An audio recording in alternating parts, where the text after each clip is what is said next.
It's like,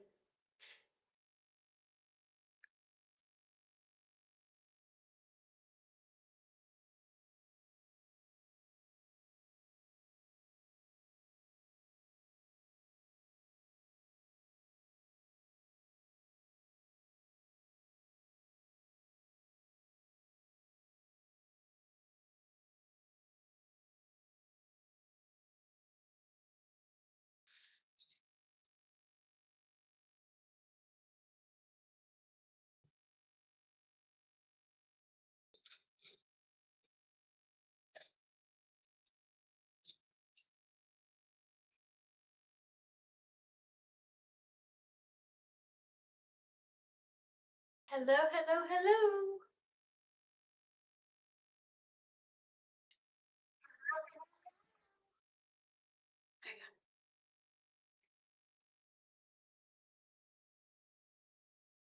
Hello, my lovelies. I just turned off the alternative. I just turned everything off. Can you see the magnificent behind me? It's fabulous. It's the first time we've done this properly live. Let me know what you think. Oh my goodness, this is so exciting.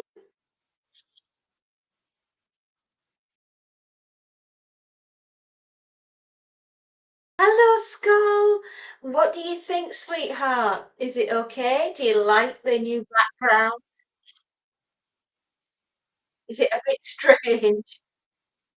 It feels a little bit strange. I'm in my recording studio, but not in my recording studio.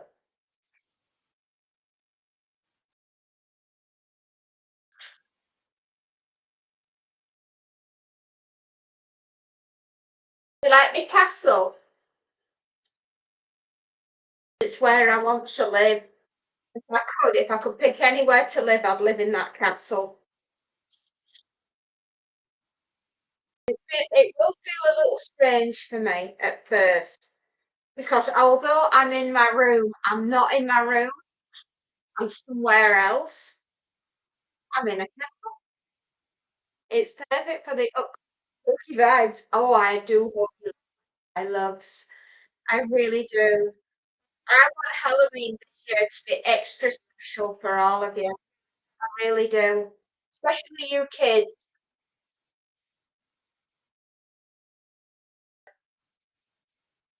It makes my heart happy when I know that I'm with you guys.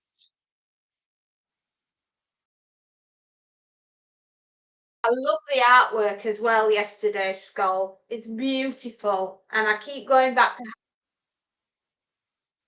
how gorgeous.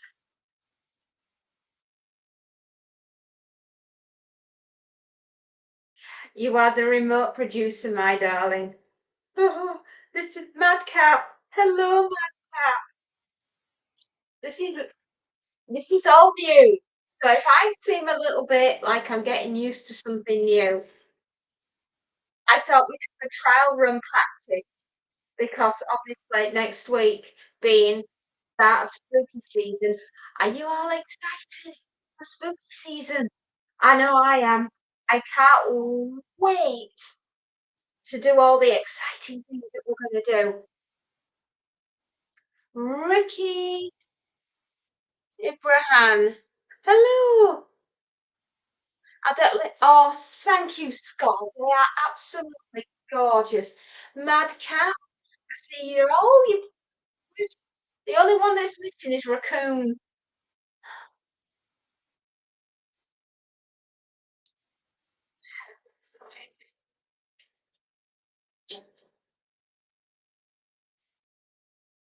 Hello, Ricky.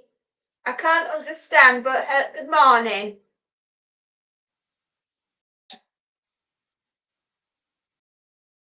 200! 200 wheels. Hello, my darling. Good morning. How are you?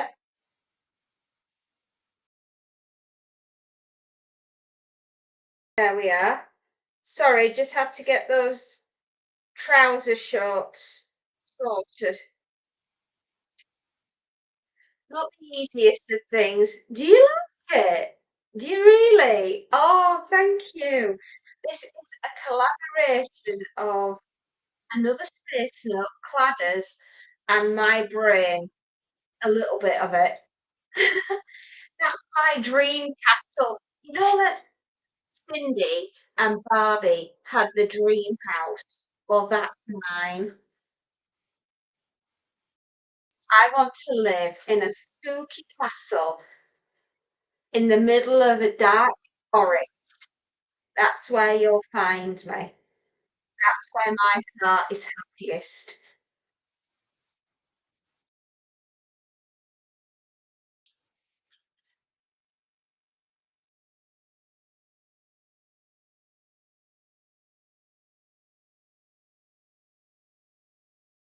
Oh, some background, thank you. I forgot to ask last night, Fairy, have you read the books Wolves of the Beyond?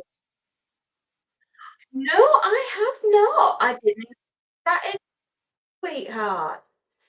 Oh, you'll have send in Discord, Skull, send me a link into books that you're reading, right? And I will look them up and I'll see if I can get myself a copy of the first one and give it a go.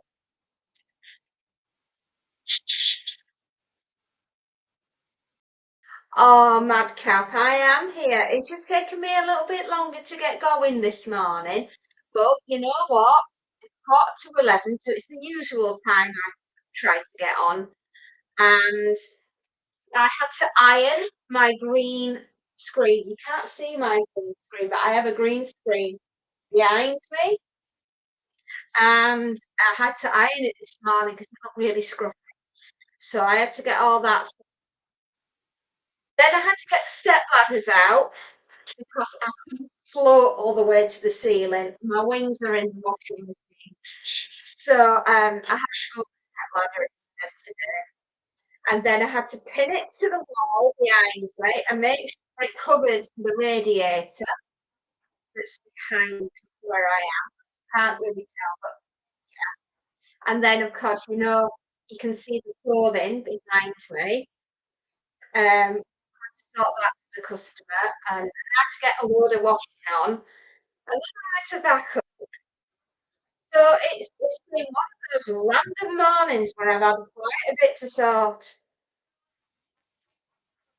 What's dressing as Halloween? Oh well, I was thinking about getting him a sparkly bow. I think that he would look very, very handsome with Halloween bow tie. So, probably won't get him an out. Good morning, Jay. Oh, I'm glad I'm here too, Mark. Well, 200 wheels. Definitely it's going to be a dicky bow for him.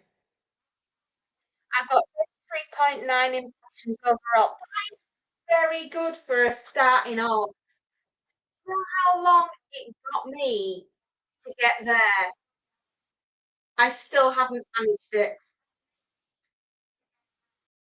I joined the Discord yesterday. Oh, thank you, Madcap.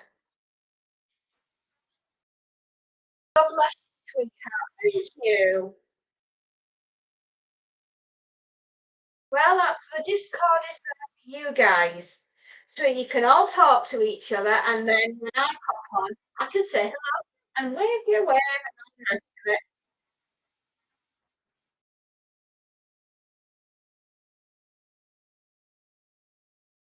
I'm starting to feel comfortable with this now, and I'm flowing with it.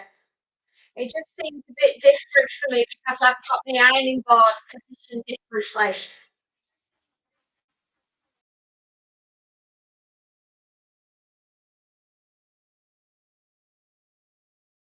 There we are.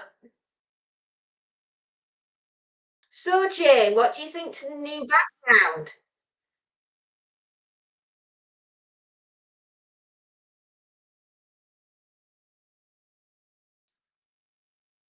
How did you find my P? Sorry. Did you find my point of view early morning sunrise and realization? Oh, very nice. I have enjoyed the what were you chasing sunset to sun, or is it sunrise to sunrise? It's one of them, but it's lovely. I just find it very it's gentle. I don't know how to describe it, but you know, if you're feeling a little bit overwhelmed first thing in the morning, thank you, ADD, my little mad cat.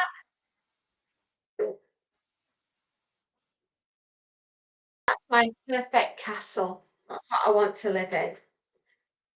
Yeah, feels if you feel like you're a little bit overwhelmed first thing in the morning, sometimes a noise like the ground or just something that's like a rumble in the background, it's like a white noise. And if you're feeling a bit stressed, it can just relax you. Believe it or not, I have a lot going on in my life. And it just it's crazy. I don't know some days how I get from one job to the next without stopping myself.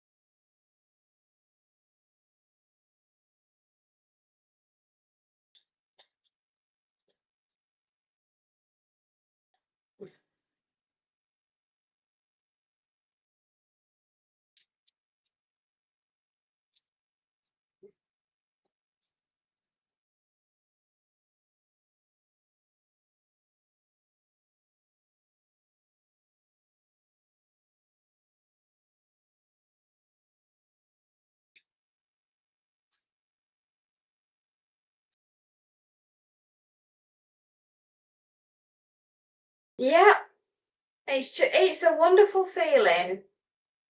Is it buffering for everyone else? No, no, it seems fine. Yeah, I can see you guys. It's okay. We buffered for about 2 seconds and then it's back. So don't worry. Another space now. We're doing just fine.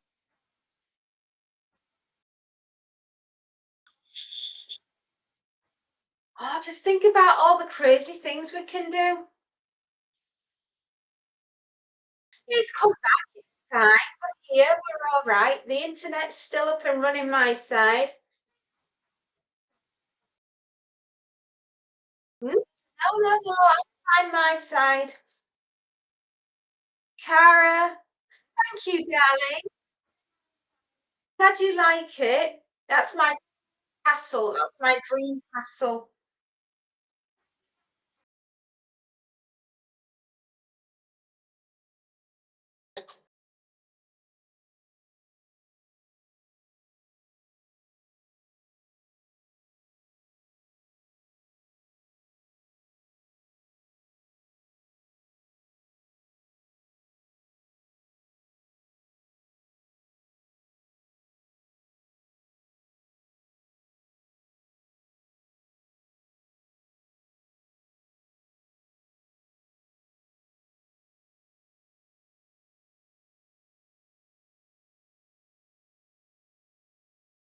It's- I love your channel, Cara. Thank you. Oh, hang on. I'm a coming.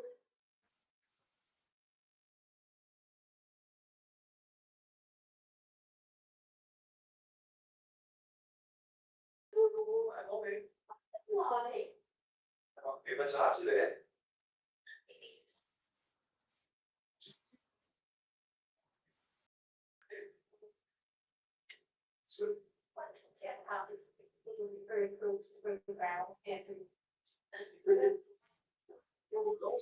Yeah. Bye.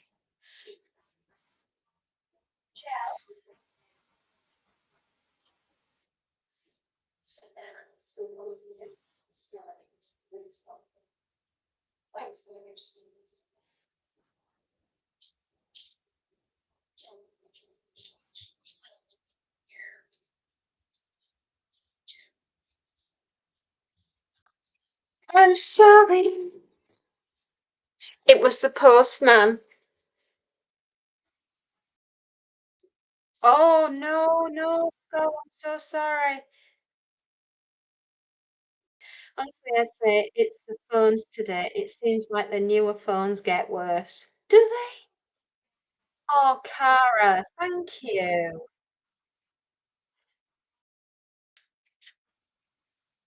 Sorry, I had to, that was the postman.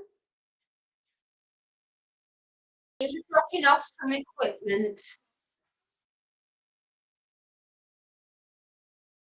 No, we're broadcasting from a studio, a remote studio.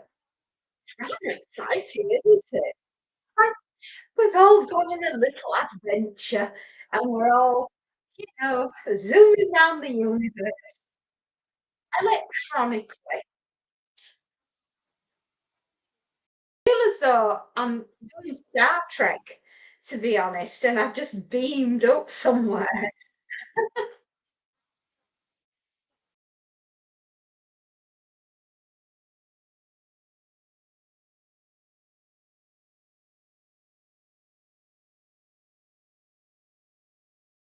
Chef Gravy, hello. Hello, sweetheart. Good morning. Do you like my new fairy castle? Isn't it fabulous? Ah, look it. It's gorgeous. Fairy castle, man. Woohoo. Look, see? I can get out the way and then you can see my castle where I want to live, right? There we go. Isn't that fabulous? Look, I've even got lights and electricity and a moon. Tara, she's from who? Where? We're on a big adventure. Oh, we are. We're going round the universe, everyone. I'm having an absolute blast. Hi. What do you think then, Chef? You like it? Will it do? Can I stay?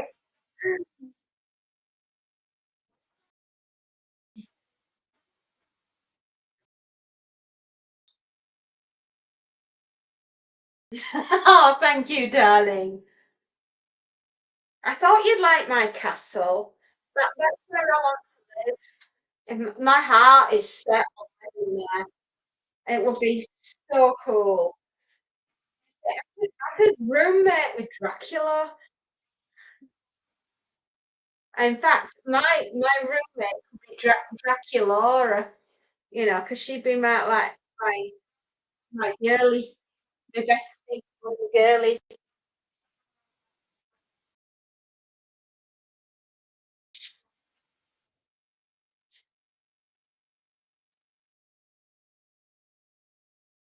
Who's from America? Are you from America, Cara? Oh, bless you. That's nice.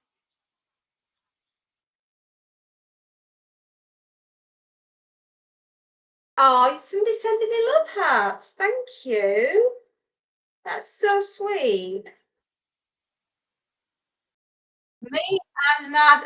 Oh, thank you, boys and girls. Actually, in Halloween, you will be boils and ghouls. There you go. Just for the month of Halloween, of course.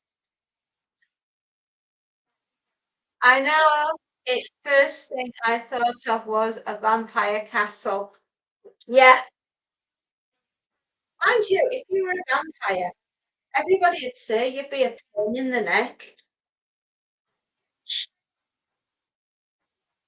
So you couldn't stay as a vampire for long.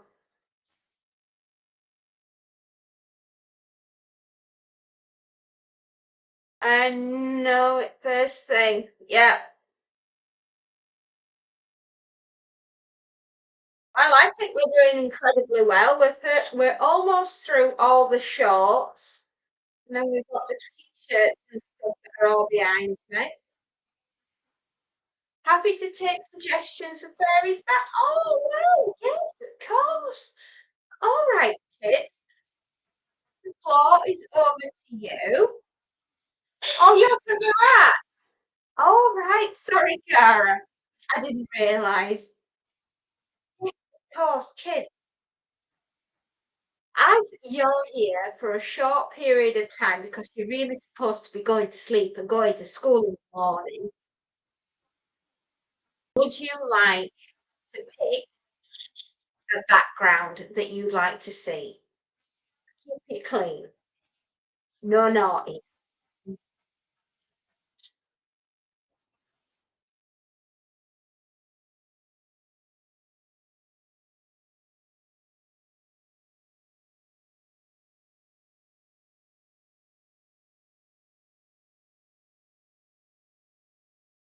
Make the background Subway Surface. My dopamine.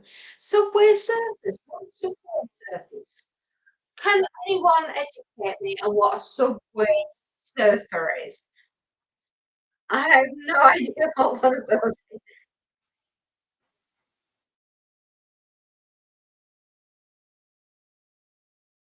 I'm assuming somebody on a skateboard? Is that what that is?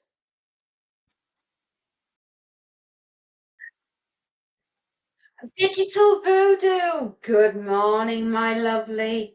Oh wow, this is wonderful. Gosh, oh, this is very exciting.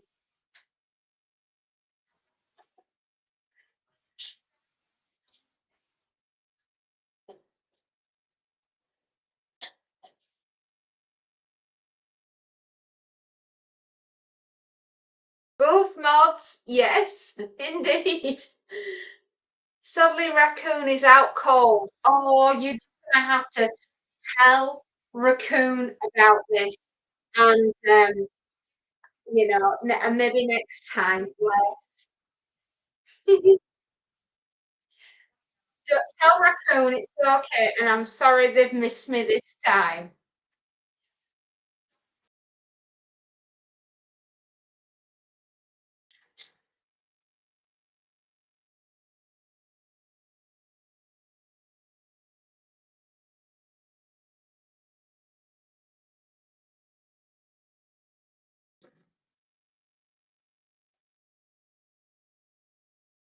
Voodoo, what you do so well.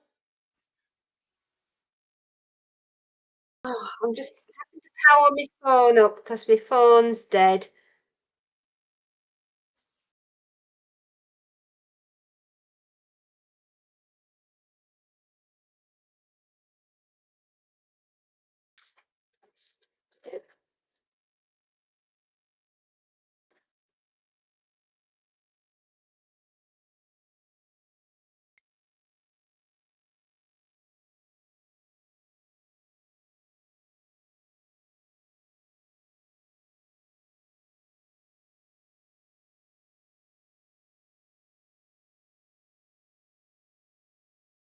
Hello, good morning. Hang on.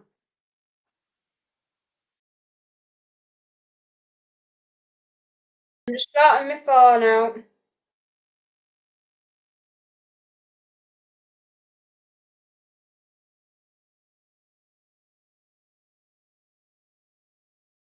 Oh, we're up to 5 lights.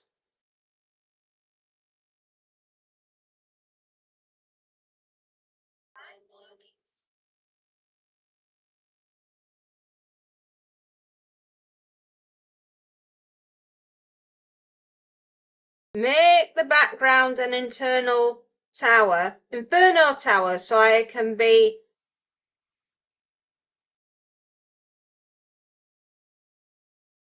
this video Oh, right, it doesn't exist. No problem. I'll Google what a subway surfer is.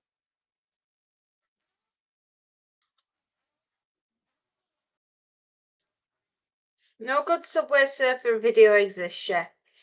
Fairy, if you had to pick a favourite candy, what would it be? Oh, well, that's very easy. Cadbury's Dairy Milk. Oh, if that isn't available, Reese's Cupcakes.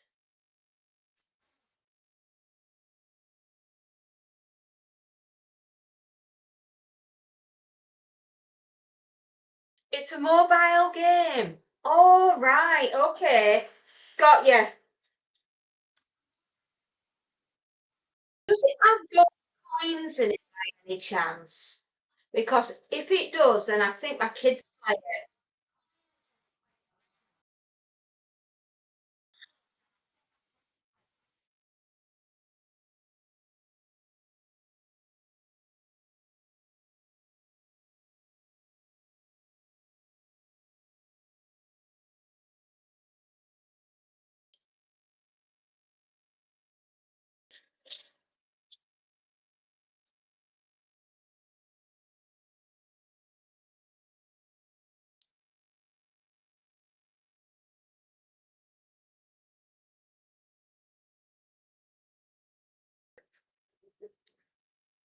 I'm sure my daughter plays it. Has a little boy in a baseball cap, and he runs over trains and collects coins. Because if that's the right thing, then I'm on the right track. You'll have to let me know, Chef Gravy. Yeah, that's the one. Right. So now yeah, yeah, she does play that one. Oh yeah, she loves that game. Yeah, I don't play games really. I'm always working. Never really got the time. But I did buy a Wii console for my daughter to play with. And sometimes I'll have a go on it when I've got the time. But at the moment, it's been borrowed by the youngest and it's gone back to uni.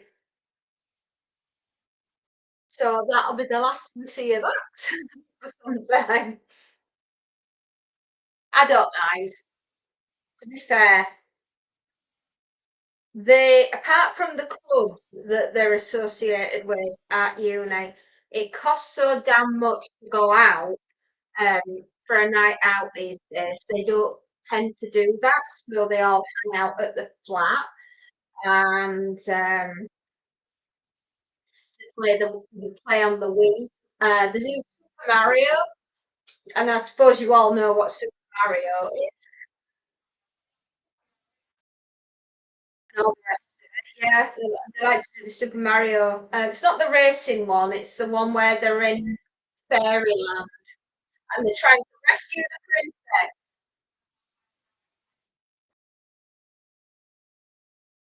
But they enjoy it, which is the main thing. So, is everybody enjoying this experience then? It might feel a little strange because you used to see me with like a big ironing wall. Like,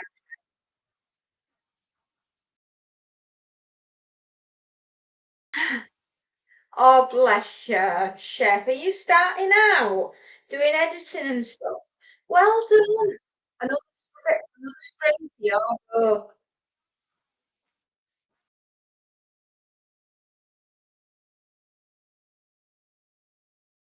I think it's important that all kids these days learn how to work and be with computers because I honestly, the way forward, isn't it?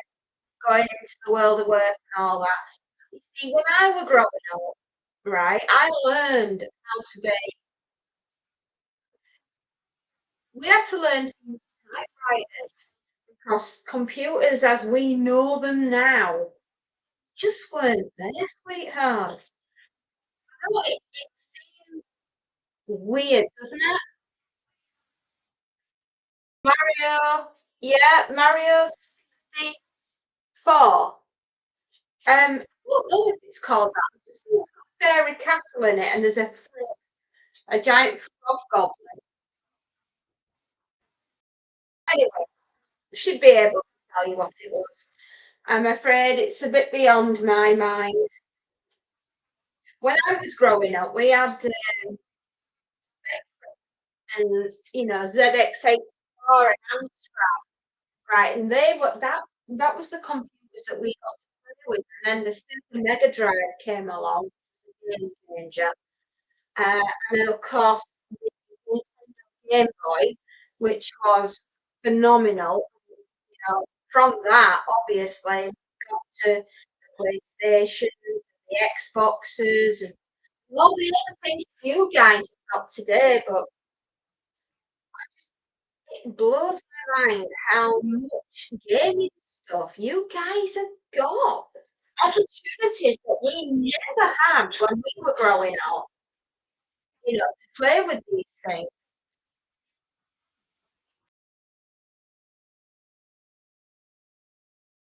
I love older games. We used to have one which was a computer game. It was on a tape and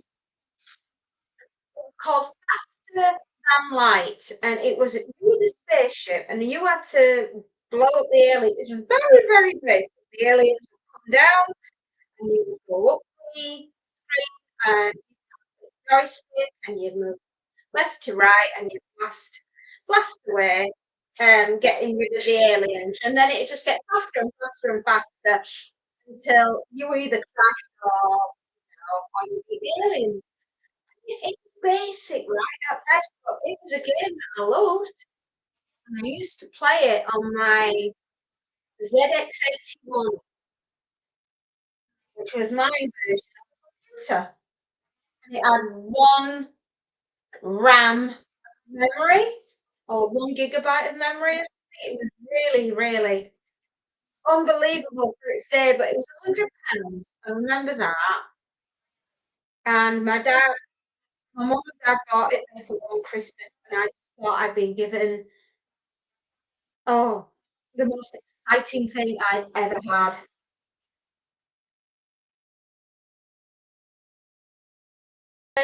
Backyard baseball, 1997.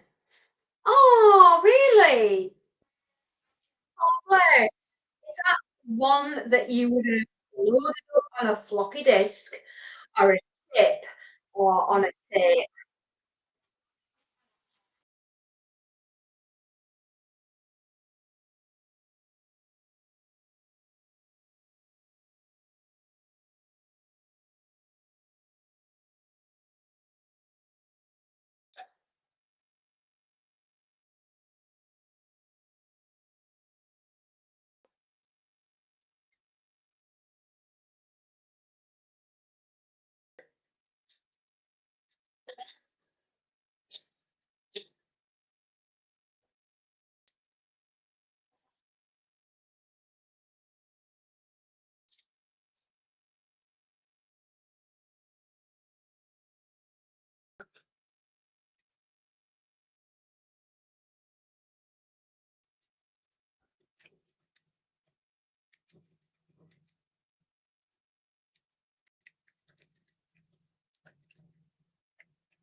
Something tells me if we get a ghost there, it'll be a classic bedsheet ghost. Alan! Hello, sweetheart. Hi. What do you think? Oh, did you have a good birthday?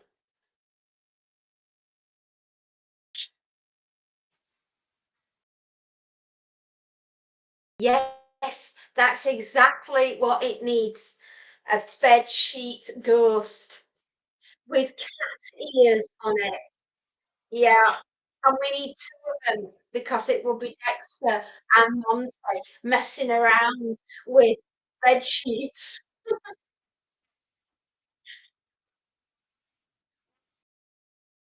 Is the space game you're talking about a blue and white little ship? Yes, I think it was. I just remember it was Oh, faster than light.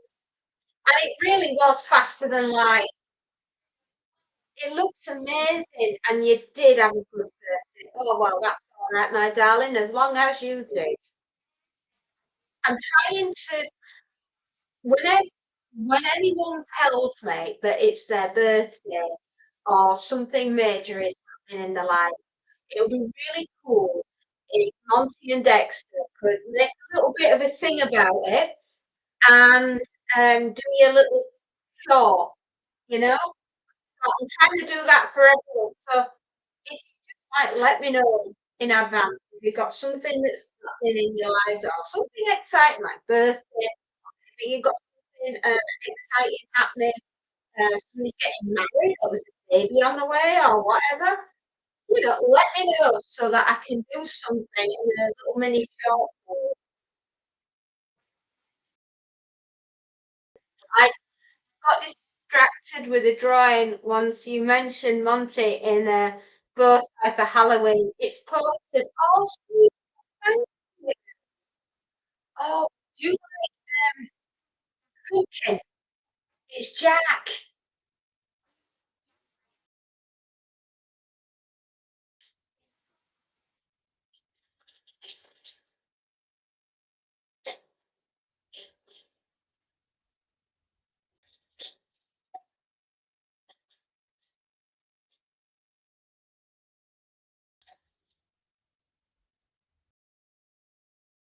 I'll just go and take a look when I've finished doing these shorts and I'll have a look at the picture, sweetheart. Okay. No, no,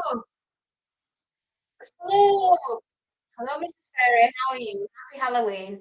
I was on leave today, so I didn't come on the morning live session. Don't worry, there wasn't a morning live session. This is the live session.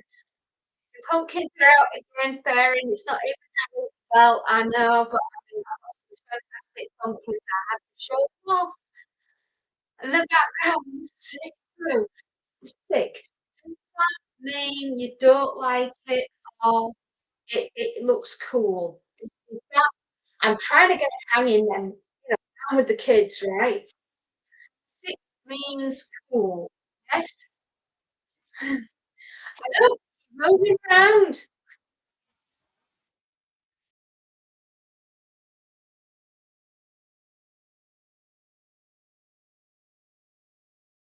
Sick means it's super cool. Oh, super cool. Right. Got you now. I'm sorry. I'm afraid I'm not so hip and with it. The only thing I've got is a replacement. One day I'll probably have to have one.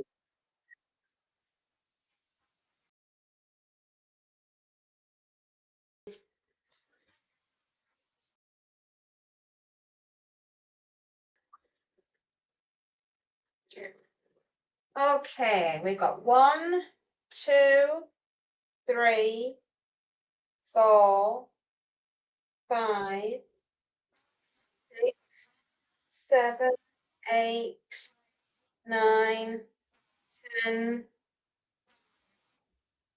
oh, 11, right. One, two, three, four, five, six, seven, eight, nine, 11. Right, yes, I've got it. I've got it, by Jove, she's got it.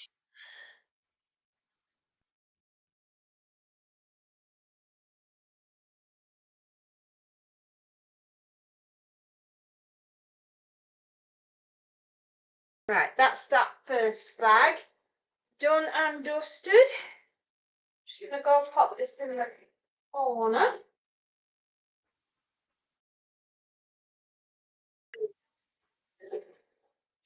Move that one there. Right.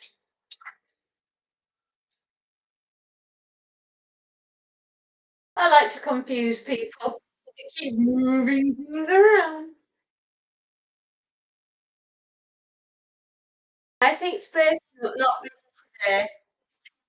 No, he's there, my darling.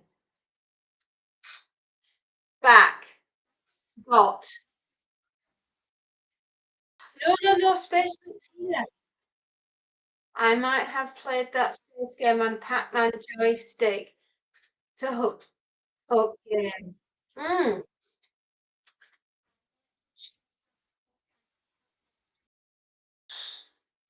Sorry, I'm just reading all your messages.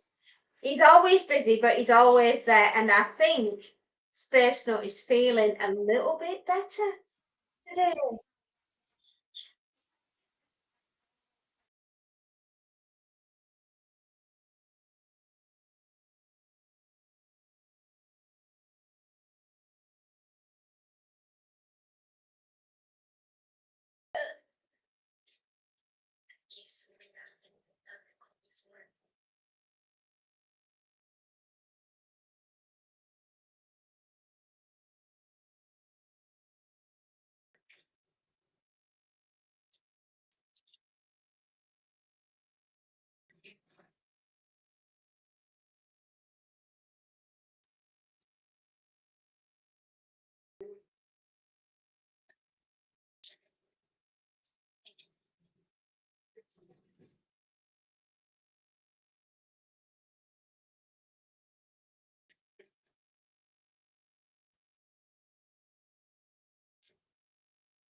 Have I got everything?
Here I'm back, everybody. I had to go put some washing on and swap some into the dryer, but I'm back, my lovelies.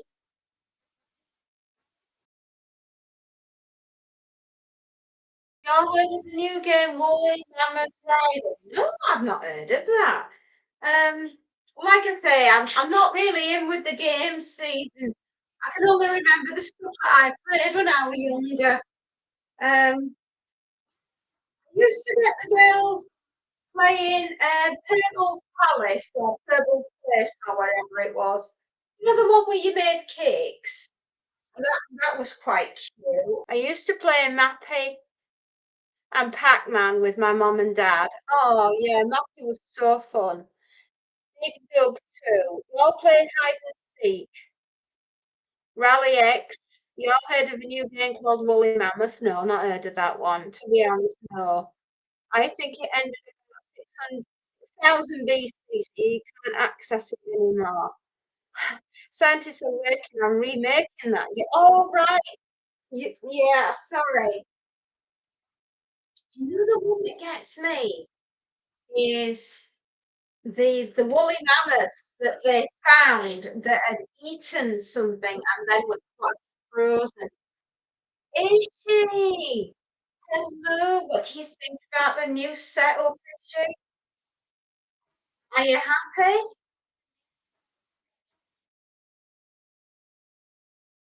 Oh, I knew what I was doing. I got distracted. Oh God, I am such a squirrel.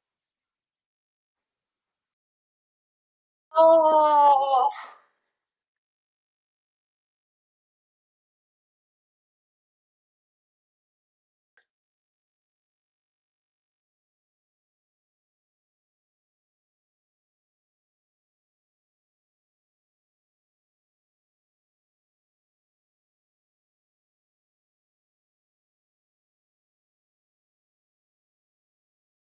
there we are. Mm, I've seen Monty and his Dicky Bow. I think he looks so adorable and a distinguished gentleman. And thank you so very much, Skull. You are an amazing little artist, aren't you? Beautiful. He's gorgeous. Go check him out, everybody. He's on the card and he looks so cool. So is she. What do you think to the new background and setup? You like the castle? I always wanted to live in a castle, and now I can. It's tad spooky. That's it. That's what we were going for. I wanted a spooky ooky one. I can't draw humans for my life, just animals. Don't worry about it. Don't worry about it. It looks fantastic. I thought fairies lived in gardens at the bottom of the garden. Now, this is a misconception that everybody has about fairies. Quite like high-rise apartments, nice houses, and spooky castles. So there you go.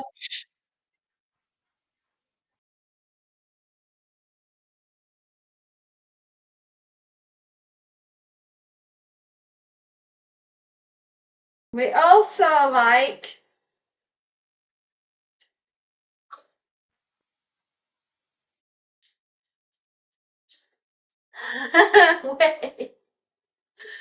we also like to go out and be pampered on long weekends away at beautiful idyllic cottages that are hidden away in the Welsh Valley. Where is the hitman?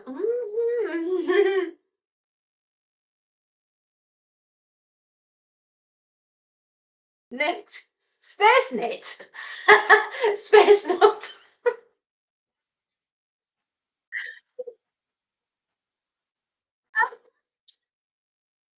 Yeah, yeah. In a previous life, I had to do things that were, you know,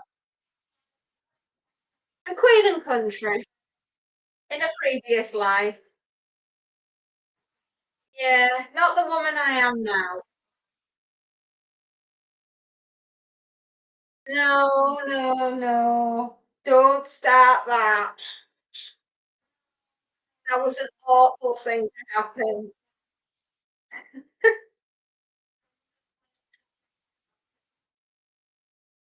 No, many, many years ago. Back when I was a lot younger. Space note's never to blame. It's space note, not knit. You'd be nice to me. Oh, me! The only thing, only cereals I know are cereals that you have for breakfast. I am, I'm innocent.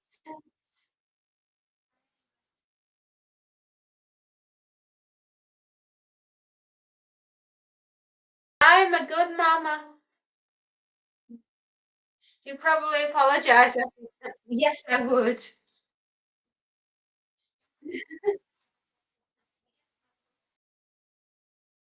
I'd iron them. Yes. Yes, I did what the Queen wanted,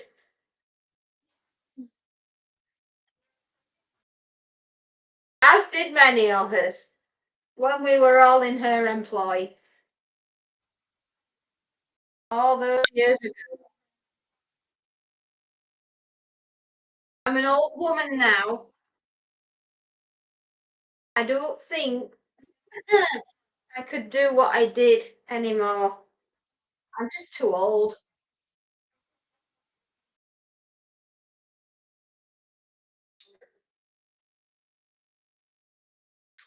Oh, the Queen,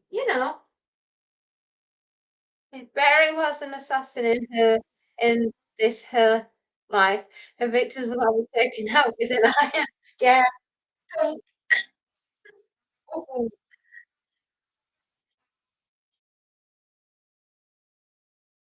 if you're pressed for time and you need something ironing out,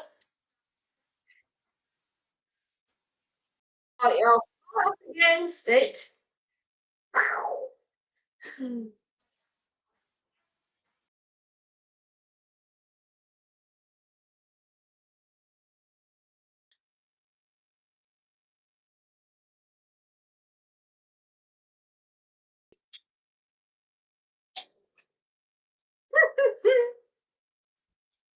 Yeah, well, you know what it's like.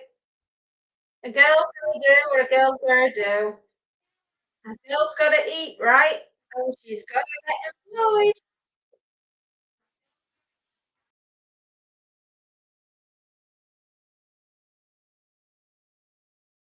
How, how do the lingo? I don't know.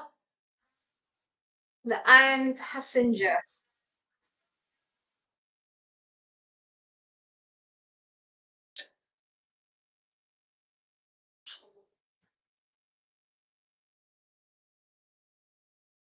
Nobody is stopping the iron assassin. Oh dear me. You've got like this idea in your heads that, and I'm talking really, if anything, we did scoop and run, and you know, the leg bone's connected to the thigh bone. If you can find the legs, oh, that sounds awful, doesn't it? Don't stand on a landmine, because it makes a mess of you, and never sure you.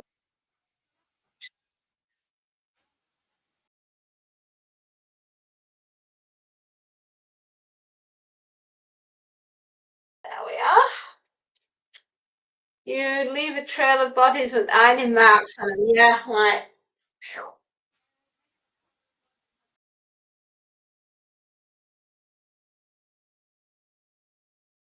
The mark of Zorro.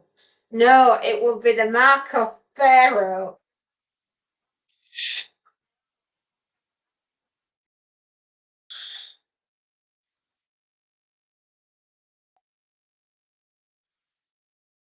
I like that. Yes, I quite like burgundy.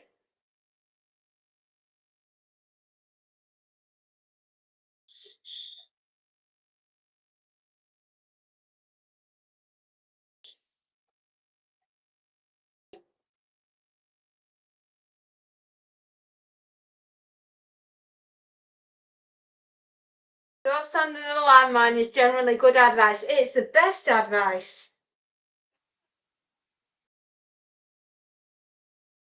It's the best advice. There's no standing on anything that will make you leave on an express delivery.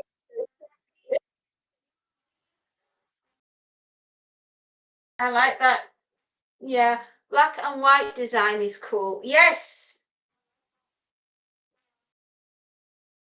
you can look like the Hamburglar from Mucky D's. I don't suppose you guys will remember the Hamburglar.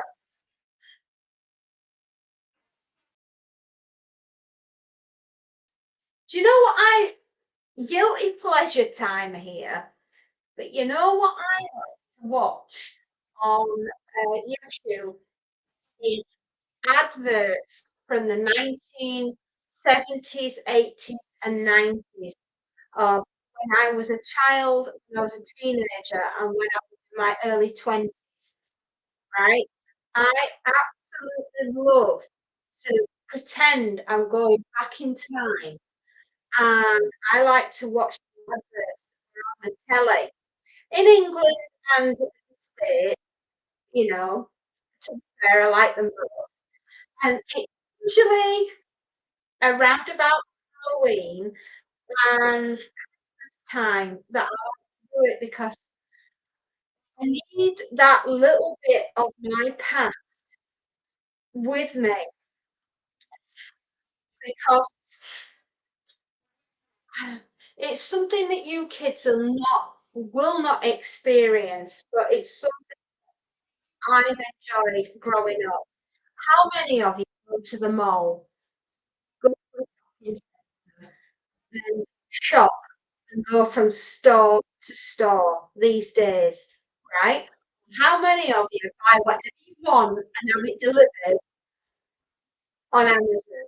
Now, for me, it's easier to have it delivered by Amazon, but oh, how I miss the days where you plan to go shopping and you'd be out from like 8 o'clock in the morning and you'd go around all the shops. Like, I miss Woolworths. I miss the pick and mix that Woolworths used to do. That was brilliant. They also had an excellent music section. I also like to go into VHS, his master HMV, sorry, HMV, that's it. His master voice, and look at the record collection. Oh my goodness me! Do you remember going there on a Saturday afternoon and you'd be able to play one of the records to see if you liked it, and you got to listen on the headphones? Happy days, mate. Happy days. So, all right, I'm a little bit sad. I loved Woolies, Jay. Wasn't it brilliant? I'm going into Boots Chemist and trying out the number 17 lipsticks that have just come out. Oh my, well, I mean, I don't suppose you'll be wanting to try out the lipsticks, but getting a, I'm getting the Charlie perfume. Do you remember the Charlie perfume?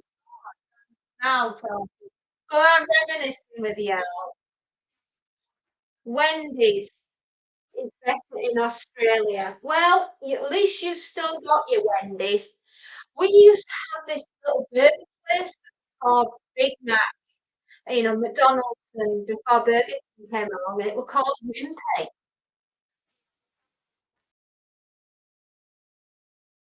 The sound was so real. I 100% miss cassette players. Absolutely. What cassette tapes? I've not to play 'em on. Wimpy, the Wimpy bar, right? The Wimpy coffee and the Wimpy burger and a plate of chips. Yes, that is elite. Yeah, our mum got particularly everything from Walmart. Who remembers the Olympic breakfast from Little Chef, right? Do you remember that? Yeah, our mum but well, see, that's what we were like, and we used to have a supermarket before Tesco's was a big thing over here, and we used to call it Hillards. Taking me down memory road. Yeah, I am, and these are the things that used to make me so happy. I remember the toy section in the Hillards supermarket, and it was awesome. You get excited because you got an action figure with your pocket money that you saved up.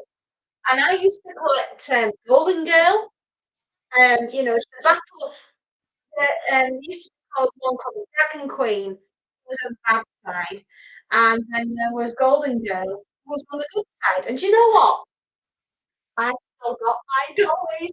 I still have my dollies. We do. We know how to save money. That is so true.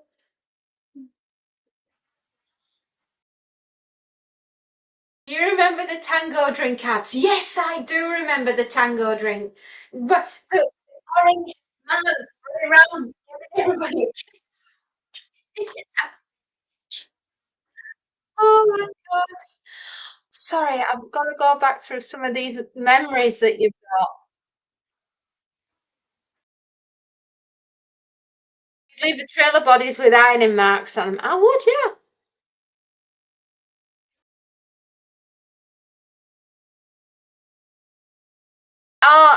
You've got to go down memory road, right? But it's a little bit of nostalgia, and I absolutely love to watch the adverts that were on the telly when I were a kid, right? I'm sad, I know.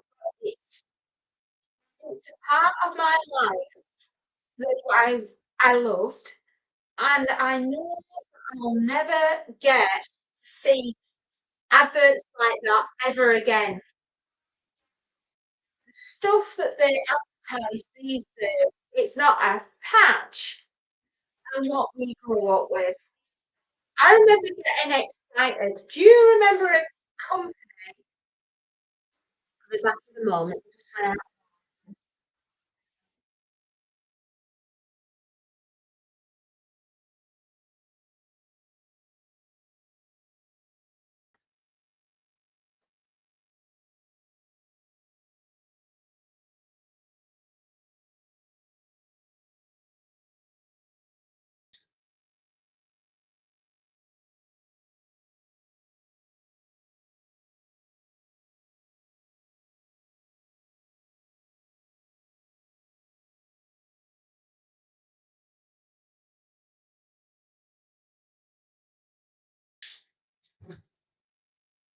You might remember it, you might not. It depends how old you are.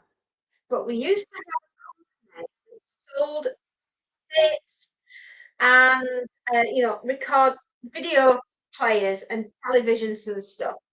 And it was called Hello Tosh, Want a Toshiba. Oh, I'm here. Oh, you're off. Yes, me too. Good night. Everyone sees you all. Oh, Madcap, you're going to sleep. Oh, sleepy. Good. That means you'll get up in the morning and you won't be grumpy to your mummy.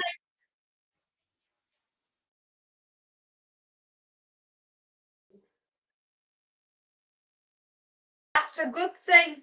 I'm glad you're getting your sleep. I am. It does you good to get your rest because otherwise you're not going to get up in the morning. That won't be good. I'll make sure Raccoon is here next time for sure, even if I have to tape his eyes on. Don't do that to your brother, will you? He'll have no eyebrows. I mean, how's he gonna look when he goes to school the next day? You're taking his eyebrows off. Then what tape?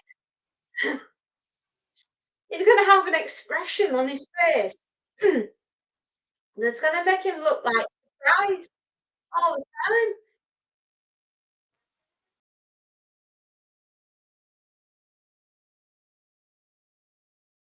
Oh, God bless you kids. I'm really glad you got to see the background. Honestly, I am. I'm so pleased you got to see it.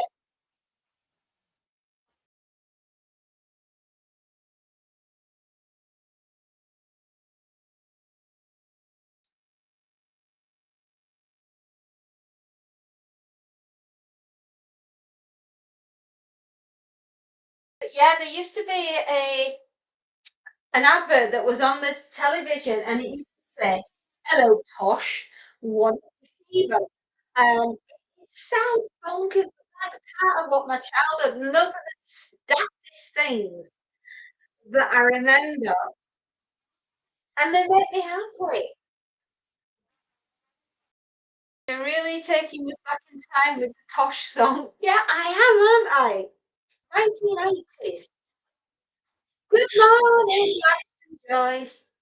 Good morning to you, my dear. We're having a reminiscent. We're going back in time to the 1980s.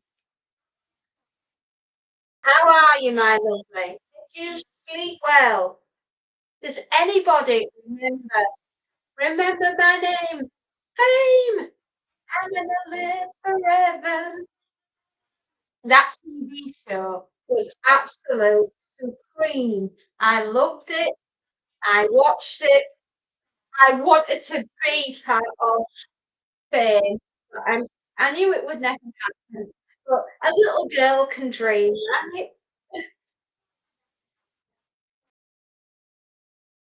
Yeah.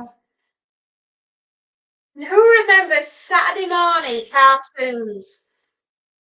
Right? He-Man, Muppet Baby, Thundercats, Lone Star. I was when I was a little girl, when I was really little, I would say when I was about 6.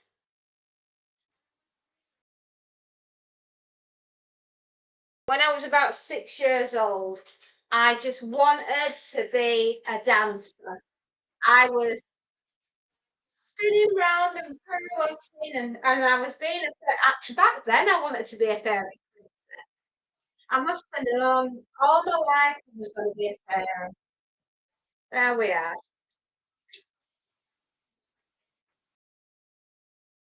Oh yeah, and who remembers Ulysses? That used to be on BBC One. Do you remember singing the choir in practice? Yes, do I. I do remember singing in the school choir. We had, oh my goodness me, the funniest. I will tell you a story now. I love telling stories. But it was the Christmas nativity, right? And we had Roman centurions, we had the full choir, Mary and Joseph, baby Jesus, a donkey, a sheep, the shepherds, the three kings, and a very wonderful camel, right? Real camel. It was just, like a toy camel. And I remember we were all trying to sing First Noel. Oh my God, I'm laughing about it. We were all singing the First Noel, and we had these kids that were on the front. They must have been from the infant school, and the only job they had to do was to hold up the cards with the words on spelling Noel, right? And it didn't. spell that spelt Leon.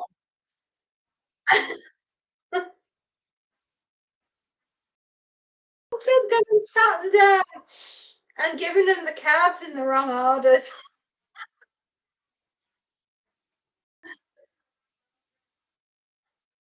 I can remember one of the parents in the front row saying, "Maybe he was in the stable next door." Oh, no, it was a comedy of error, they tried, man. Oh, God, did they try. Uh, and then we had another one, a Kim Shining Star. Right, that was it. Yeah, Shining Star. And somebody had got it mixed up again, and it spelled shinning. We followed a shinning star. Yeah, like nothing wrong. I was just, it was comedy. Oh dear.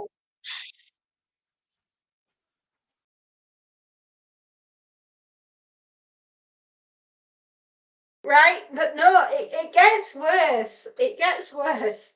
And anyway, I can see the lad now, and his name was David, right?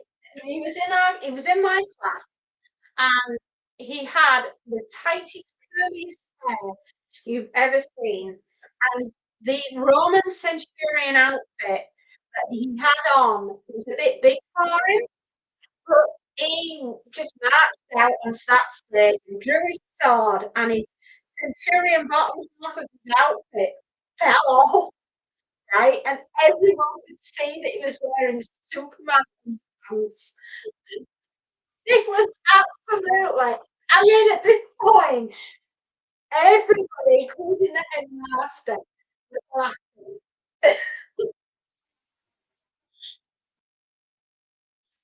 It was a comedy of errors. Yeah, it was brilliant, and that was opening night. And we had to do this for 3 nights.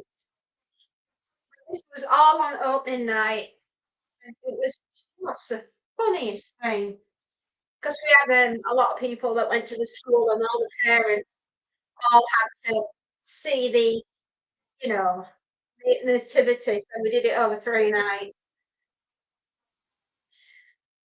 Oh, what's his name? David. I can't remember his second name. I can see him now. Oh, man. Anyway, there you go. Story time about creativity.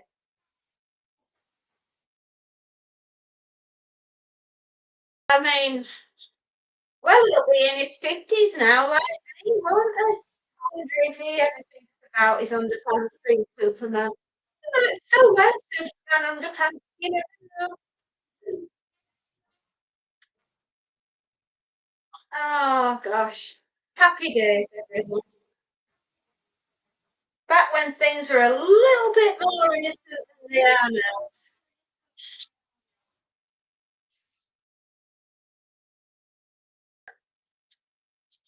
Yeah. The other thing that I really used to look forward to over Christmas was the Christmas lights in town, you know, where you live, and going to see them getting switched on, and then being able to wander through town and look at them, and it was just so beautiful. And nowadays, I don't know of many towns that really make an absolutely massive effort to put lights up in the evenings and do late night shopping.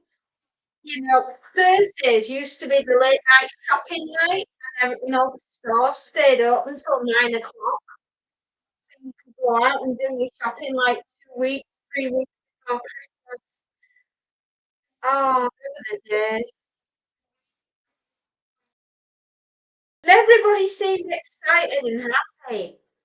You know, proper. wishing everybody an absolutely wonderful Christmas. And then you don't get that anymore. And it's a shame.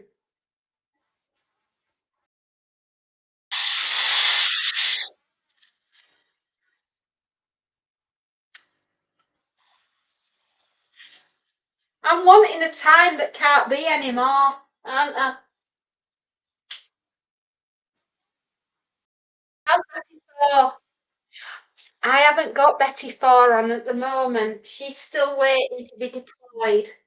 She's messed up. The laundry I'm doing now, I didn't want to use her on it. I'll wait until I'm doing my own and make sure that she's okay. Because if I use her and do something and then I do something, I feel pretty bad. So I'll wait until I'm doing my own laundry and then I'll work out and see if she's okay.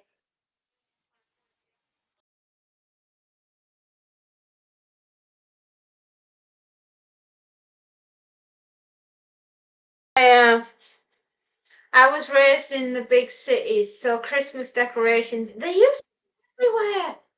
You know, see a beautifully decorated tree in the center of town and or the city or whatever, and it would just be the most magical thing when you're a kid. And then going to see Santa Claus at the department store, you know, or the garden centre, which is how it used to be for us guys that lived in the countryside. Because I've always lived in the countryside. I've never lived in a city. I wouldn't know what that were like.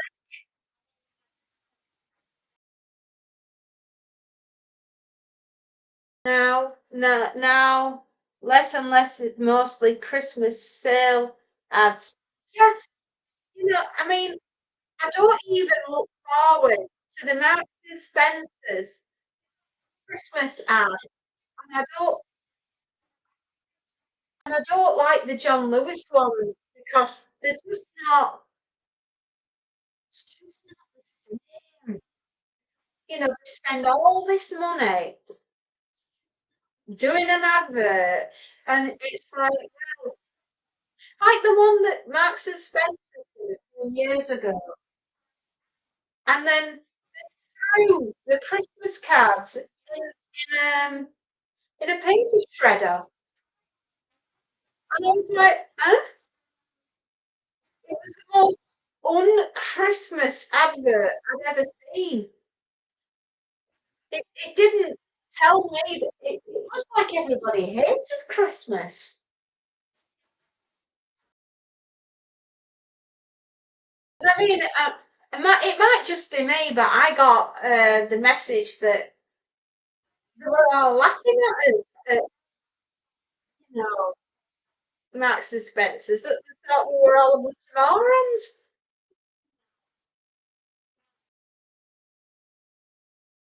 And that one that Boots did last year, I mean, what were all that?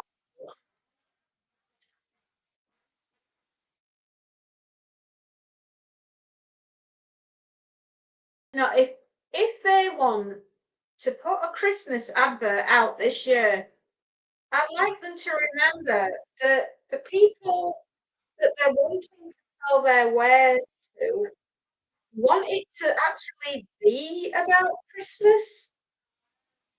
You know, make it festive.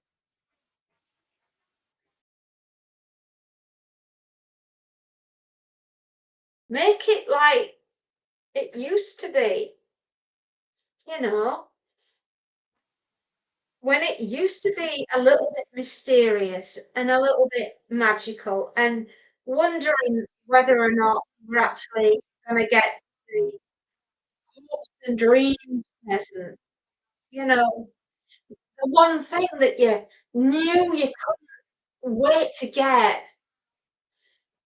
You're like, oh well, we may get more than we bargained for this year. I think this year, according to one of my scientist friends, he says if we can get to the end of October and we haven't had our first snowfall, were doing well. He thinks we're going to have a Christmas, a winter like we had back in 1982. And that was an absolute humdinger of a Christmas. It just snowed and it snowed and it snowed and it did not stop. He just said that we're gonna really feel the cold.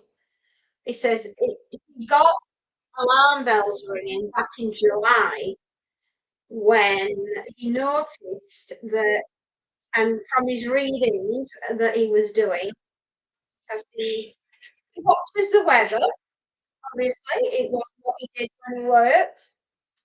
He's a meteorologist as well as a geologist. And he said when he saw that well, autumn had started the last couple of weeks of July, and that was due to the fact that the trees were suffering because of the amount of rainfall that they haven't had. And he just said, watch the temperature drop like a stone mid to end of September. You're going to end up with rainfall, and that rainfall will end up as snowfall because we're going to get pretty cold this year. After having a rollickingly hot summer, we're going to have a very cold winter. So we shall see if his predictions are correct. But he did say to me that if we could get to the end of October without first snowfall coming down, he said that we'd be doing well. So we'll have to wait and see. But he said that this winter, this year, it will be a Christmas to remember. The last time it really, really snowed, I mean proper snowed, would be 2003. And it snowed on Christmas Day. And the only reason I know this is because my little girl was stood in the kitchen window looking out into the garden and a robin had landed on the Christmas tree that we'd put out, which was full of food for the birds. And the robin had landed and she was pointing to the window and she was bobbing and she was calling the robin a bobbin. And I was like, yes, sweetheart, it's a bobbin. She won't like to have it now. Nearly 24. Yeah.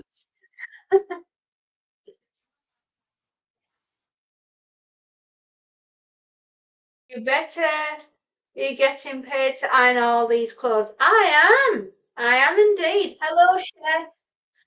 Hello, Cher. I won't do it for free. I have to pay my bills. She irons for the love of ironing. No, I do not. I mean, don't get me wrong, I don't mind ironing, but my customers pay me to do their stuff.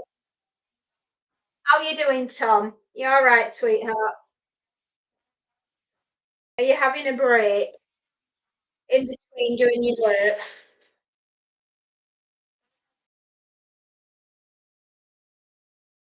You're training to become an Iron Man. Yeah, yeah, I could be Iron Man. I get to fly around in that suit, wouldn't I? That'd be cool. I'd like to be Pepper Potts.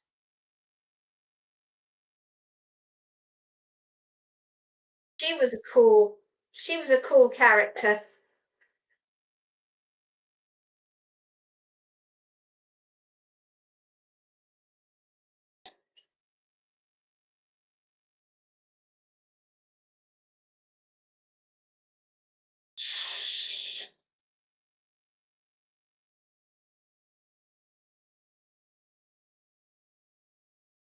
I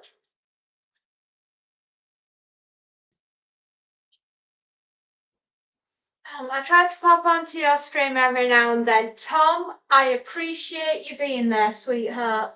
You're a joy. You're a lovely person. How's that gorgeous son of yours?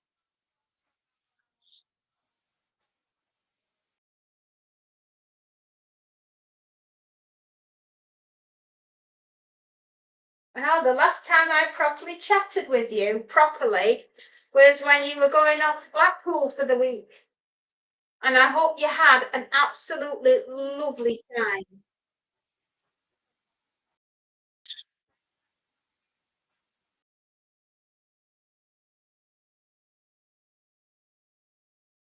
Yeah, I check the channel every time you're bored. Bless you, sweetheart. Thank you.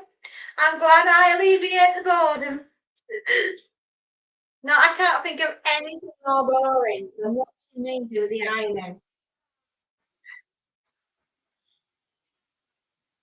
Oh, okay, hands down. What was your favourite board game as a child? Right? If you had a board game that you would play over and over again, what would it be? I have three: Buckaroo, Twister, and Ghost Castle. They were my go-to, absolute hands down favourite games. And if I wanted one that we played with my sister and my friends, do you remember a game called Mousetrap? Who remembers Mousetrap?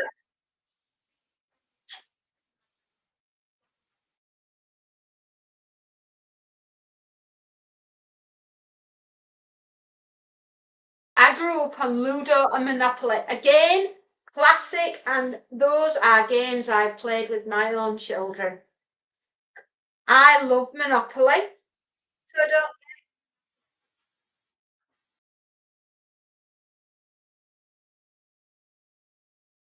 So dopamine receptors. Oh, bless you. I used to love Mousetrap, right? Was supreme. It was.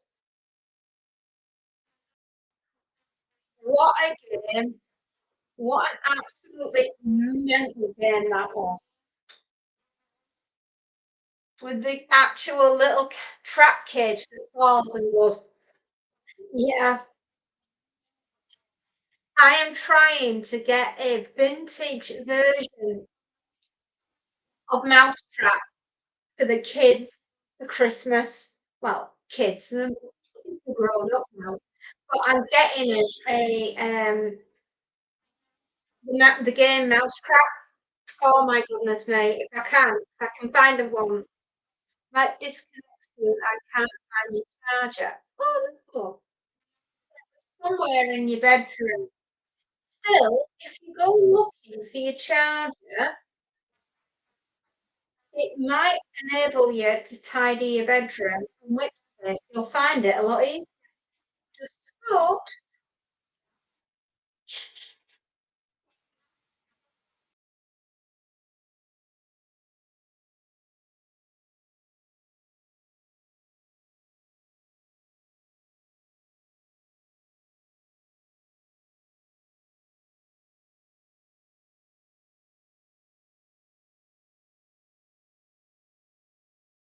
There we are. Just making sure I get that incorrectly. Otherwise, oh, that's another game that I used to love. Do you remember Hangman?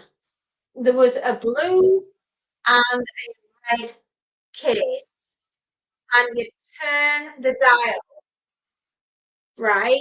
Every time you got one of the words wrong, until you either got the word that you're trying to spell or you hung the person.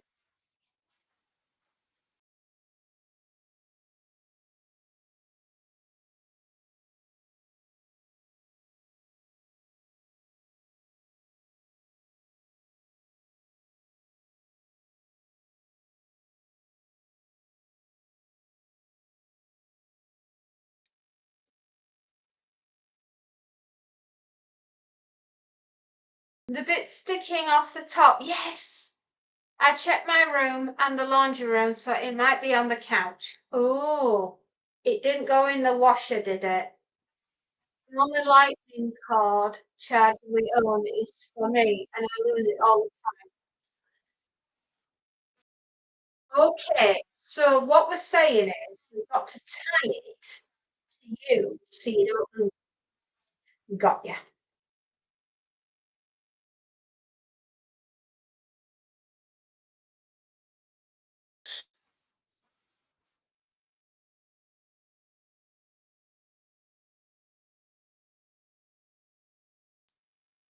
It's not there or at my desk.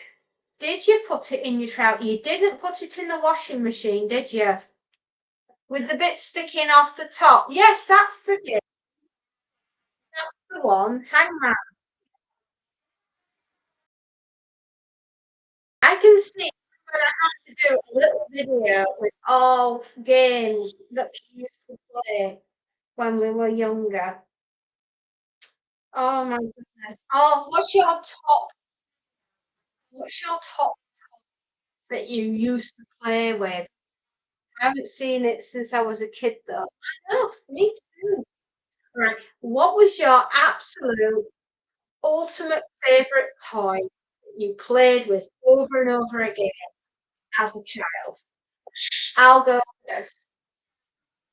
Anything that was Barbie or Cindy or my Action Man figures or anything I had that was He-Man or She-Ra. Really.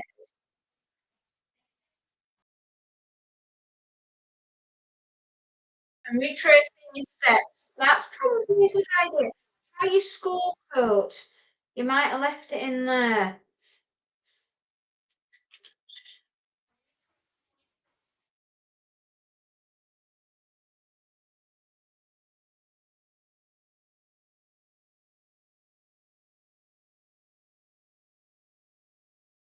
Tea towels. I'm ironing tea towels. I'm also eating chocolate. Mmm, yum, yum, yum.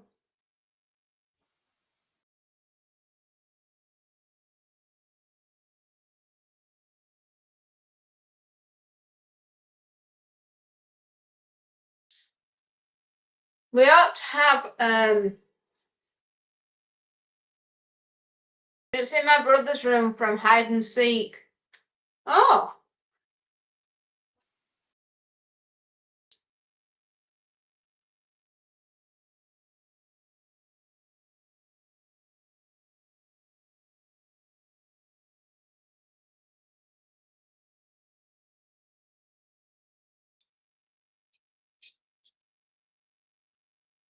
might have to be my action dolls.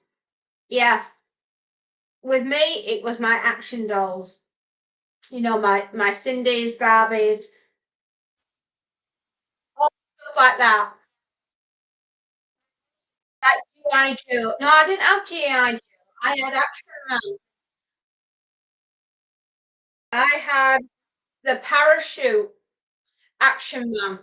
And you know that parachute did not work. I just want you to know that. I have thrown Adam out of the window many, many times just to see if his parachute worked, and it never did. So that advert was a lie. What it said, real parachute actually works.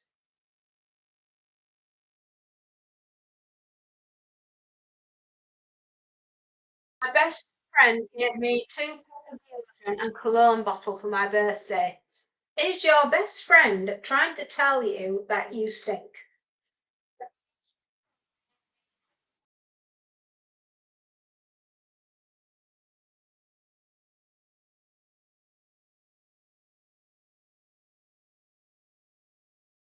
I was just wondering.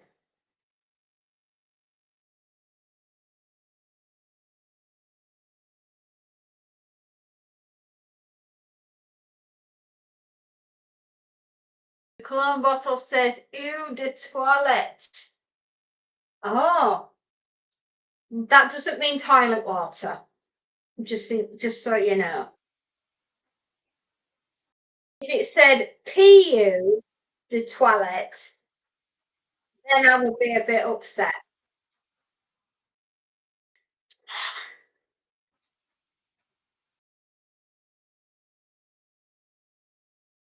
My friend just thinks a bit differently. Oh, well, that's very nice of them that they got you a nice present. Very lucky.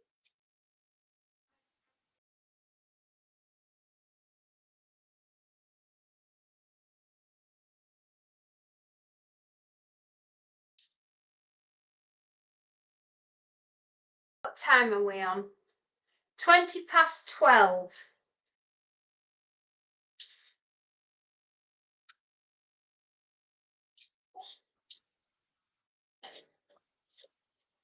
What was your favourite toy growing up, Chef? Speaking of which, you're still a kid. So, what's your favourite toy that you play with normally? It's not the same as playing with as a kid. I remember the Now 7 um, music, and it's now what? Now 152? Well, you know, it'll be an electronic toy. Oh, Nerf guns. Ooh, you like Nerf?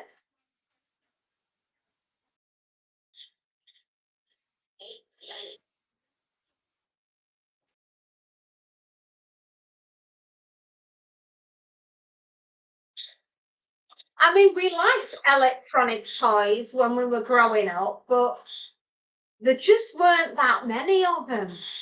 You know, there was like Speak and Spin and Major Morgan, which used to play a little tune. Um, and of course, when I was about 9 or 10, the ZX81 came online.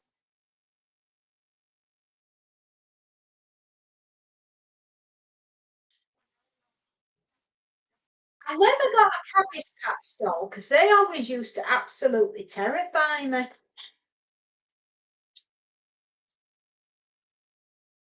You want to think about a toy that used to have me screaming and running for cover, it would definitely be a Cabbage Patch Kid. Everybody in my neighbourhood is either too old for it or extremely younger than me. We used to use water guns a little because my neighbours have a pool. Oh, that's cool. Oh, wow, I bet they are the most popular people on the street. I bet every kid is round there playing in the water. That's awesome.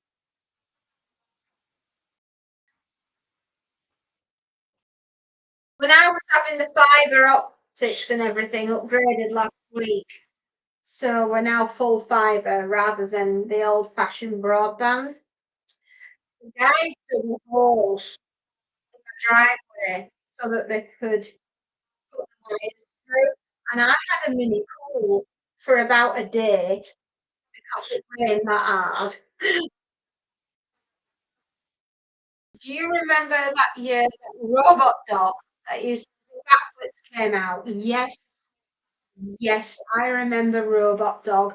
And do you remember Bigfoot, that truck thing that you used to put a code in and slide the card into the machine and it'd go around? The cologne he got you was really fancy. Oh, awesome.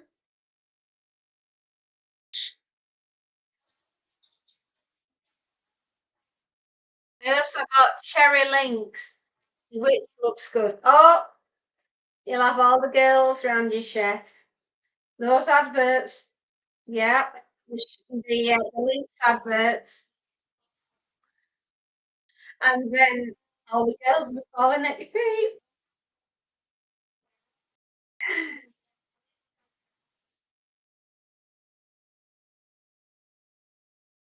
Yeah, they'll all be saying, "Oh, we want to go out with the chef." You'll be beating them off with the stick. Said I have to remain pure, ladies. I'm going to be a priest. Leave me alone.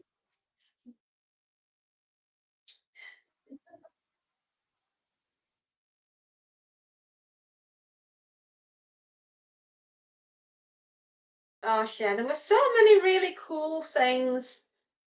Like we used to see links busted in the box. Did he?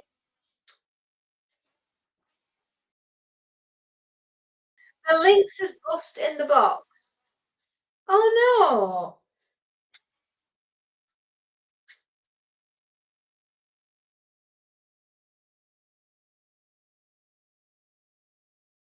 Does anybody remember Buck Rogers? Or more importantly, did any of you have a Buck Rogers helmet, right, that went on your head with a little top of it, right? My cousin Simon used to have the Buck Rogers helmet, and whenever we were at my cousin at his house, his mum used to join in with all the games that we were playing, and we used to put chairs out on the driveway and pretend we were all in a rocket ship, and she was the pilot, right? My auntie was awesome. She did so much for us kids. It was unreal. And we played and played for hours. I mean, she must have had other stuff that she wanted to do. No, when we came round, that was it. The chairs went out. We all went in a rocket ship on Auntie's driveway, and she was the pilot. And oh boy, did we have a good time. See, this is what's missing, I think, for the kids of today, is that they don't have that mad auntie that plays with them like that. Now, fortunately, or maybe unfortunately, my nieces and nephews will say that I'm that bad aunt that plays and does stuff like that. I mean, when my little girls were little and their cousins came round, in the front room we used to line up all the beanbags, and I used to say, right, right, everybody, assume your positions. We're going to Mars. And they'd all sit in the beanbags, and I used to play an old recording I had of a rocket blasting as it was taking off, and they all used to pretend that they were all taking off in the rocket with me, and I'd point at things as we were passing in the night sky in this imaginary world that we were all in, and I thought it was brilliant. Um, and it's like, oh, look, kids, we're going past the moon, and you know, probably why my kids are what they are. So there we are. Now that is old school reference. Yeah, you see, we've got to make time for imagination, right? Otherwise, that's a part of your childhood.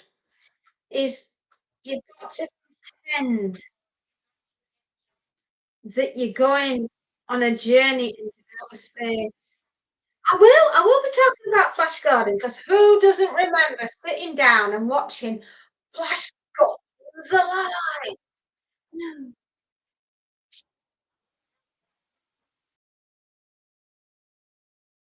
Yeah, you know, I love that movie.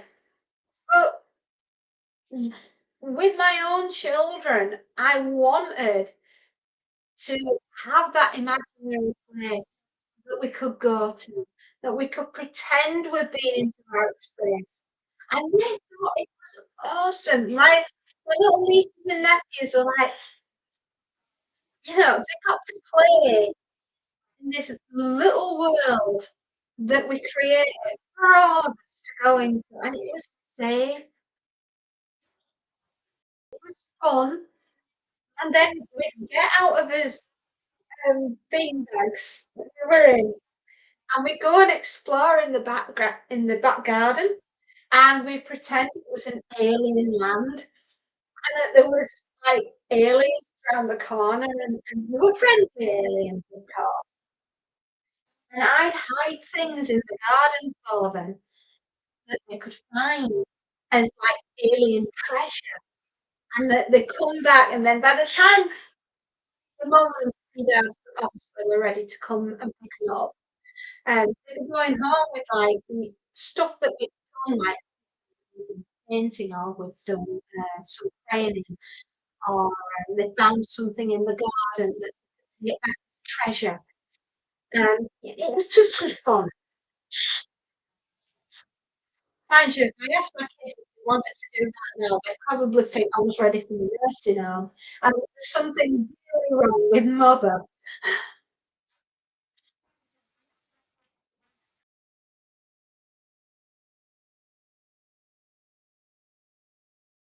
To be fair, doing things like that require imagination or a creative thinking. It's good for young kids. It is. It's good for their minds.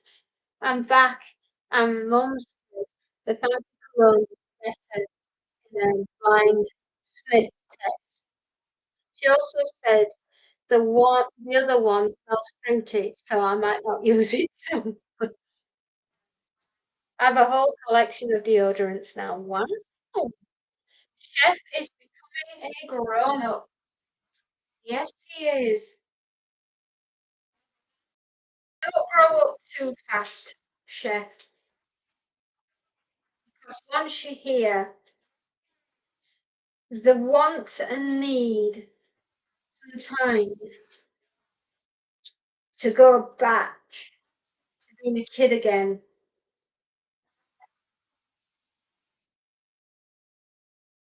Enjoy your childhood.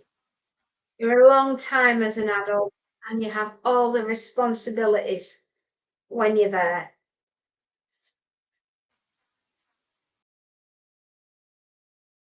Get in your rocket ship and go to Mars.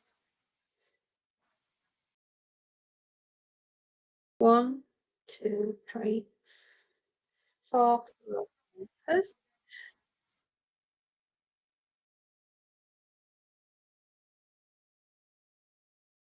That's the thing. I said Tito.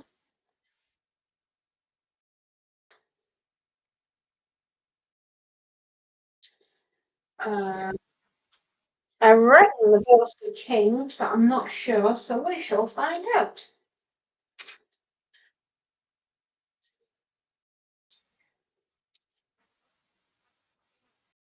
No,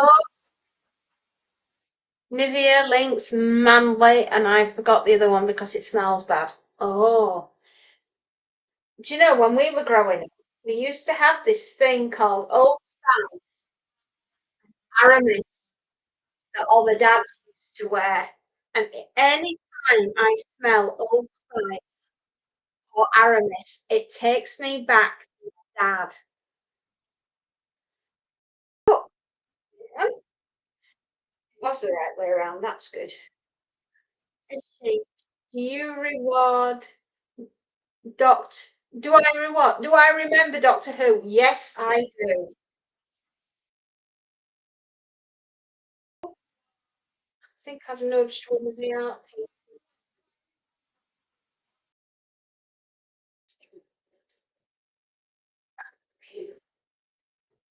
There we are.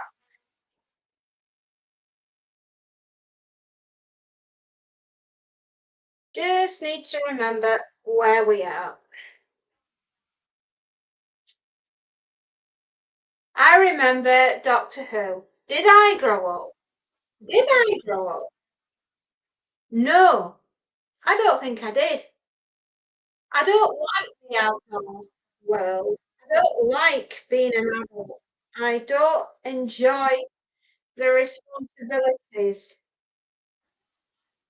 that are thrust upon us once we get to a certain age. And my heart is happier remembering playing with my own children and my own childhood. Yeah. I think I'm happiest when I'm around children, definitely, because it means that I don't get old and I can still be the mommy, you know?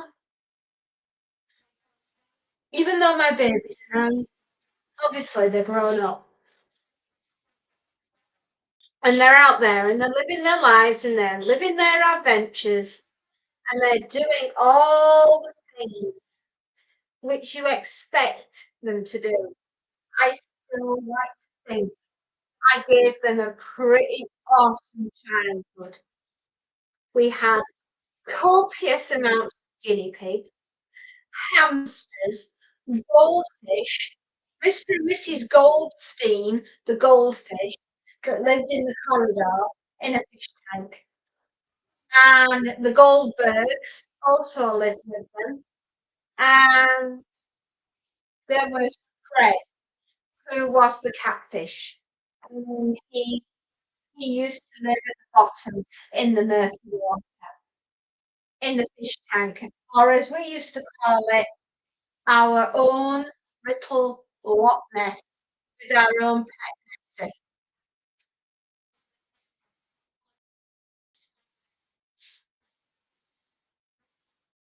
And I like to think I've given them a wonderful childhood so that in years to come, when things might get difficult and you might be facing a horrible day or something's gone not the way you want it to when you're an adult, you've always then got this little place that your mind can retreat to, and you can say, "This is my safe space. This is my happy place. This is where the best memories are." And that's the thing that I try to give them. It's almost, and that's something that's missing for a lot of kids that are growing up now because the parents are so busy having to go to work and they've got meetings and you've got to make sure that they're getting their education, you've got school appointments and everything else. And you just apparently if you depending on when you to the doctor pill, someone can guess your age. Oh yes, they can. Well, yeah, I suppose they can. All right, I'll give mine away then. K9, yeah, and Tom Baker.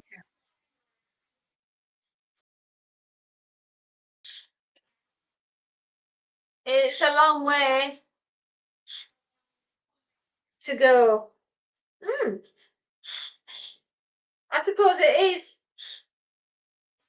It's a long way to Tipperary. So yeah, that's one of the things why I played imagination games with my own children because there will be times when they are an adult and they will look for somewhere safe for their minds to go to in a terrible situation. And I want them to have the comforting memory of what life was like when mum was around as like a soother and a comforter when they're worried about something. And not a lot of kids are given those memories, these places they can go to.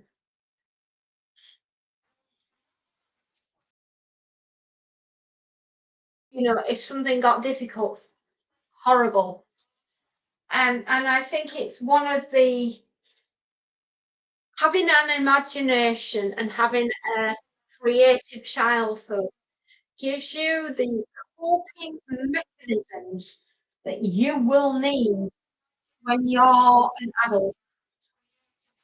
On this one. Oh, oh, goodness me. My face is itchy. Whew. Face note, I got to go. I got into it as an adult when they brought it back. Miss the old classics. Oh, that Green Day, right? Those of us of a certain age, you know the one I'm referring to. The one with the ginormous maggots.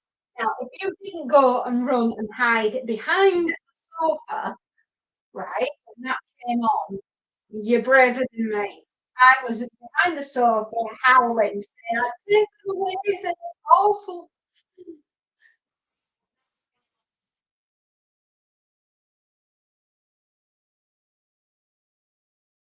Oh, hi, Sophie. Hi, I finished my hospital. You finished at the hospital, or are you building a hospital? Do you like the background, Sophie?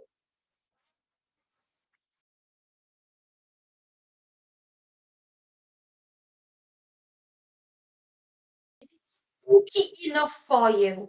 Do you like the castle?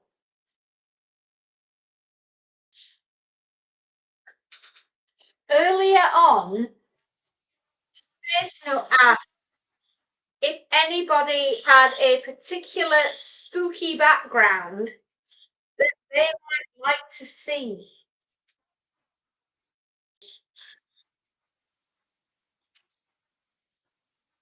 So if you can think of anything, my lovely, that you might like to go.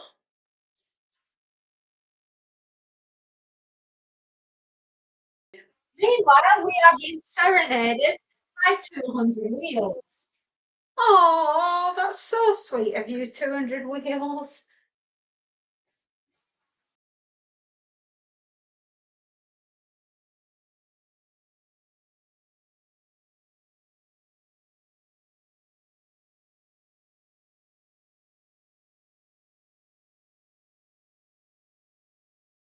I want to see Fairy on the Moon or maybe underwater. Oh, okie dokie.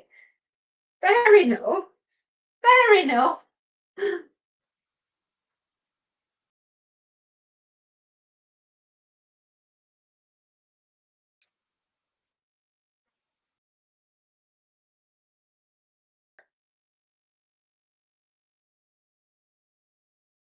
Put W speed edits in. What's a W speed?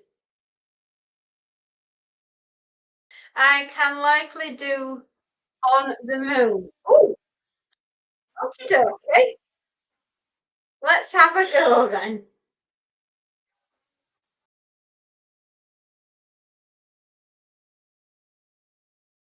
We're off to Button to visit Mr. Spoon. Button Moon, be back soon. Button Moon.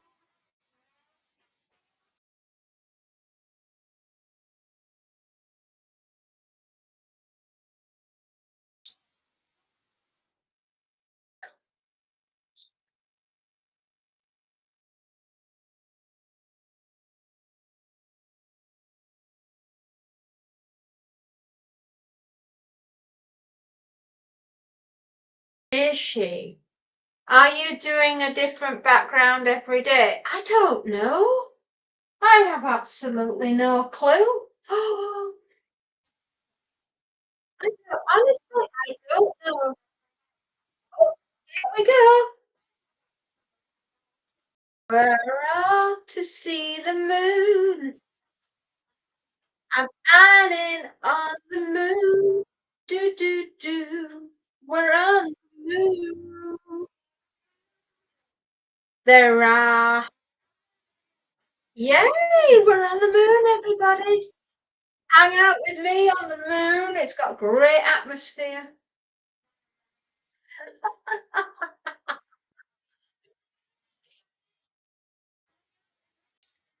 There you go. You never knew you could have so much fun with a green screen, right, kids?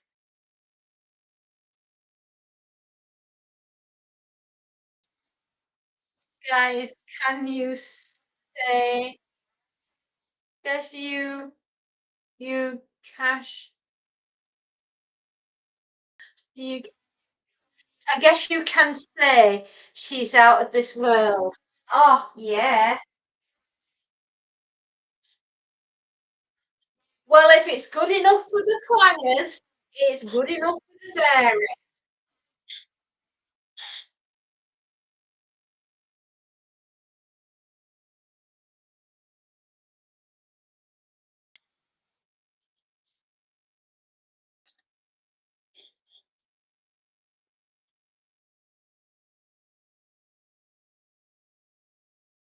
Oh, that's awesome.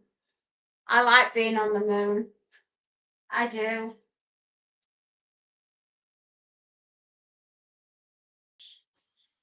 Yeah. All we need is a soup dragon and the clangers. I actually have a clanger upstairs. You know, that was one of the first things that my husband ever bought me was my very own clanger because he knew how much I loved them. That's back when we were dating 25 years ago. So I can honestly say he's such a love. He really is. I mean, can you believe that this year, sorry, this year, this week, just finished recording a YouTube video, did you, darling? Oh, wow. I will go and check it out when I have finished on here, my lovely. I promise.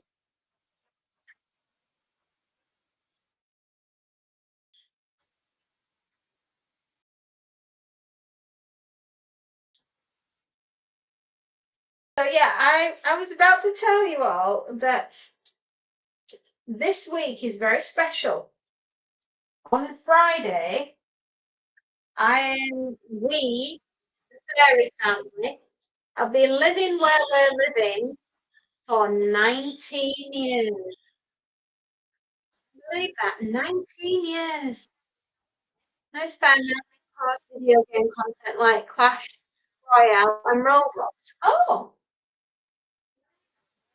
it doesn't mean that I can't pop on and give you a thumbs up, sweetheart.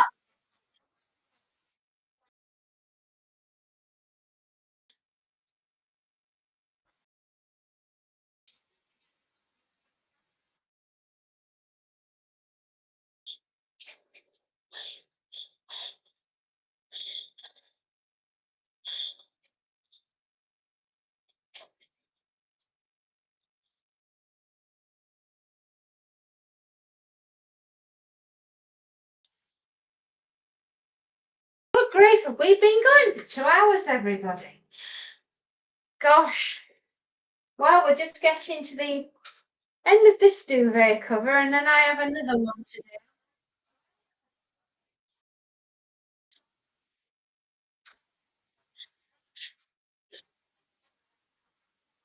And then we'll be moving on to the final bag of laundry.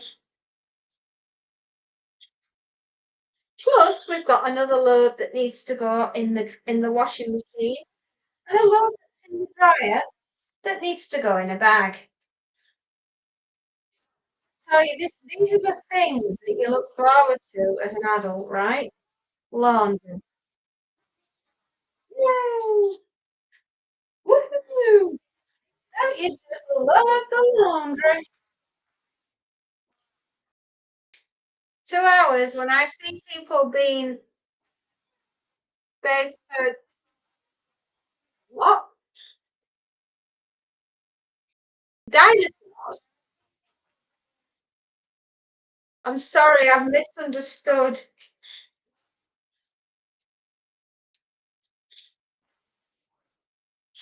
Granny needs to put her glasses on.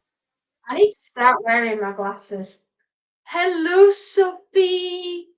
How are you today? Oh, not donuts.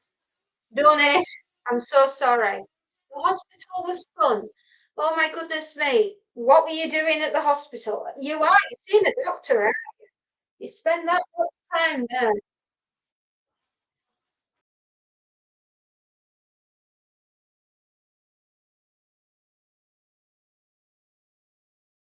I am actually doing a bed sheet, although it looks almost see-through, doesn't it? But it is actually a bed sheet that I'm doing. You have to wait for 15 minutes. Hospital was fun. Well, no, most people when they go to the hospital don't use the words fun in the sentence. You know, usually when they're at the hospital, it's been an operation or something a little bit more traumatic, like someone's run you over, and you don't associate the hospital with the word fun normally. Hospitals are rarely exactly.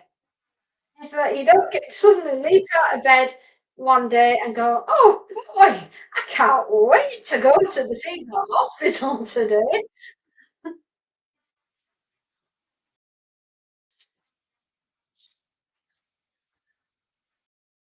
You've got to go, have your sweetheart. Okie dokie, darlings. You take care of yourself, Sophie. I just want to know, why are you waiting 15 minutes? What's going to happen in 15 minutes? And now Sophie's got to go. I don't think we're ever going to know why she had to wait for 15 minutes. You'll have to let us know next time you're on.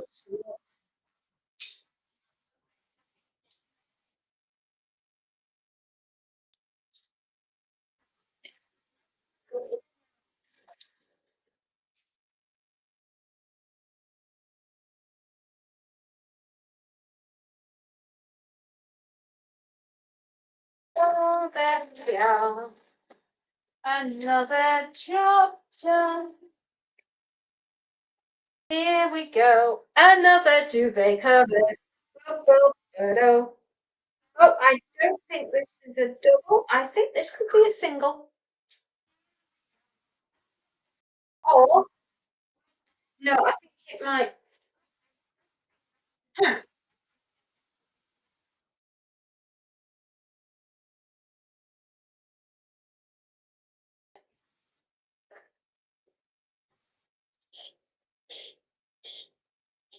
Well, it's the last thing for this customer.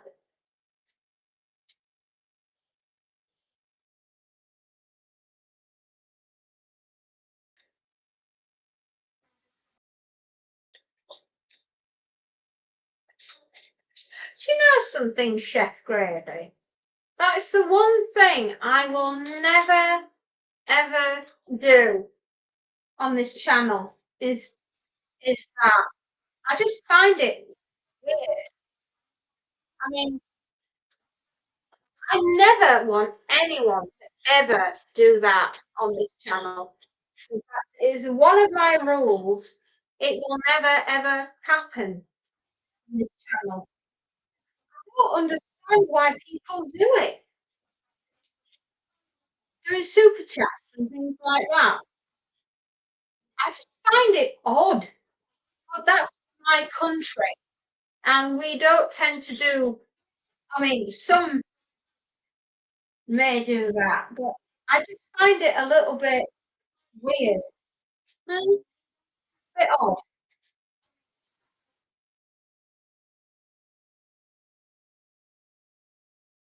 I'd rather that not happen.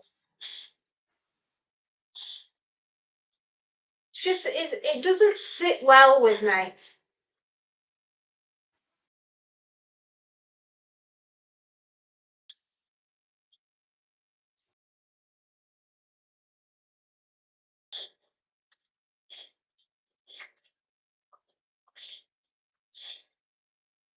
I wonder where Sophie was going.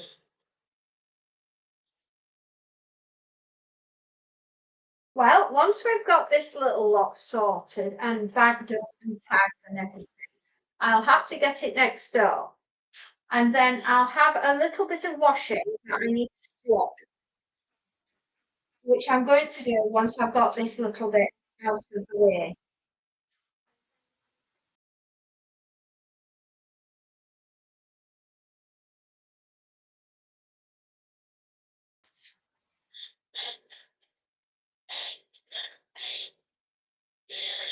And then we've got one more bag, and that's our second customer, which we'll do this afternoon.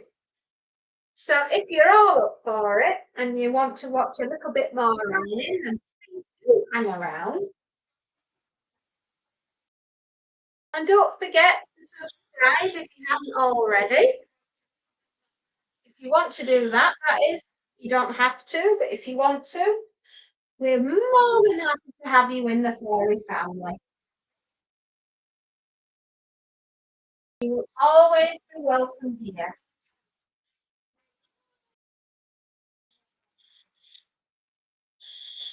I'd like to think that this is one of those little magical places that you can go to when you're on the internet, that you can feel safe and, and just generally pop on and just have a natter and let me know how your day's gone if you want to. Or if you've got a little worry and you just want someone to listen. I'm very good at that here. It's a bit like a mummy's corner, you know, you can come to and just let the weight of the world be off your shoulders. And we can talk about things that are from our past. And 200 Wheels, God bless him, he's still belting out the tunes. Keep going, sweetheart, you're doing a grand job. He's so lovely.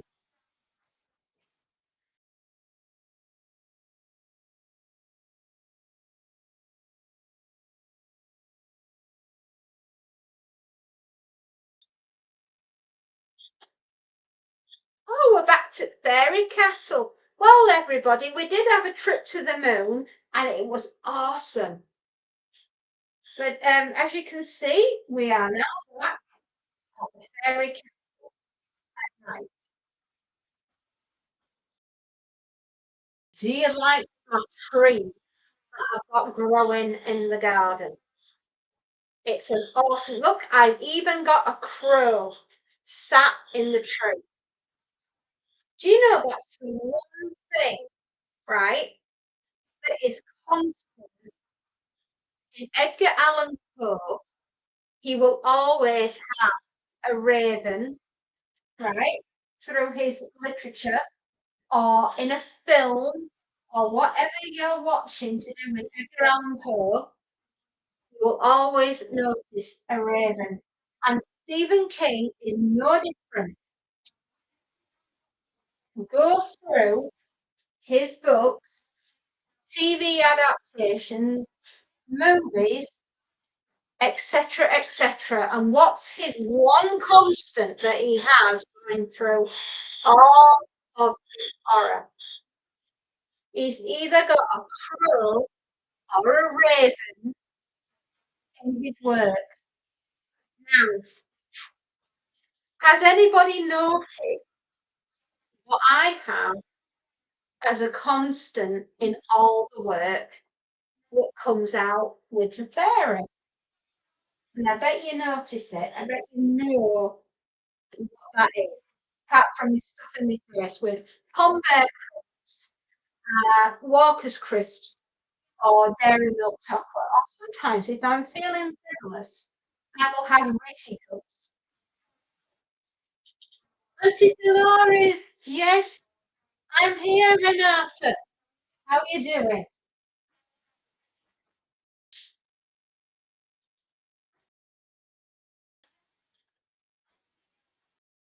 Are my subscribers maxed out or something, or are people not subscribing to my channel because my videos are kind of lame?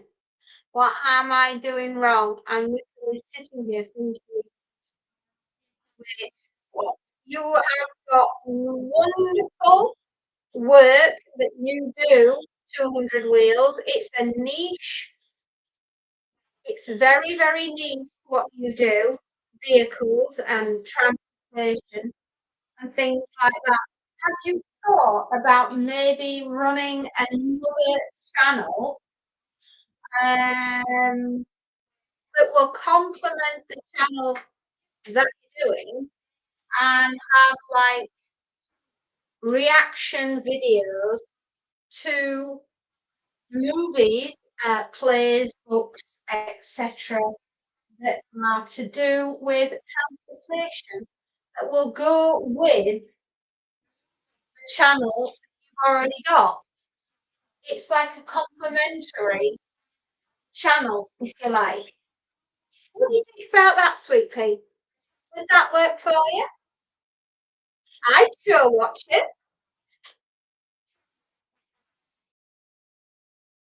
I mean, just think about all those movies out there and all those books and everything else that is all connected to transportation.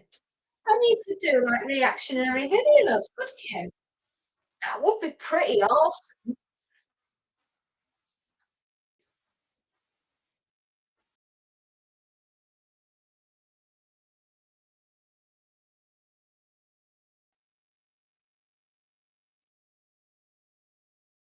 I've got 3 channels. Well, what's stopping you having 4?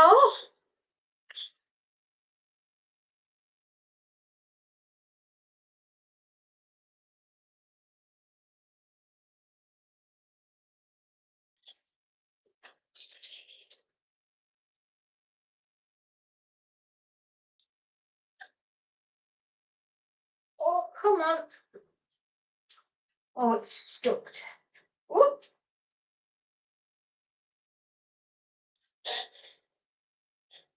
One road rage and one of my recordings of GTA Grand Auto. Oh, okay. How about all the movies that have got vehicles in? Like Gone in 60 Seconds, um, Transporter, uh, what's that one that The Rock does? Oh, they go around. Oh, it'll come to me. Anybody? Come on, help an old brain out. What was the films that The Rock, or maybe it was Vin Diesel, it was all about past things. It'll come to me. No, brain's gone for a wander. It happens a lot with me now. Cracky, I hope I'm not starting with Alzheimer's. I can't even think if I got the right actor. Fast and Furious, that's it. Thank you. God, thank you so much. It's old brain of mine, you know? Yeah. And the one that Sandra Bullock did, you know, on the bus. It was obviously not on the buses. How did I get so many subscribers? You know what? I have, to this day, 200 million, I haven't got a clue. That's the one, yes. Speed. Keanu Reeves were in that, weren't they? Oh man, was he fit as old when he was younger? I mean, it's still pretty tasty, right? But my goodness me, I've got this thing for Keanu Reeves. Man, is he a fine crime? Oh yeah. Speed 2 was terrible. I know. That was the one that was on the boat, wasn't it? Yeah, that wasn't very good. Bus was much better. Yesterday I made fairy cakes at college. There you go. Famous. Cape Girl. With that big boat on the island. Yes, that's the one. Jason Patrick. He was in it with Sandra Bullock. Now, famous fact. I did not know this, but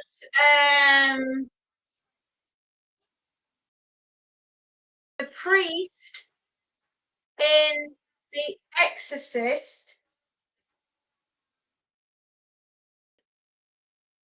I've forgotten his fucking name. Oh, you joke. I'll just have to go onto Google.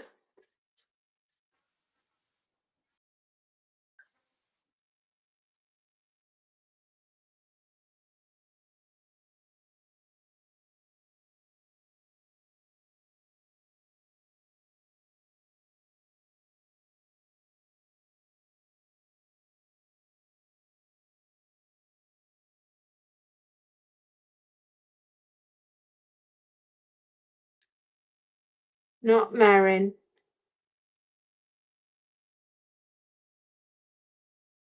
Father Karras. Jason Miller. Yeah, Jason Miller, right? The actor who played Father Karras. Well, the lad that was in the film with Sandra Bullock and Speed, that was his dad.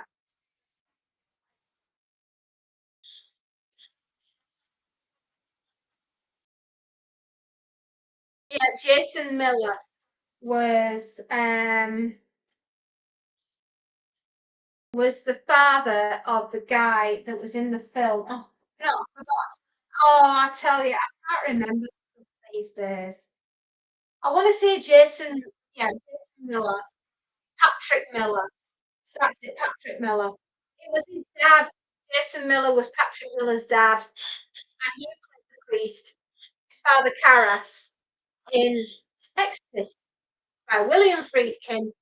And oh, this is a joke. William Friedkin,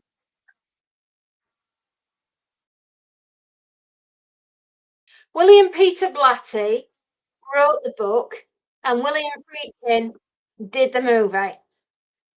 Yes. Thank goodness for the book.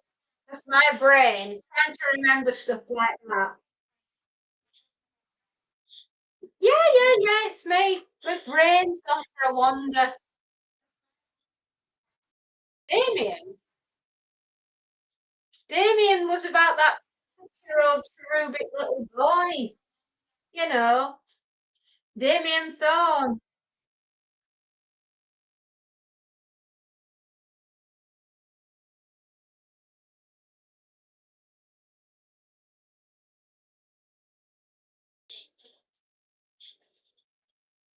Oh, yeah, I'm just struggling to remember some stuff today. Ah, I tell you, my biggest fear, as you well know, is having Alzheimer's. But thank goodness I make my brain work. Sometimes I have to ask people, oh, that's the clergy killer, is, oh, Damien Karras. Right, yes, of course. Father Karras, Damien Karras, played by Jason Miller, who was Patrick Miller's dad, who happened to star in that god-awful film, Speak, and was much better as Mikey's older brother in Lost Boys with Peter Sutherland and Jamie Gertz and Corey Byrne and Corey Feldman. There you go. See, I ain't got Alzheimer's. I just need to sit down and think.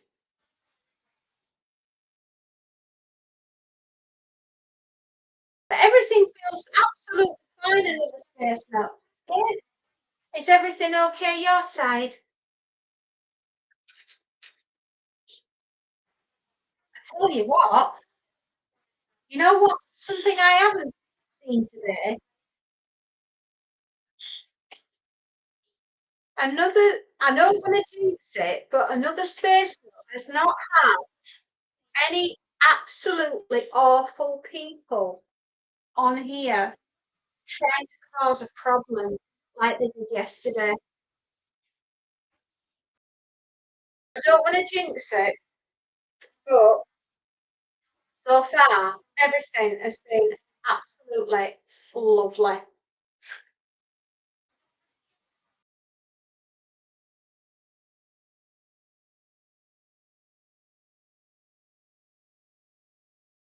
And everybody has been super friendly and very, very sweet.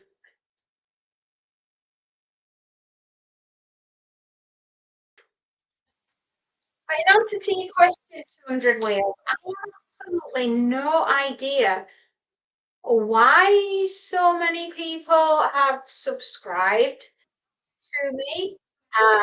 I guess they enjoy having a natter, and I guess they enjoy horror books and, you know, end of the world books and things like that. So maybe they just like those things.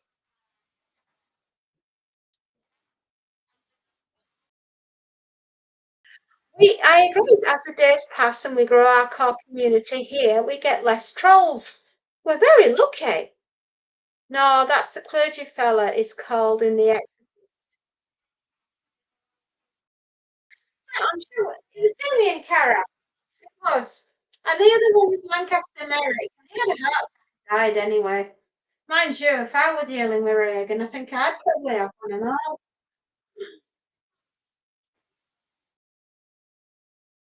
It's nice, isn't it? This can be such a pleasant place to be. And everyone can have something positive to bring and a happy memory or, whatever it is that's on the mind.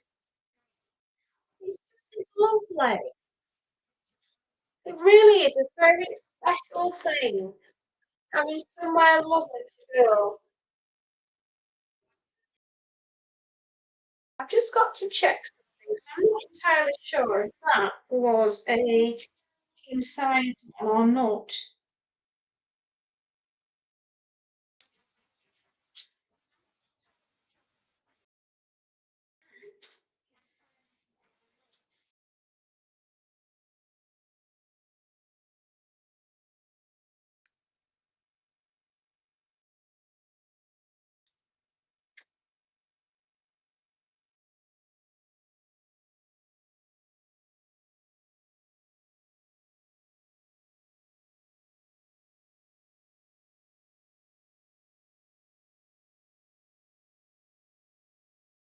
There we are. Folded nice and flat. Either that or they all really love ironing, more so than they actually realise. That could be it. Could be that they're all secret ironing thingies. Maybe you all really love press the sheets. Who knows? Right, we've just turned off the machine for a few minutes.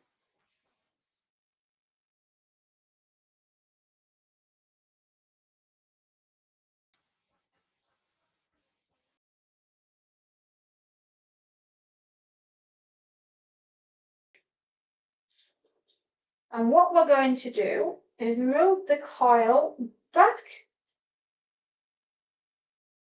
back, all the way to the deep top. There we go.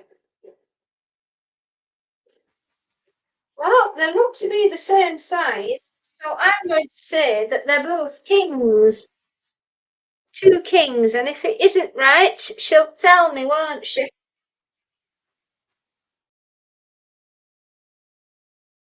Okay, that's that one.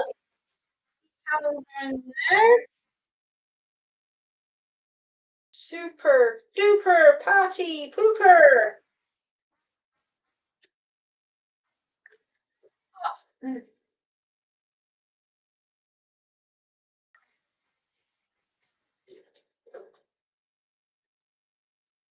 Okay, We're making a list. We're checking it twice. We're going to say if you're naughty or nice.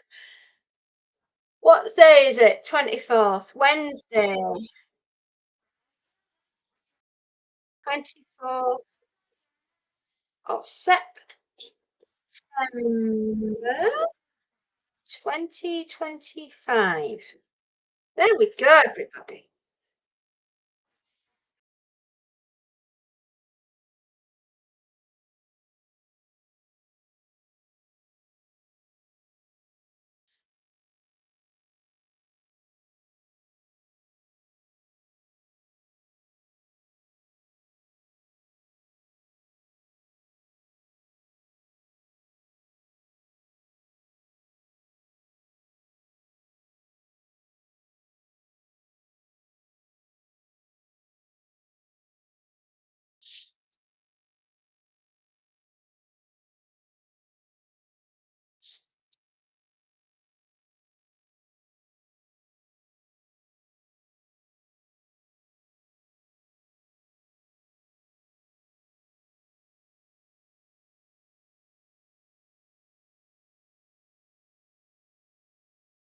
Right.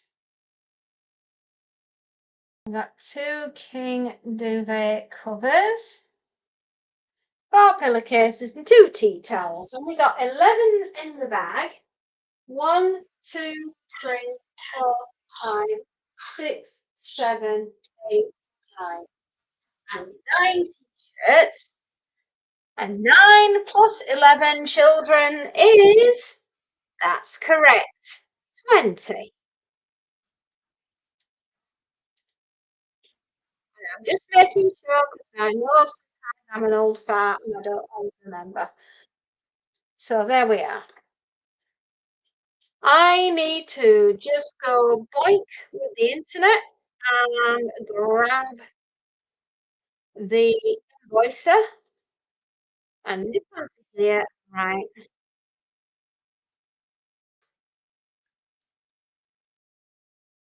and get the right lady for the right number. So I don't do that when knackered. 8, 9, 7, 6. Okay. First of all, we'll do that. And 20.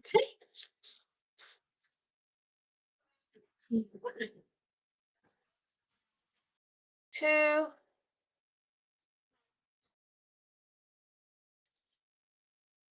Oh, what happened there?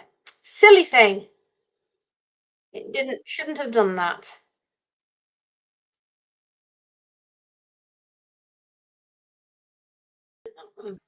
And that is that.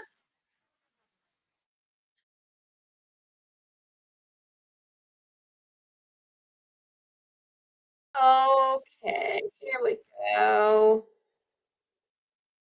Come on, where have we gone? There. Okay, that's that.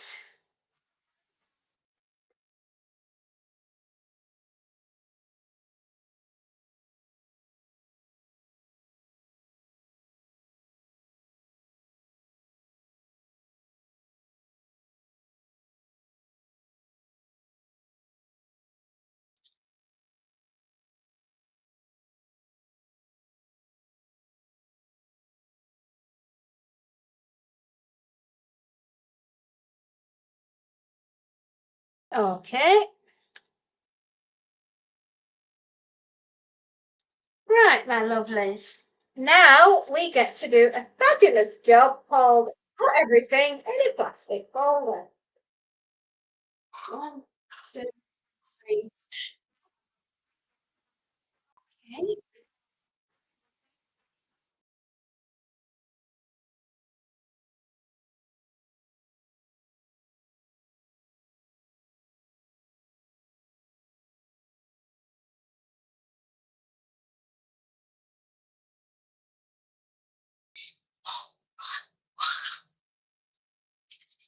There we go.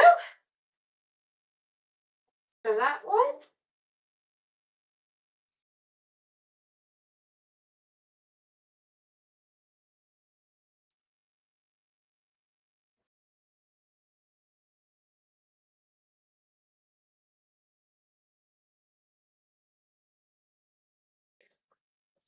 As tremendous fun as all that was. We must go next door and get all this moved next door, and I'll be back in 2 minutes.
Come back.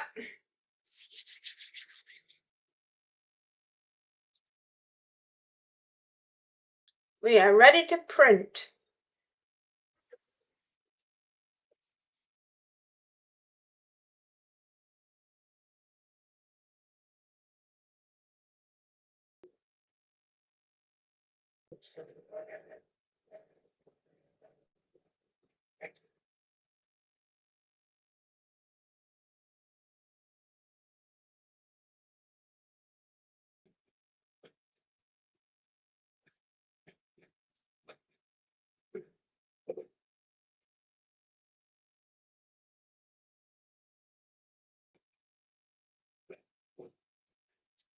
There we are.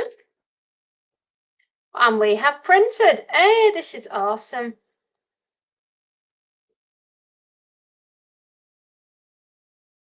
There we go. Oh, and we know what we need. It's called sellotape. Isn't sellotape a fantastic invention? I mean, just think about how we had to put parcels together back in the day before sellotape was really a thing. And now we can put together parcels of any kind thanks to sticky tape.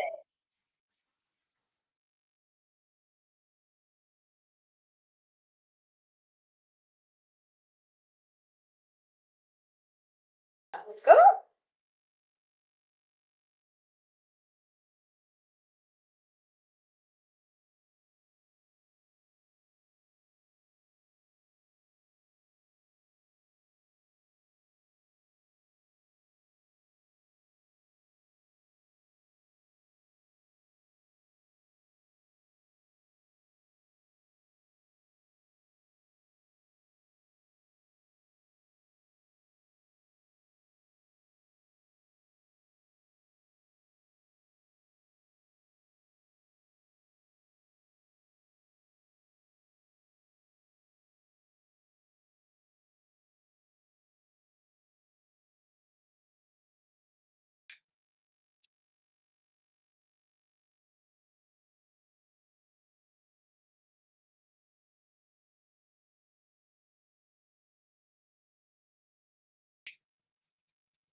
There we are.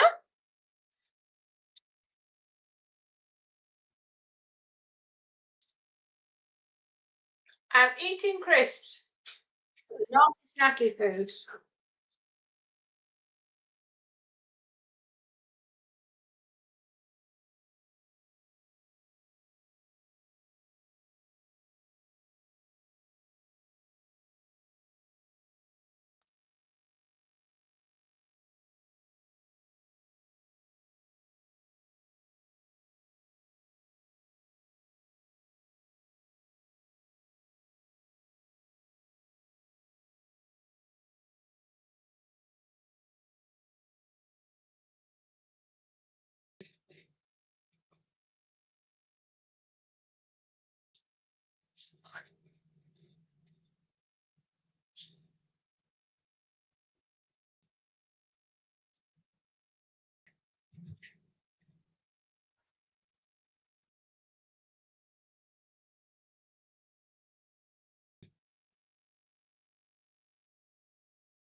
I've just put the dryer back on for another half an hour or so.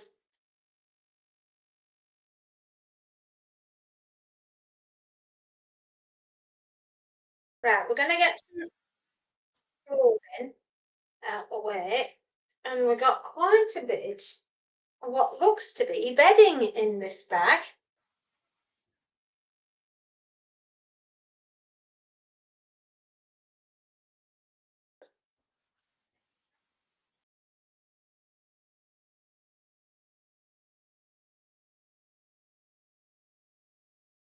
Right.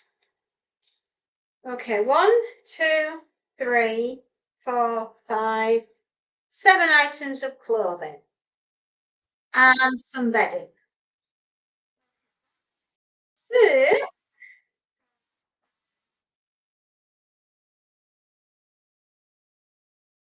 and miss today. Ignored. I am, aren't I?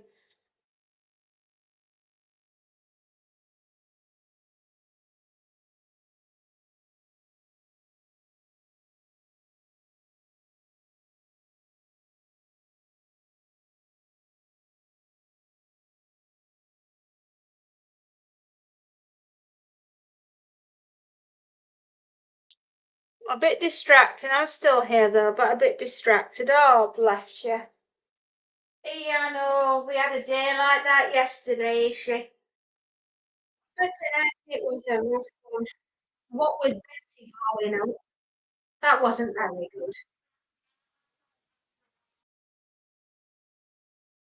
I mean, not that there were like a massive explosion or out like that, but the water tank went. And, well, best advice I'll ever say, electricity and water don't mix. Not well. Yeah, the tank just went, and that was that. And there was no more.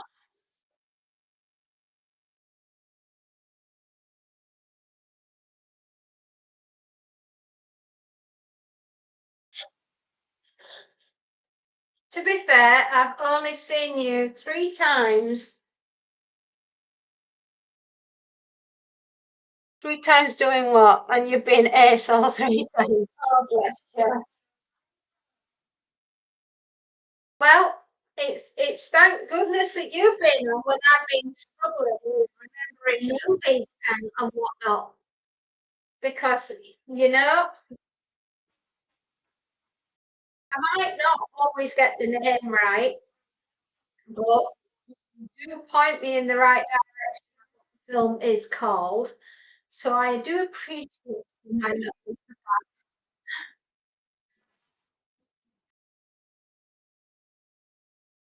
We took history, the movies, and today we took a stroll through memory road. And you know what? It's okay to do that, isn't it? It's okay to go on memory lane.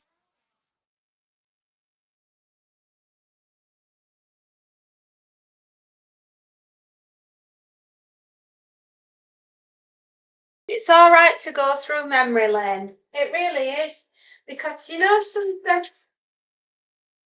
Sometimes with the way the world is, it's nice to go back to something that is familiar and comforting and remember it. I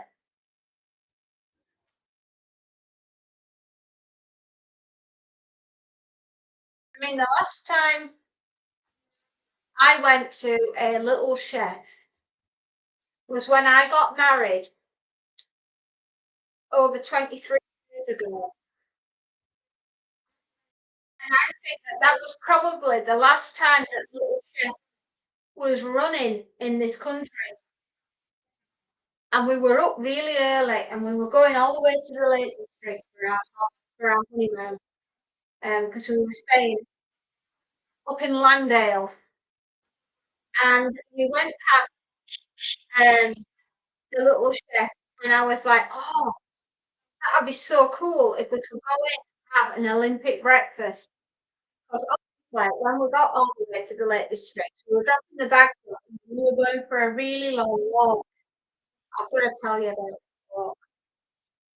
So there we were, going right up over like in the Lake District. If you know where that is, it's quite high up. We're not going up as far as the Dragon's Teeth, but we were pretty high up. And lo and behold, and no word of a lie, God's honest truth. Who did we meet coming towards us? But a group of nuns in trainers, right? I, I cannot make, and I'm not lying to you, I could not make this up. There was a group of nuns walking straight at us with trainers, right? And full habit, everything. And first of all, I thought this is a joke, right? But no, they were genuine nuns. They just decided that that was the particular day that they were going to go up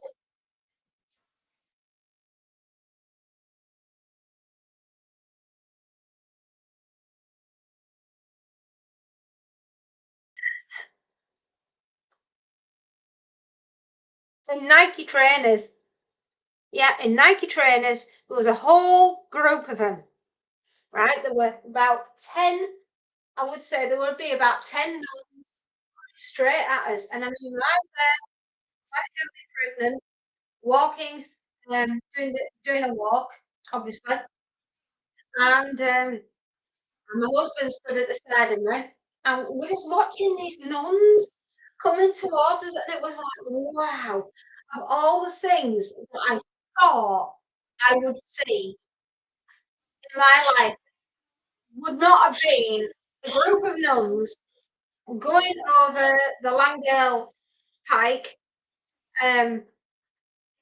whilst we were on our honeymoon walk. That was just like, wow.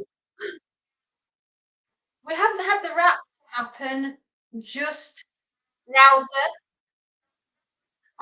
but what we are doing is experimenting with um, green screen and CGI. There you go. That's something you didn't know about. I love remembering random facts about strange stuff that's happened to me through my life.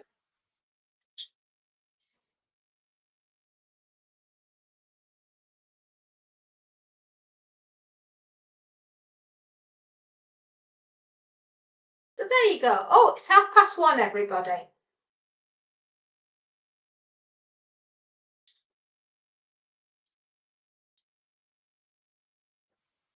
Obviously, nice trainers are none approved, then, aren't they? Hmm.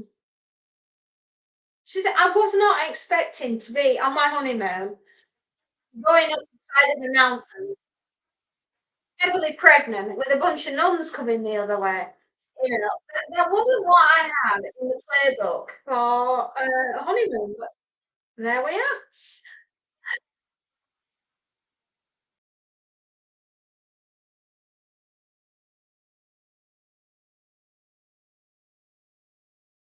At least I got married, right, before we had the baby. Oh, dearie me. Yeah, not on my wedding day. I'll tell you the story of my wedding day because it's quite funny. And I have put this up as a video in case anyone wants to check it out. But it's true. What I'm going to tell you is what happened on my wedding day. So, the place I was getting married at was a registrar.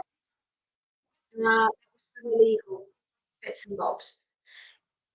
And they were having some renovation work done. And obviously, there are different levels of the register office for different areas that you're going to need, like the register of a birth, the register of a death, and the bit that you get married in, all on three different levels. all the signage had been taken down, and a very intelligent person forgot to put temporary signing back up to say which room you were supposed to be going to or which floor you were supposed to be going to get married. Now, bearing in mind, I'd only been there with my betrothed once before to request to get married, pay to get married, right? Because you got to pay for your license and everything so you can get married, right? And pay for the registrar and all the rest of it. So there I was, full on bridal gown, tiara at the and bouquet of flowers, shoes, veil, jacket, the whole caboodle. I was dressed as the bride, right? There was no mistake in what I'd got. It wasn't like, guess what I'm going to say. No.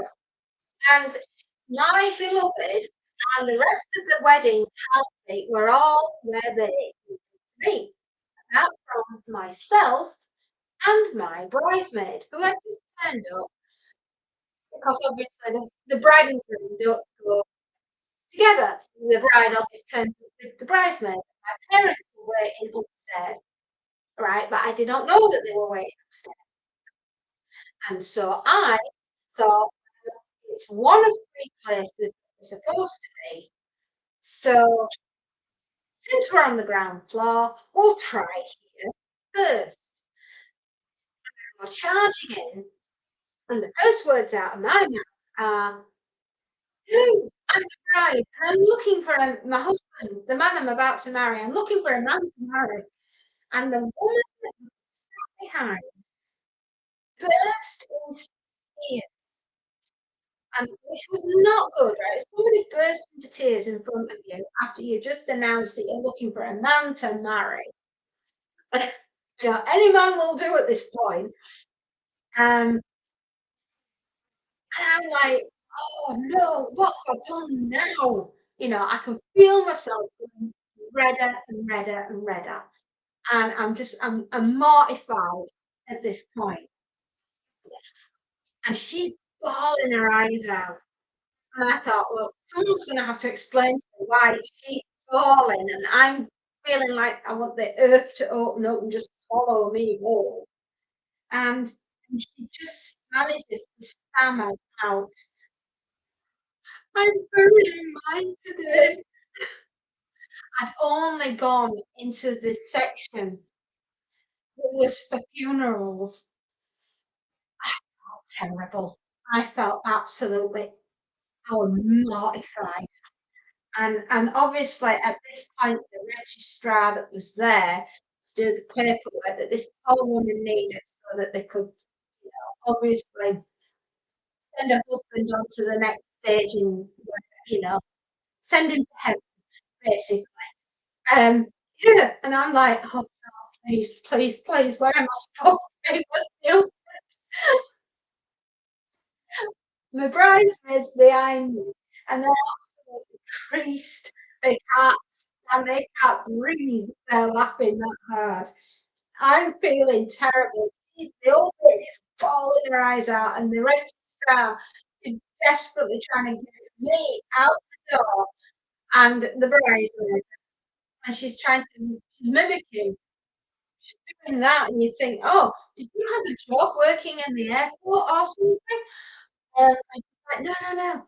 You need to be upstairs." And she goes, "Why did you come in here?" And I said, "Well, to be fair, there are 3 floors and no signage, so I took a guess. I guessed on the wrong one." I've never been so embarrassed in all my life. Oh my God. No, it could have only have happened to me. So there you go, everyone. That was my wedding day. When I got upstairs, not only was I beet red, absolutely heart hammering in my chest, with all the bridesmaids laughing down.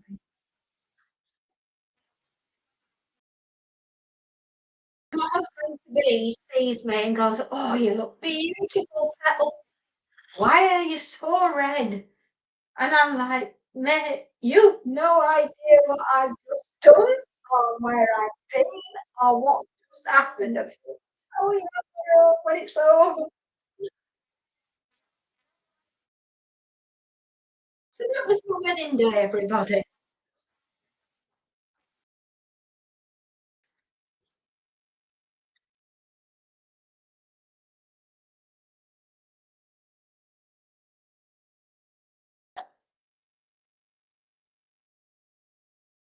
Oh, Tomo, right. So sorry that there are two of you with a very the same Tomo one. You have a doppelganger out there. See, putting it again.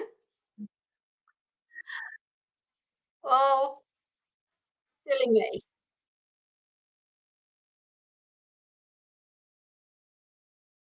So there you go. Something new you didn't know about me that I completely mucked it up when I was getting married. Fortunately, though, I did find my beloved, and we did get married, and we've had 23 wonderful years of being married and 25 years. So there you go. You say that the best marriages are forged in fire. I'd like to think so.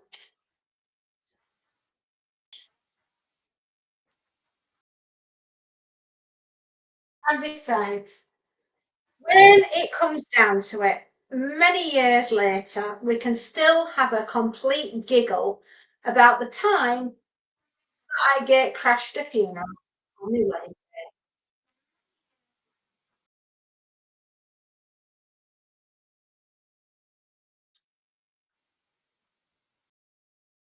This Tommy's here for the third time. Oh, right. That explains, because there was another Tom as well, which made me think that you were the same Tom. There we are.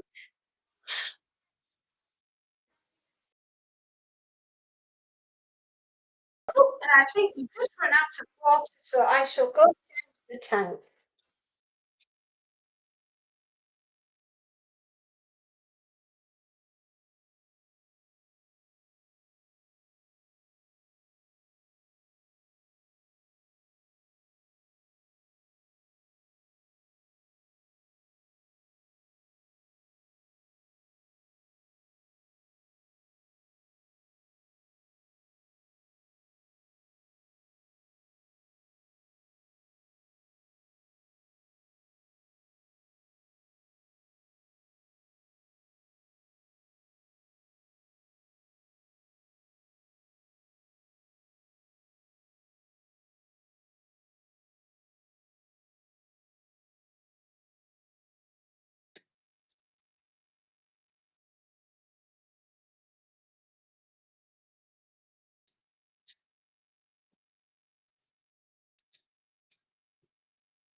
Aha!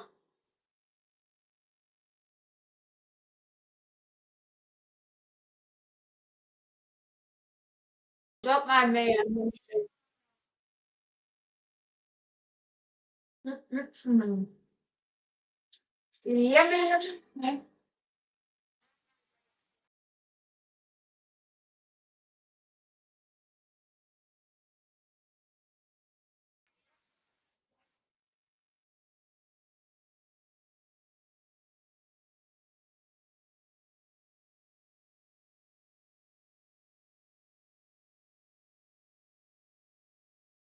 Oh, you know what I watched last week? One of my favorite Marvel superhero movies, Blade, with Wesley Snipes. And to say that he was 42 years old when he was doing that film, I just think he is absolutely fantastic. That's peak Wesley Snipes. in that film. And you know where he got to be the best baddie?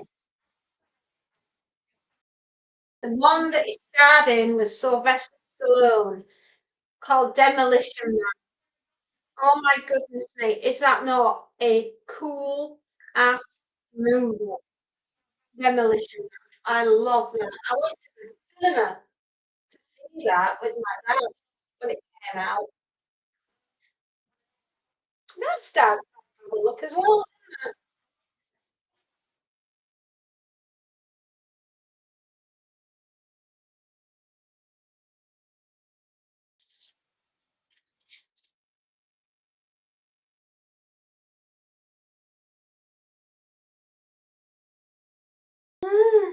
I'm not sure they did. Oh my goodness, have we been going for 3 hours? Good grief. I've been ironing for a wee while then, haven't I? It's what, quarter to two. Well, we're doing very well, everybody. We're on to the second customer, and we've got 8 items of clothing that they need doing, and then we've got bedding. So, with a bit of luck,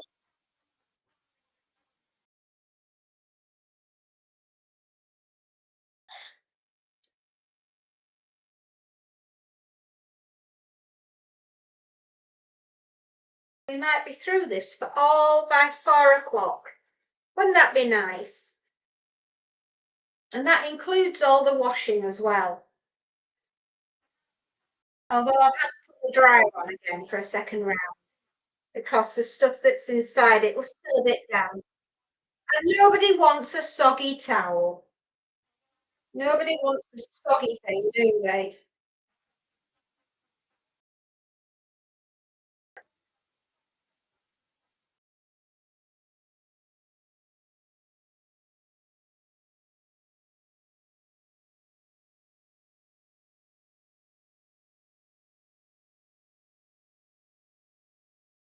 Oh, do you know, I feel as though we've been on a little adventure, everyone, today. Do you feel like you've been on a little adventure? I do hope so.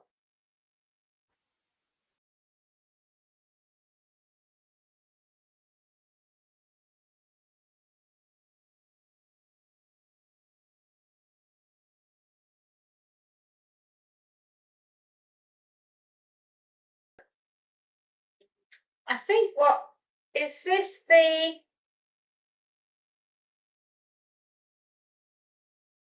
third or fourth time we've done remote programming? Another space note? We're doing a remote program. So it just feels slightly strange to me. And I don't know if we're going out, are we going out vertical or horizontal? I have absolutely no idea.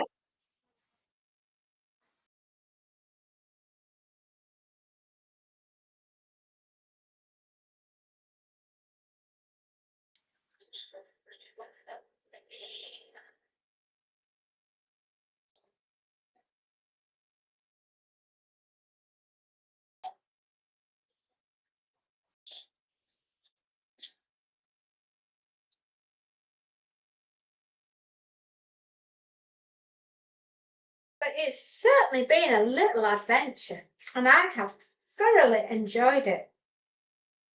And I've never worked with a green screen before.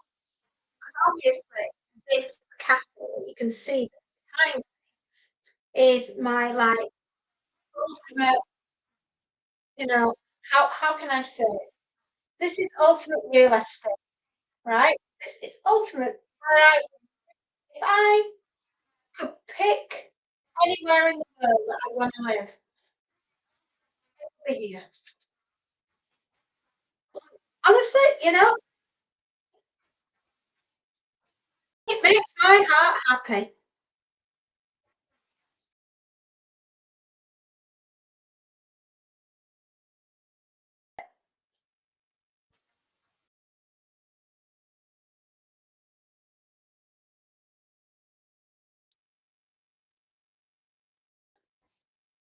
Looks like Dracula. It does. It may look like Dracula's castle, but that's where my heart will be happy.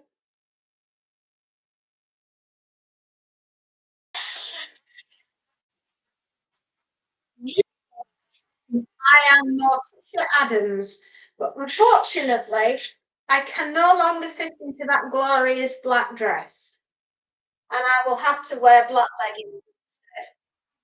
And look like a fat ninja. And there we are.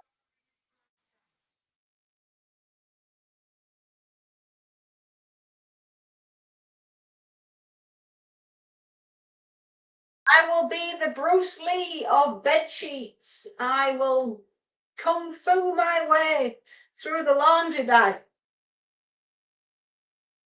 one snap at a time.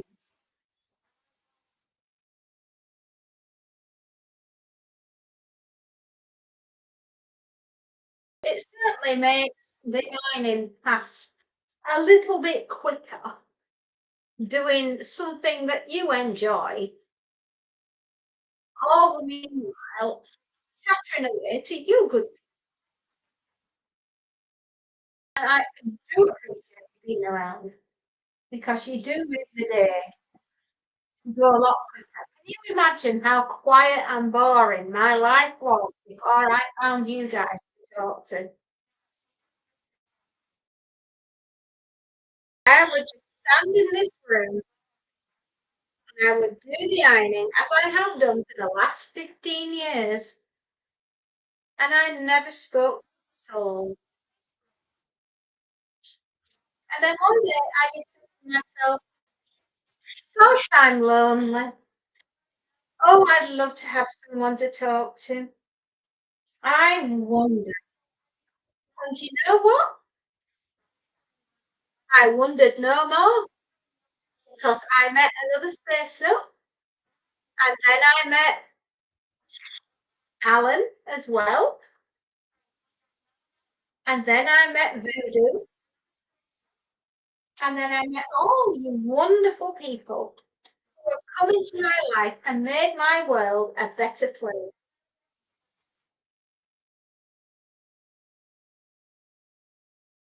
And that is something beautiful, isn't it? And now, when I come and I do the ironing, and you pop on and tell me about your day and all the things that you're getting up. Oh, I don't mean too sweet. It is actually lovely to have you all to talk to. It really is. Sometimes, with the way the world is, and the fact that we're becoming more and more isolated, and we are, yes, we're using the internet for good. And it actually gives us the chance to have someone to talk to when you're at work. Because I mean, yes, when you go to work, you got your work colleagues, right? Well, I don't have any of those because I'm here on my own in the island. The only work colleagues I have is Alan, another space nut, Voodoo, right? When they're on, and they're here with me behind the scenes. They are.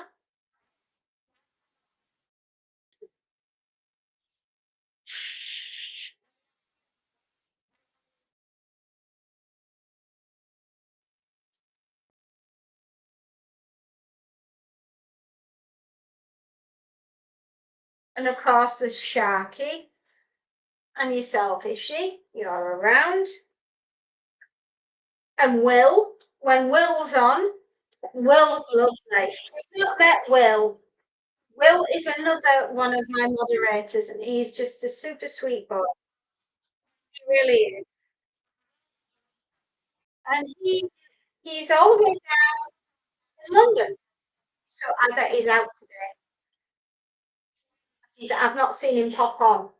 So I'm thinking that Will's probably very busy, out and about doing what he does. And of course, there is everybody else. There's John who pops on, and Sophie, and Sophie's around, and 200 Wheels, and a chef, and then there's the three kids, Skull, Madcap, and Raccoon.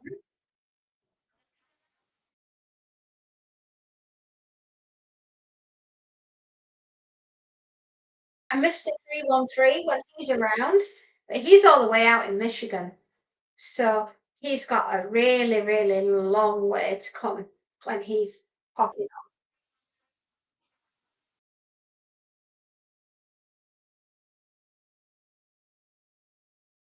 So there's lots and lots of people that pop on to see me, which is awesome. I absolutely love it.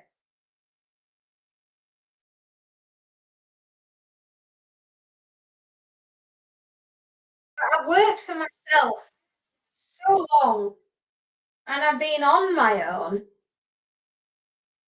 for all that time that I just thought, you know what, this year we've got to have a change. So change is as good as the rest, right? And there we are. How did the three kids find you? Do you know? I don't know. They just did. They just popped up one day, and there they were, all the way out in Mexico. And there's GTR, who is also out in Mexico, and he pops on when he can.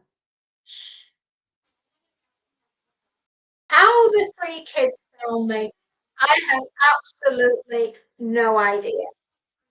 But they are the sweetest children. And then there's Noob, all the way out in India. And we have also have a gentleman on here called Batman. But Batman comes on when because he's all the way out in the Middle East. And it must be very difficult to try and get hold of him. So there we go. But I have absolutely no idea how the three kids found me. But I'm so glad they did because they are so sweet.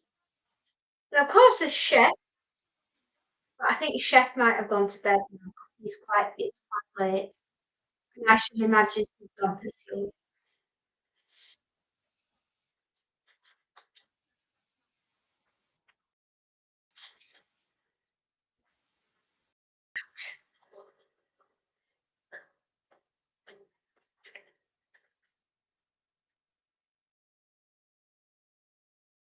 But yeah, just one day the three amigos turned up and they've been a part and parcel of the fixture and fittings ever since. And they're so sweet. And they've sent me pictures on Discord. Oh, okay, another space note, I understand.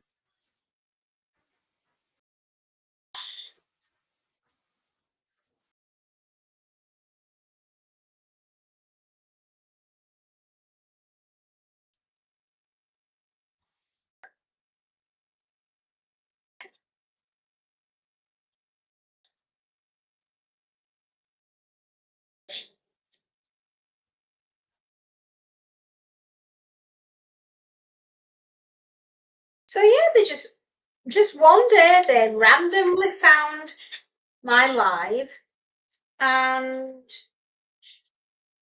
then they popped on and hello, and then they got some pictures of Dexter and Monty. And they've just been awesome, really lovely kids.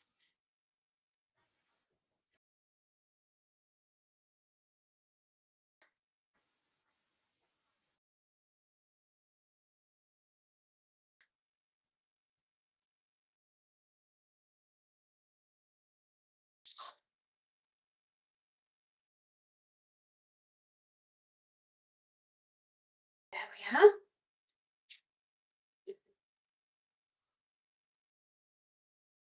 It's a shirt. There we go. Or a dress. This is space up. Where's oh right.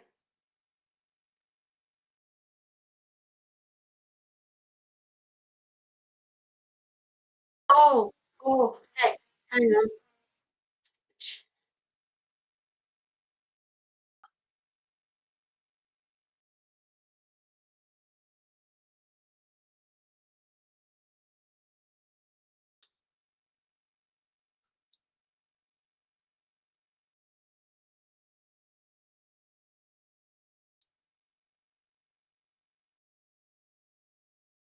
Okie dokie, hang on. See if we can get back.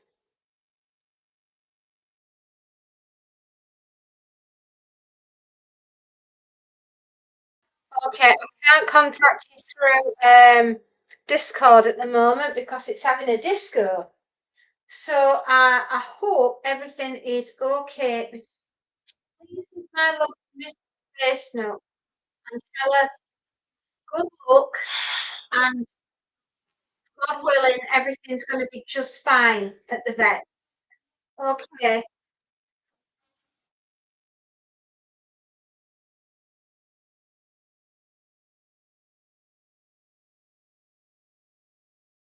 I'll be thinking about you all. All right, my darlings.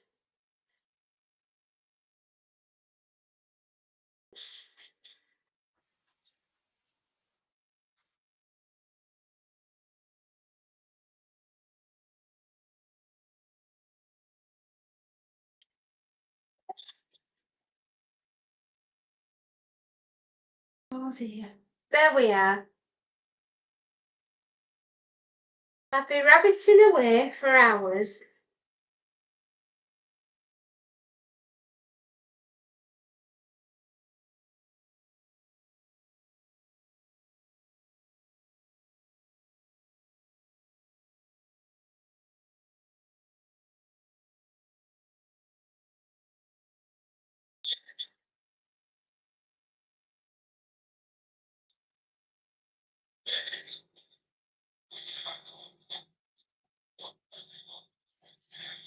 There we are.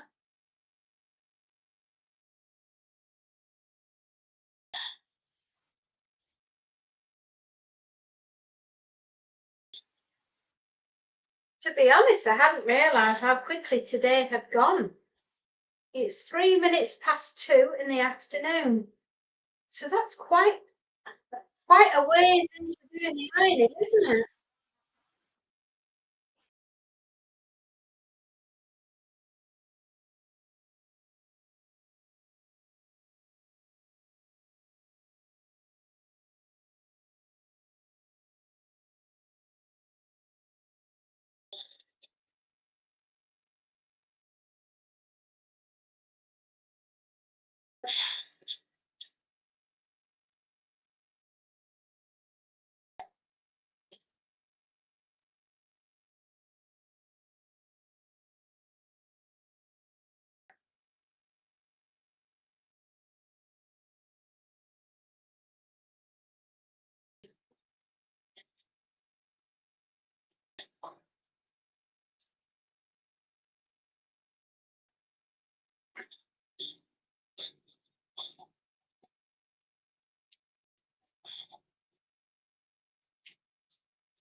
I can just hear my child.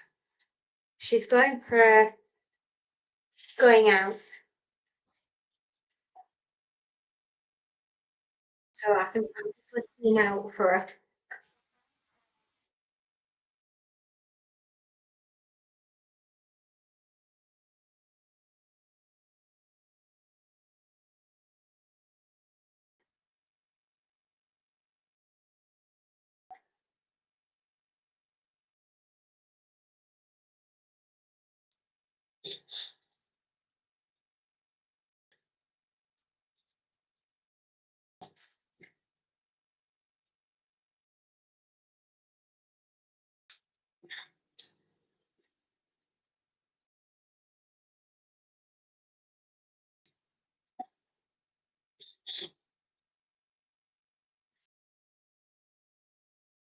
Yeah, near enough. Done another sleeve. Tell you what, if you didn't know how to iron before you came on here, you do when you go.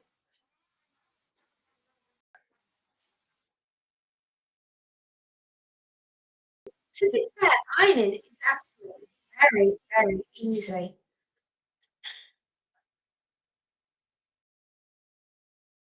Although, back in the day, when young girls attended technical school, the ones that didn't go on to grammar school and have the opportunity to go to university, if you didn't pass the 11 plus, you went on to a technical college. Okay? And in the technical college, you were taught things like how to change a plug socket and maintenance on vehicles if you were a boy, or being a builder, or an electrician, or a plumber, things like that.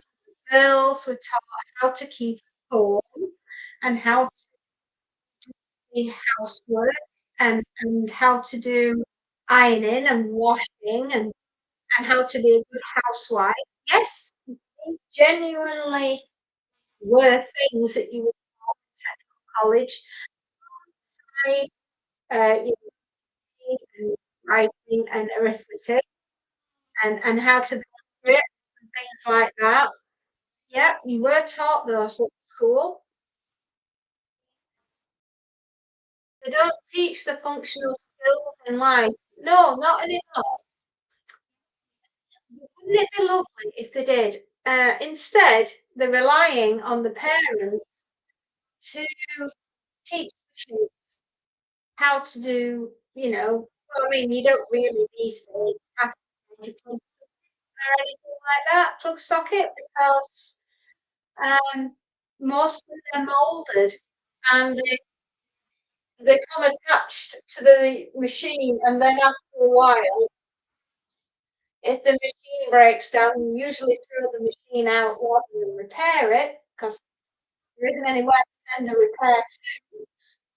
And you go out and buy another machine, don't you?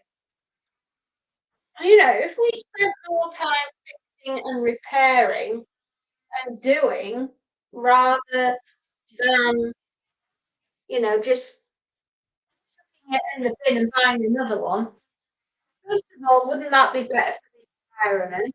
Secondly, we'd save a bob or two. As great as Pythagoras' theory is, there's lots of people that don't know how to cook. No, but they can make triangular sandwiches, so there's something in that, I guess.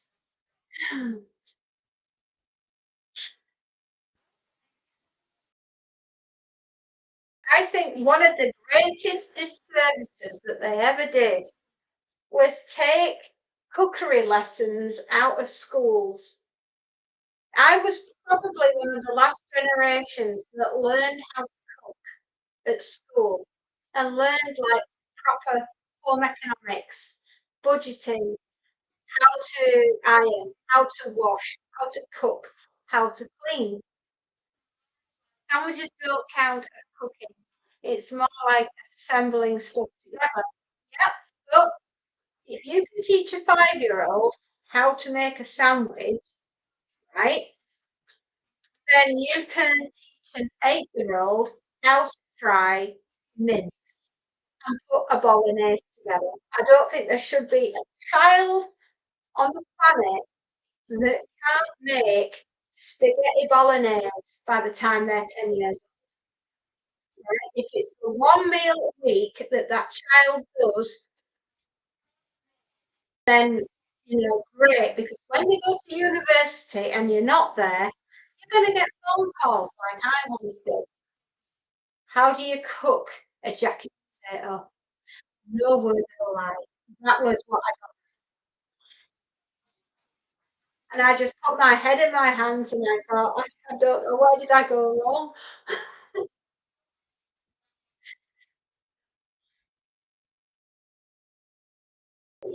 were taught things like that at school. So I'm probably my generation will be the last one really that went through and learned how to cook. I mean, I remember when my daughters were at school and they were learning in home economics and they came back and can I just say, never ever put banana in a fruit salad unless it's right at the end and you serve it up. Because she was told by her teacher to put the banana in the fruit salad and leave it. When she came home that evening and presented to us the fruit salad that she had made, nobody wanted to eat it because it looked as though it had been lifted from the movie called Shrek, and it was the swamp water in which Shrek sat in. And she couldn't understand why we were all like, no thanks, really don't fancy eating it. And she was a little bit crestfallen. And I explained to her, had she put the banana in right at the end, it would have been absolutely fine and glorious and tasty and they're lovely. And it looked like pond water. Oh dear, Lord, the smell. You know, one of those, when you smell something and it triggers a memory. That is triggering. I mean, I'm not smelling it and I'm remembering it. Anyway, needless to say, nobody was tucking into fruit salad that night. Oh, dear me.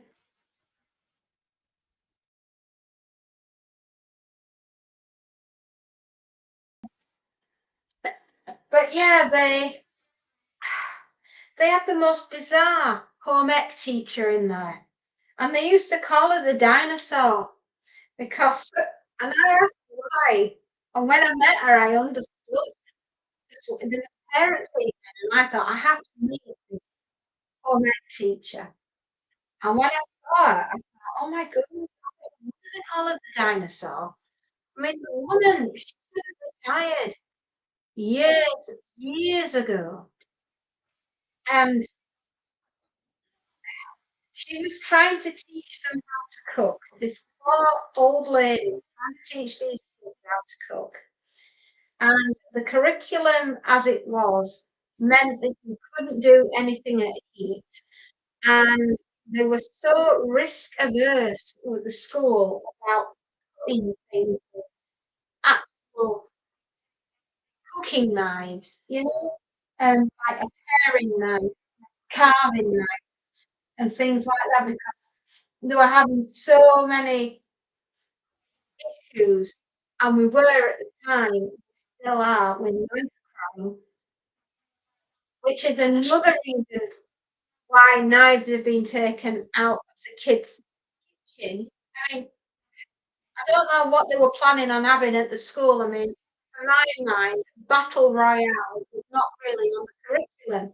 However, the teachers and the powers that be that are in charge of teachers, headmaster and everything, they have that many regulations that they need to meet these days that it's just easier to take heat out of the kitchen so you can't cook anything, knives out of the kitchen so you can't cut anything. So the only thing you're left with are spoons and forks, and then they got taken off the agenda. So cooking stopped altogether, and they ended up the closest thing that they could get to doing anything to do with food and home economics was design a pizza box. I mean, design a pizza box, that was all that they could do. And then they started on the dressmaking, textiles, stopped those from happening. Taking scissors. away from them, so they couldn't cut the fabric, and taking needles out so they couldn't do any and then you can't teach it other than read it out of a book. You can't teach anyone to knit because you're not allowed to use knitting needles. I'm we're taking a giant step back, teaching kids how to do stuff.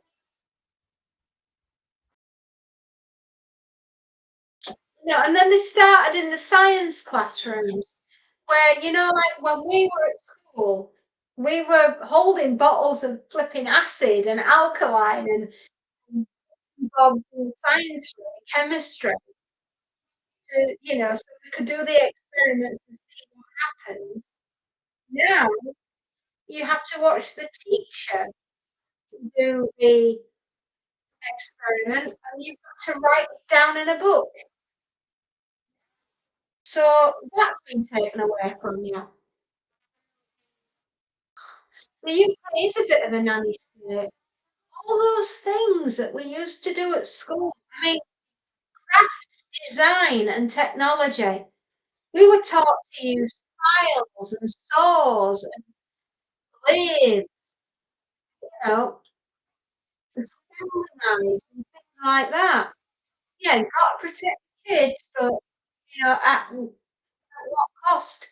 Now, craft, design, and technology is just computer-aided design, AutoCAD. You're never gonna know what the wood or the metal feels like. You'll never know what it feels like to make something. Hello, Sophie. You'd like to tell us why you had to wait 15 minutes? We're gonna have to guess. Because you left me wondering what you were waiting for 15 minutes. I mean, is it a pot noodle? No, because that would only be 5 minutes. So what would you do with the other 10?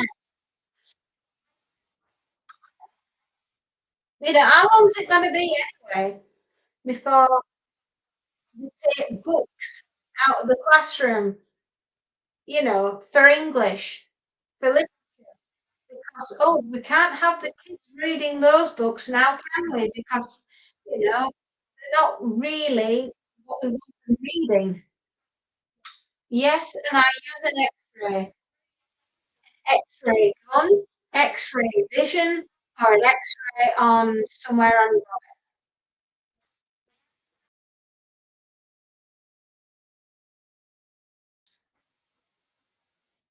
my channel.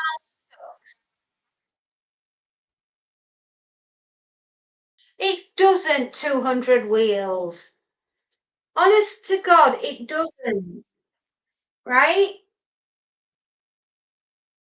I think your channel is great. It doesn't. Don't be silly. I think your channel is lovely, young man. And you're like I was when I first got going. I was really didn't know what I wanted for the channel, and it was difficult to get going because nobody knew I was there.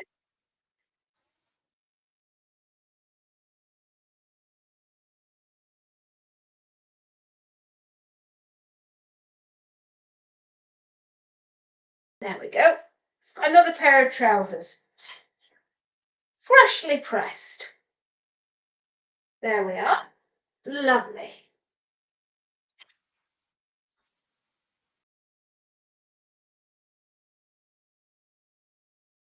Right. Two big dresses to do, and then we're there. I had the best day today. I've had a McDonald's and an X-ray. Oh my goodness. Life just suddenly got very interesting for us. So,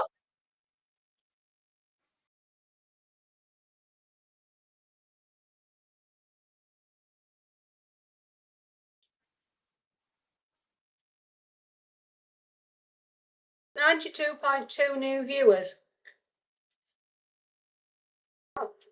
You know what? That's awesome.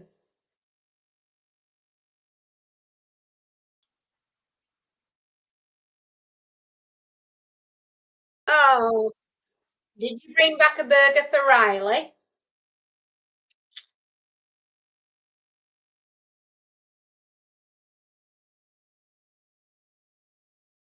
Your channel is exactly where mine was when I first got going.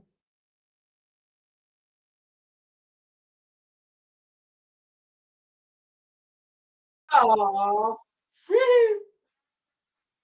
oh, that's cute.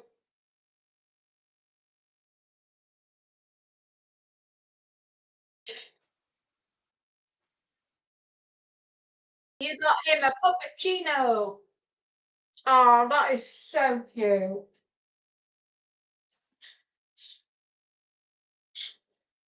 I know it's a good thing to ask, but when you're doing YouTube, it's not instantaneous. You're not suddenly going to get 2,000 viewers, 2,000 subscribers, and 4,000 hours. It's a slow and steady wins the race. You don't want to grow too quickly. You want to grow at a slow and a steady pace, right? It gives you a chance to get to know the people that are coming onto your channel and build up a little community. YouTube is not easy. You love your baby boy. I know you do. And he loves you because you brought him ice cream. So I bet he's the goodest boy ever. Now he's had his ice cream.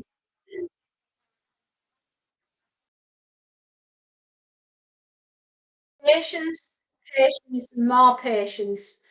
I know I might sound like I keep labeling the patience thing, but believe me, you need to hang on in there. It's not going to, I'm nearly 2 years into this. I'm nowhere near where I'm supposed to be. But you know what? I'm right where I need to be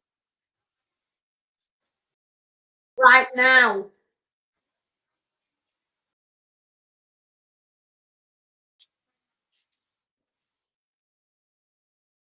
And that's the one thing that YouTube never tell you is just how hard and how much you've got to graft to get the hours.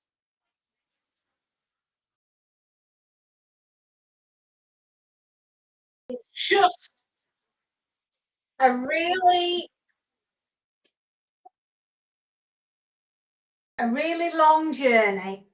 But if you break it up into sections and you set yourself mini goals instead of looking always at the massive goals, that you find the journey a lot more pleasant and you get to meet some pretty awesome people on the way.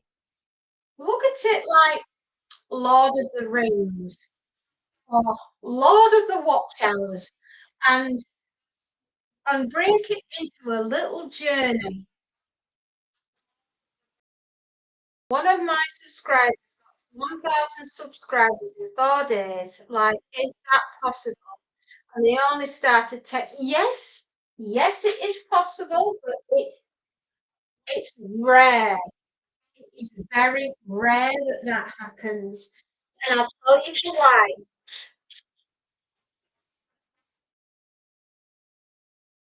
Does he have, is he present in, you've got 4 subs. There you go, Soph. See, everyone's got to start somewhere, but answer me this.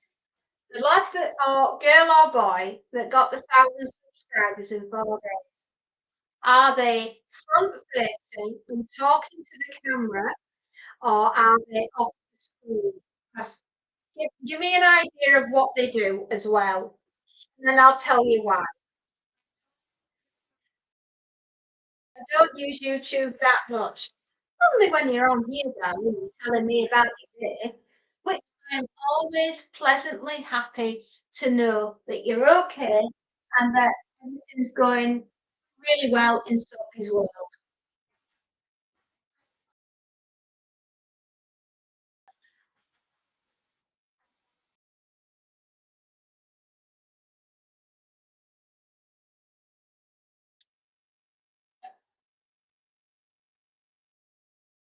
you're a TikToker.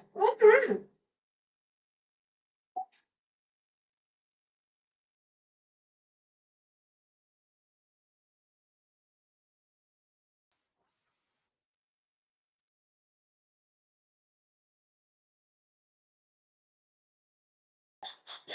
Okay, that's that. This is a very pretty dress.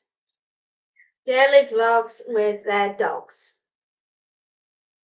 Ah, Sparkle Pyro.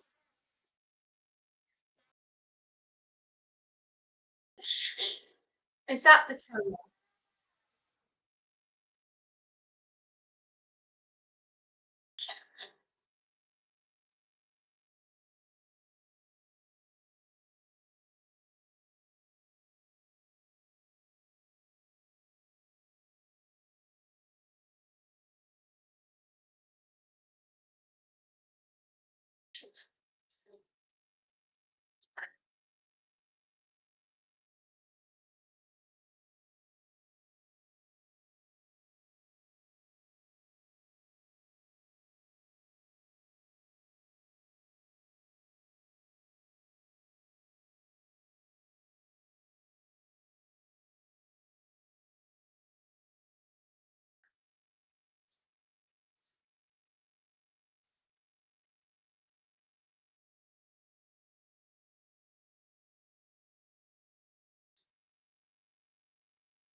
I've been a bet on week. Guess what Riley is? Hmm. I should publish my subscribers to make my channel. Yeah, you could do. Yeah. Guess what today is? Fairy. I watched the whole channel. I've been a vet for a week. Guess what Riley is? Riley's a dog. So a trick question.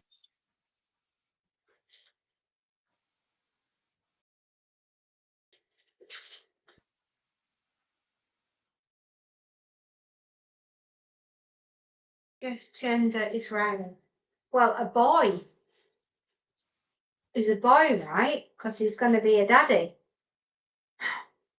Because he's got puppies on. Is that right? Have I done it right? Oh, now you got me thinking, Sophie. Have I got the right? Well, no. Riley's not a boy then. Riley's a girl. Oh, and I always thought Riley was a boy.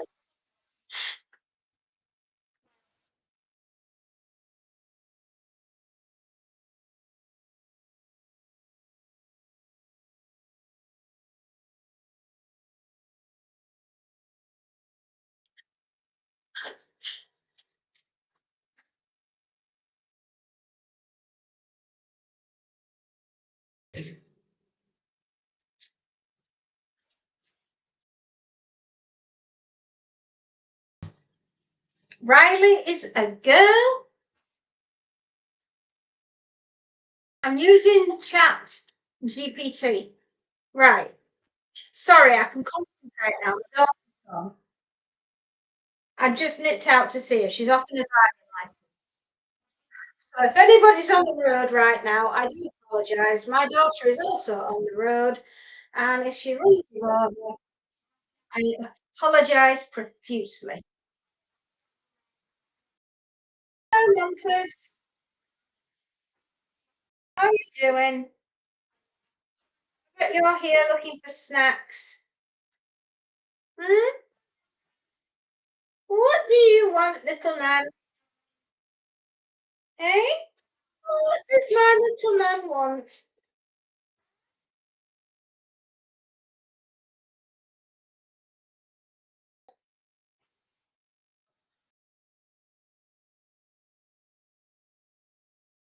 He's all right. He's not starving.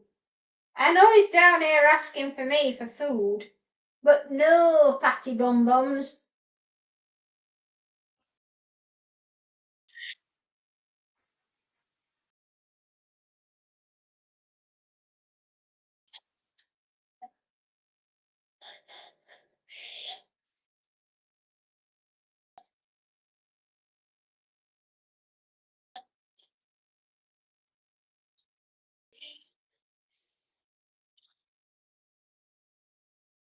sorry, you are confused. Well, that's only because you confused me, Sophie. You told me Riley was a boy. And then now you're telling me Riley's a girl and not going to be a daddy but a mummy. Oh, yeah, fair enough. I do know how biology works, amazingly, since I've become a mummy myself. Oh, come on. Oh, you know what's really bad with my eyesight is when I'm doing something that's heavily detailed and patterned like this. And I don't want to make a mistake when it comes to putting it over a hanger. Ooh, there we are. Now, this is going to prove to be a pain in the body. White stuff. You are not the white stuff. You are not even the good stuff right now.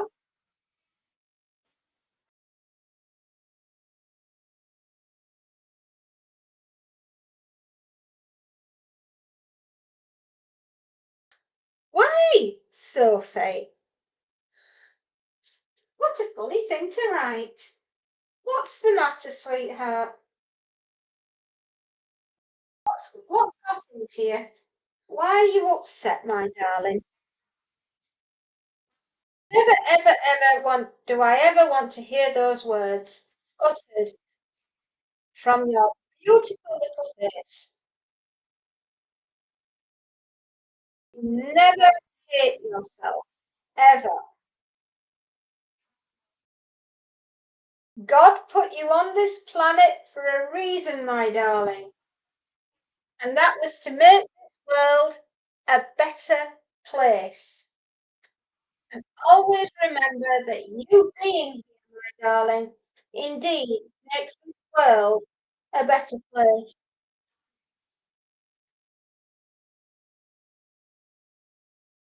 Right? That's the one. Yes, Montes. That is the reason. You are the reason for the season, babe. That's what they say. Woo! All right. I get it. You're hungry. Please don't eat me. I'm only here doing the ironing. You are not sad. You are experiencing normal emotions that happen to every young man and woman in the country. Right? Hold that thought 30 seconds because if I don't go feed this cat, I think I'm going to die.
Yeah.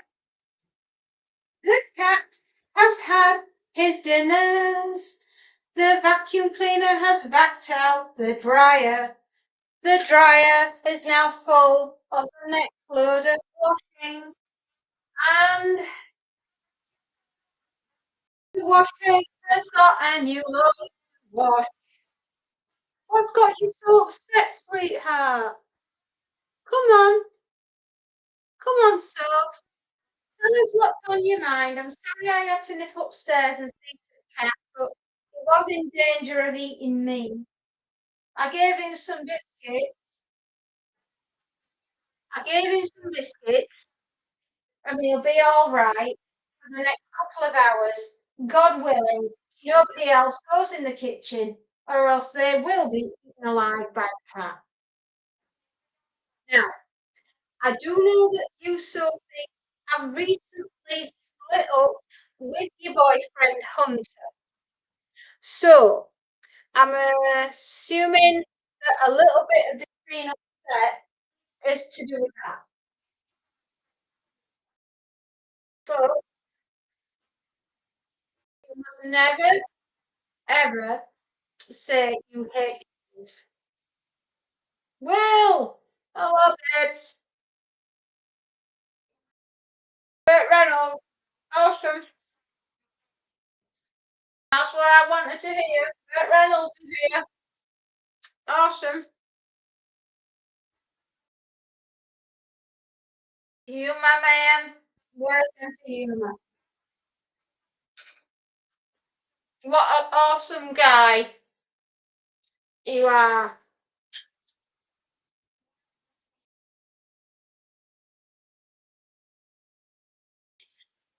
Trying to work out why Sophie's really upset.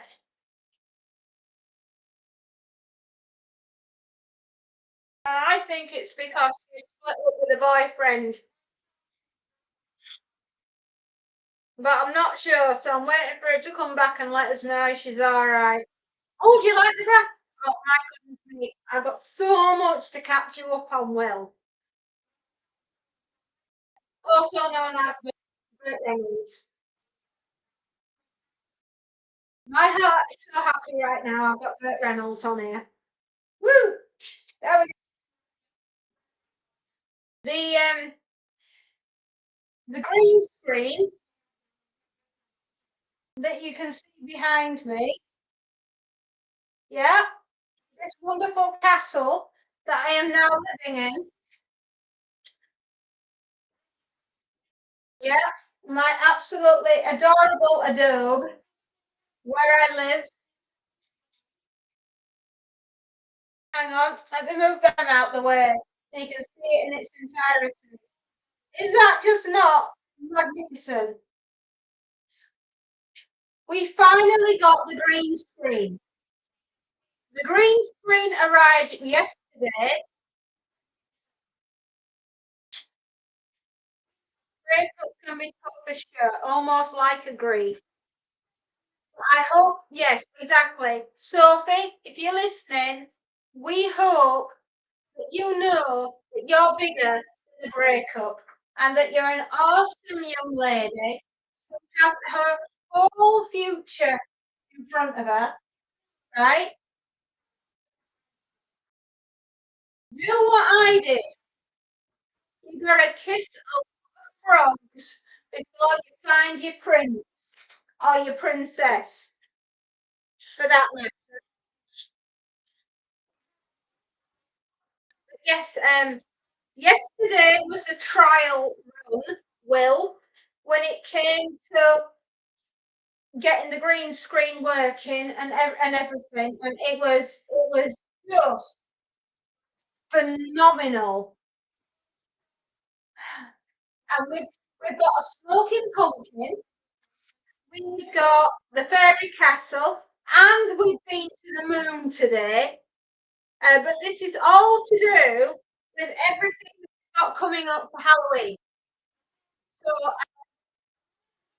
I don't. Are you on Discord? Will? Because if you are, then it'll probably be a good idea to nip on there, and another space nut and voodoo are also on there, and it will help you to keep up with everything that's coming out for Halloween that we're all going to be getting to. There will be many shenanigans going on, and it is going to be a whole lot of fun. Oh, well, then you'll be joining in, and obviously because moderators are going to have to know what's happening for Halloween, and we have quite the month coming up. We really do. We've got an absolute shed ton of work that we're going to be getting through. Books, films, music, videos, film nights, to name but a few that we're going to be getting on with. So we're going to have a hands full. I'm pretty sure we're all going to have the best, the absolute, we're going to have a blast out. We are. We are.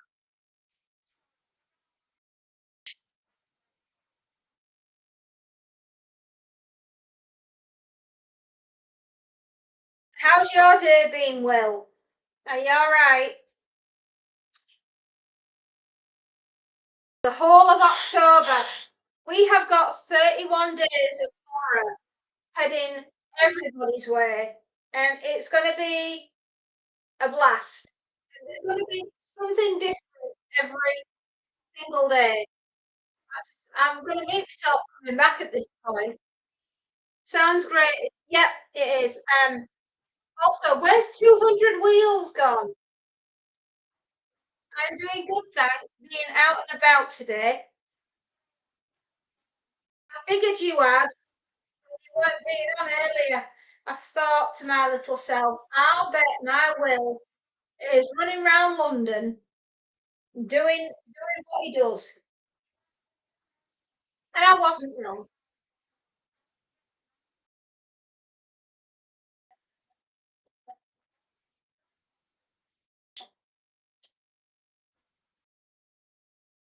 Oh, I'm trying not to. Oh, yesterday, you won't know what happened. Betty 3 blew up. Yeah, I wasn't correct. No, yesterday, Betty 3 blew up. I have no more Betty 3. She's in the garage and she's waiting to go down for her burial at sea. We will all have a minute's silence and we are thinking about dear Bet, who has gone to the great computer in the sky. Yes, my iron. My iron is called Betty. I name all my irons Betty because the ironing board is called Wilma. And Fred and Barney had a big freezer and fridge, and they live in the garage. I'm a bit of a Flintstones fan, as you might have gathered.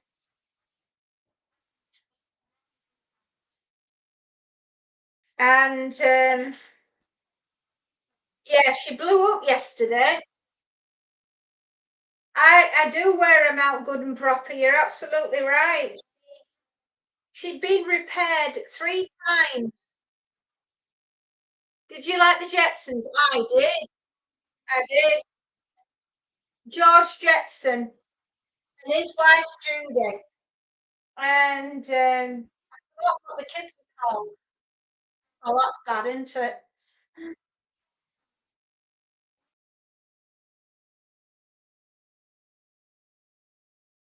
200 Wheels was telling me about a channel that he'd recently seen get over 1,000 subscribers in 4 days. And apparently it's about dogs. Astro was the dog. Didn't they give Astro a channel all of his own? Astro the dog. That just seems to ring a bell. Could be wrong.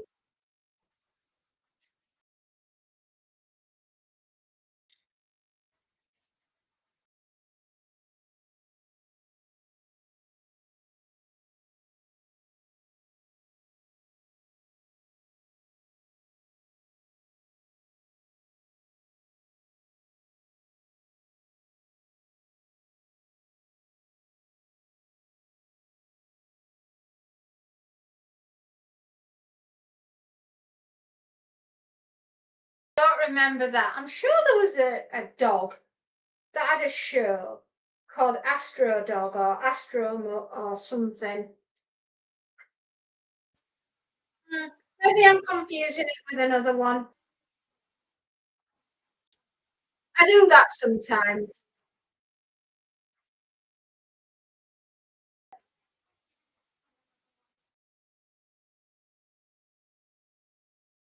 Come on, Sophie, come back and talk to me. Tell me what was upsetting you.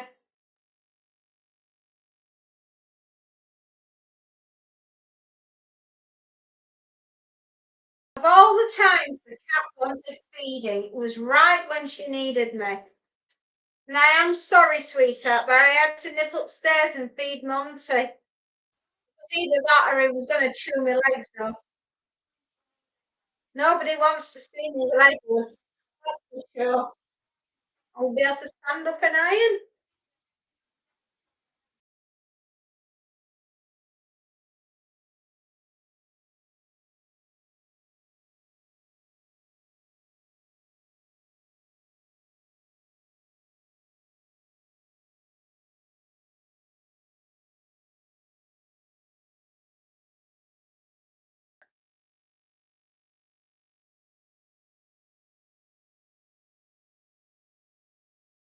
Yeah, so anyway, Betty blew up yesterday. Her water tank went.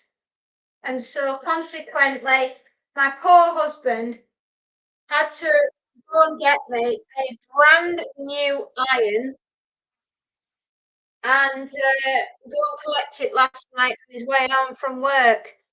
So I now have a brand new iron next door waiting to be used, and I can't use it yet because I'm not doing my own ironing. I never use a brand new product in ironing or washing or anything unless I use it on my stuff first. Because if anything's going to go wrong, it'll be my stuff that gets ruined and not the customers. I know, my husband's a good man.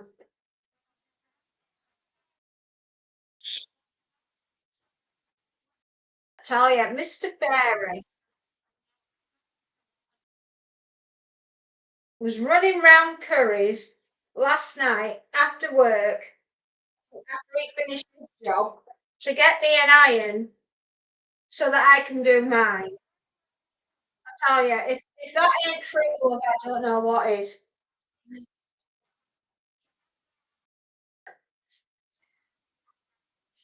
It must have been like Annika Rice running round on treasure hunt. I need an iron. I can't go home to see my wife unless I go home with an iron. Otherwise, she'll flatten me.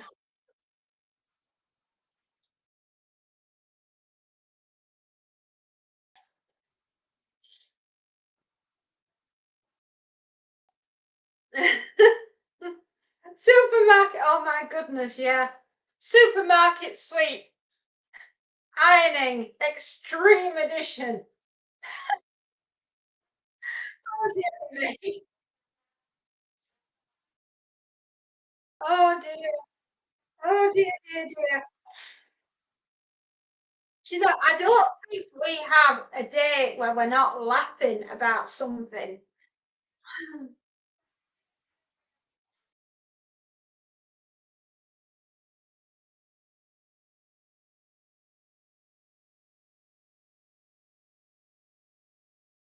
I was watching Michael Barrymore on YouTube. Oh yeah. Oh, there's a blast from the past. What's a hot spot? Not a good place to be. He just walks around with his dog. Joking. Oh Lord. Oh man, now that is peak TV viewing. Eating out every day. Well, why the hell not? You know, I actually like Michael Barrymore. I think he's brilliant. I mean, he's a complete blast from my past. Oh my goodness. I love that his catchphrase. What's a hot what a good place to be. He gets mobbed everywhere he goes. I'm not surprised. The guy's a national treasure. He's awesome. I mean, how old is he now? He must be in his 70s. At least he's out doing what he enjoys, walking his dog and eating good food.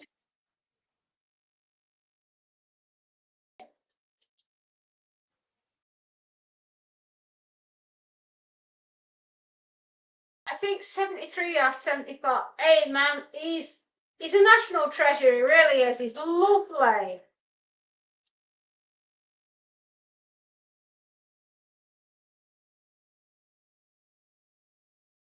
It was Strike It Lucky, wasn't it? That was the TV show. I'm racking my brains to remember what it was.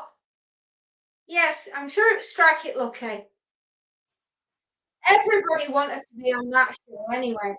Oh, it was brilliant. Back in the 80s when good TV was on a night during the week. Strike It Lucky. Top, middle, or bottom. Which one? Okay. Oh, you are on it, Will. Thank you.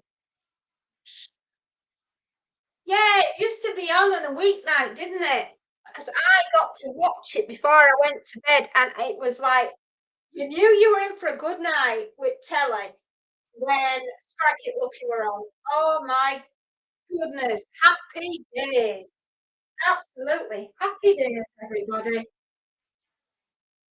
Ah, it was a lot better back then. Do you know what? I was saying that this morning. Right, I have this little thing that I like to do. Everything was way more fun and more colourful, wasn't it? But I have this thing that starts about now as we start to get a little bit into the end of the year. And I like to watch adverts on YouTube from the 1970s, 80s, and 90s. You know, back when I was a kid and a teenager and young adult. And I love the Christmas adverts that they had back in the day. They were so much fun. I don't know why I have this, it's a nostalgia thing. And it makes me think about all the things that I used to do when I was little, like going for a Wimpy's, you know, a Wimpy Coke, and my parents had a coffee, and then you'd have the Wimpy burger and chips. And oh, it was tasty. It really does take you back, doesn't it? Honestly, there's so much there that we love. And when they switch the lights on at Christmas in town, and you go and you look at the lights, I mean, obviously, with you living in London, you probably went down Oxford Street and you had a bumper. No way! They still exist. Oh my god! Now that is prime. That is good. It went to a Wimpy as well. Oh, do you know what? Please send the Wimpy back up north. There are a few left. They were the best burgers because they were cooked fresh. One very near your house. Oh, yeah. I bet you want to go out now and get Wimpy, don't you? Well, have one for me. The thing was, right, they cook the burgers there for you and bring it out fresh. It's not warmed up like it is with McDonald's. Oh, happy days. Batter sausages. Oh my goodness, no way, you're having sausages tonight. That is mental. I'm having sausages. We're having sausages and mash, or as my mother would have me say, green potatoes. No, sausage sausages and mash in this house. Hey, you know you're up north if you turn around and say mashed potatoes.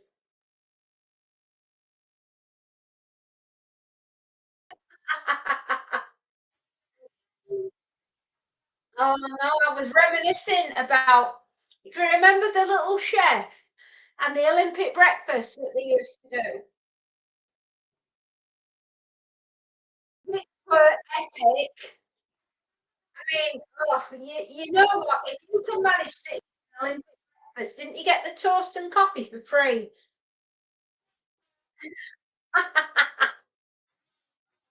Oh, happy days, mate. Happy days.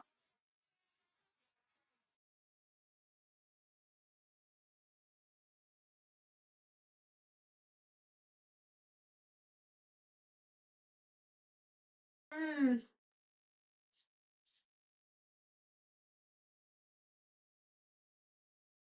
I'm just eating a little bit of fruit tea cake. It's very yummy, but it's without butter. Little chef is definitely gone. I know. Do you remember the little chef lollipops that you used to get? They were gorgeous. I can still remember the taste of that synthetic orange that it had.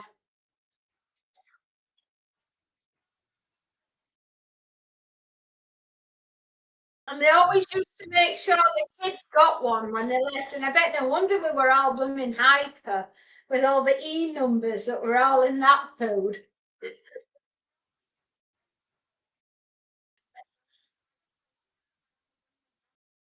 Oh, so many happy memories. No lollipops. Oh, mate, they done you dirty. Those lollipops were supreme.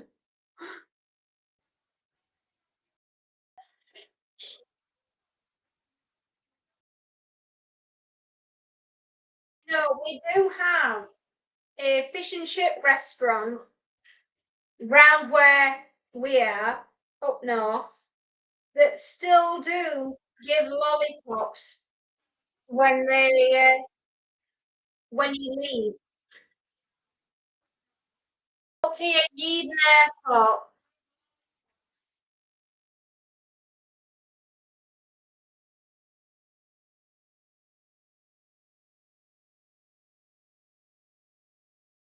Yeah, man, they were the greatest. But I bet you remember all the beautiful Christmas lights. It's a nice touch, isn't it? Yeah. They probably got a 2-for-1 deal with the local dentist. I'll get you some business. We'll give them all sweets, rot the teeth, and then you can make sure they all get filling. I prefer the mint chop from an Indian restaurant. Oh, wow. Now you're talking. Now that is super. Yeah, the mint chops. Yum, yum.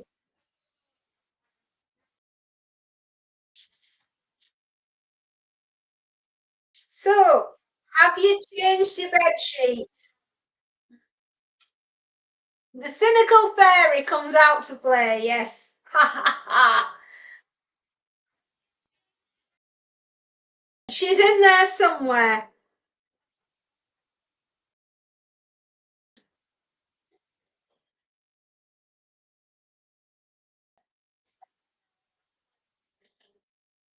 I changed them last. Ooh, there we go. There's hope for you yet, lad.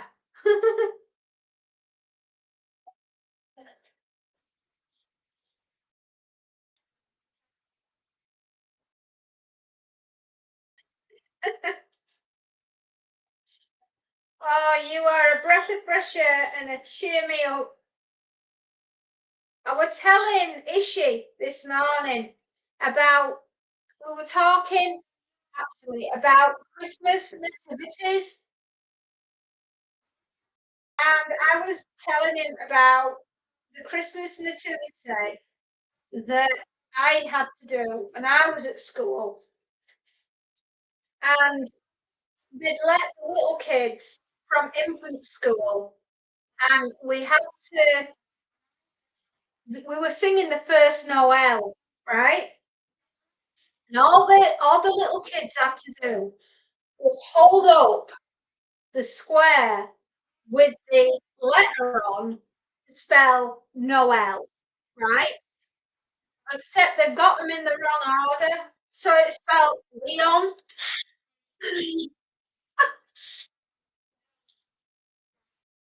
Oh dear me.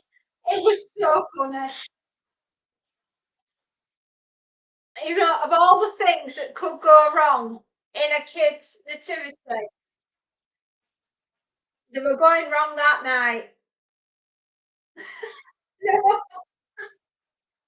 I don't know how we ended up talking about nativity.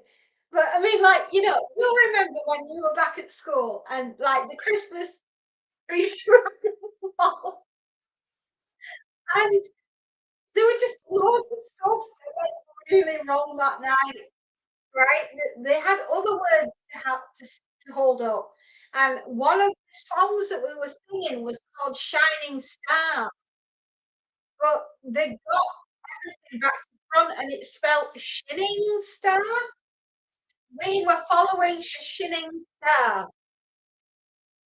And there were other things that were going wrong, like I was telling him about a young lad that was called David. I can't remember his surname. I don't remember his first name, David. And he was dressed as a Roman centurion, and he had to draw out his cardboard painted sword, right, from his tunic, but his tunic were a bit big for him. And anyway, as it was, I know I shouldn't be laughing, but when he pulled his sword to hold it up to say, because he was up there for Herod, his tunic fell off. Right, the bottom half of his tunic fell off. Everybody could see that he was wearing Superman underpants. Never, I have never forgotten it. I mean, if he's still alive, he'll be about my years now. He'll be in his 50s. And I wonder if he ever thinks back. I know, right?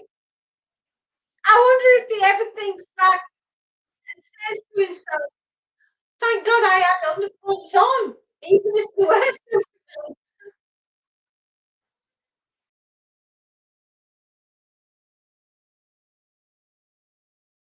And, it was just one of those nights, and it was the opening night. What was that? I played Prince Charming in year 4. I would hate to watch that back. Oh, I bet you loved it. Oh, you see, it's a rite of passage.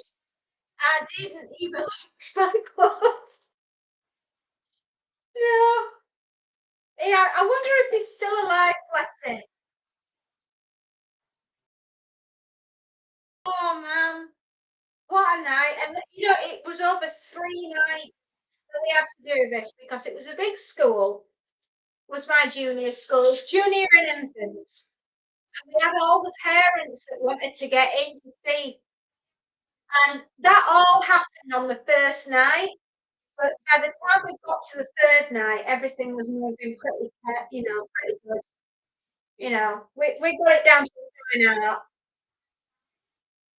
And we didn't have any, like, music tracks or anything. We just had the music teacher playing on the piano. You remember the wooden upright pianos that we had in the school? They always sounded as though they were not really tuned in very well, and they always sounded a little bit like plonk, plonk, plonk with the music.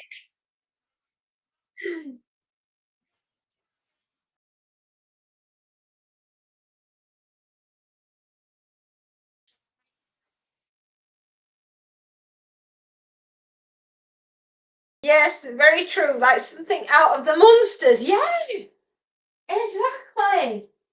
It sounded so out of tune, like it desperately needed tuning.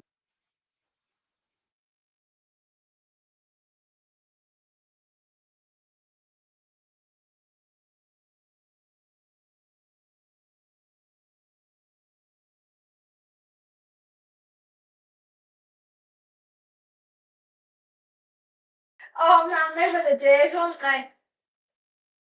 Okay, question for you, Will. What was your favourite toy when you were a kid and why?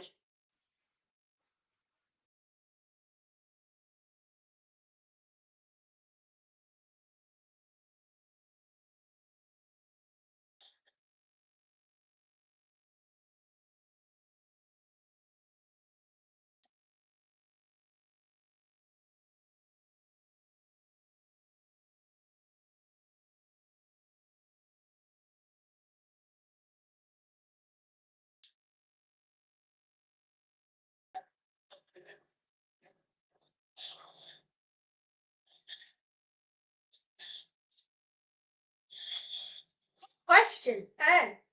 I mean, was it like a board game or was it like an action doll?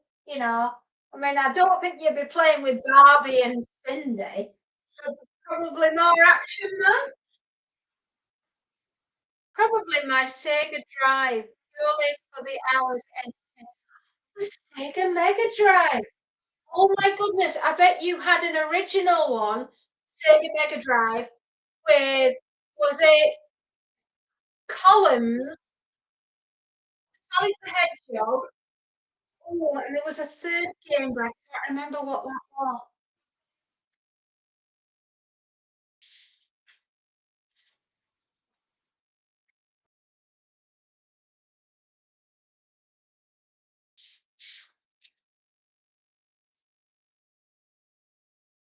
It was a Mega Drive. Yeah, we did. We had Sonic, definitely. Old school Sonic the Hedgehog. Its very basic graphics was brilliant.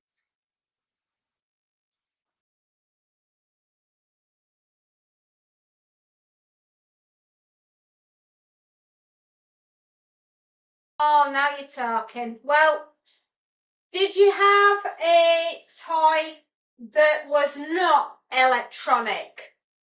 Like what was your favourite board game? Had Game Gear as well. Mickey's Castle of Illusion. Was that the game? Okay.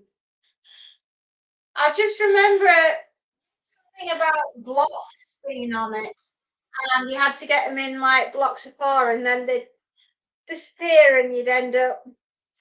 I don't like Tetris. Yeah, Monopoly. You see, so many people love that game, Monopoly.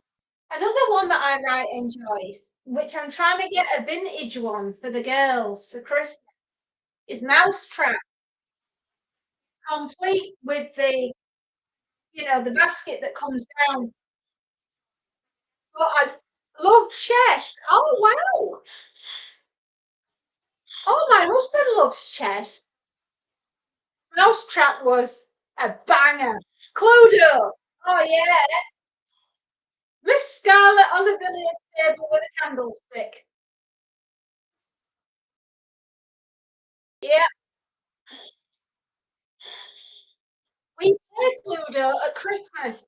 We have a day that we put to one side and we all sit at the table and it will sit at the table from early morning right up to about 9, 10 o'clock at night. And we will play game after game after game. And one of the games that I chose for my husband one year, I'll list it down, but I got him a replica.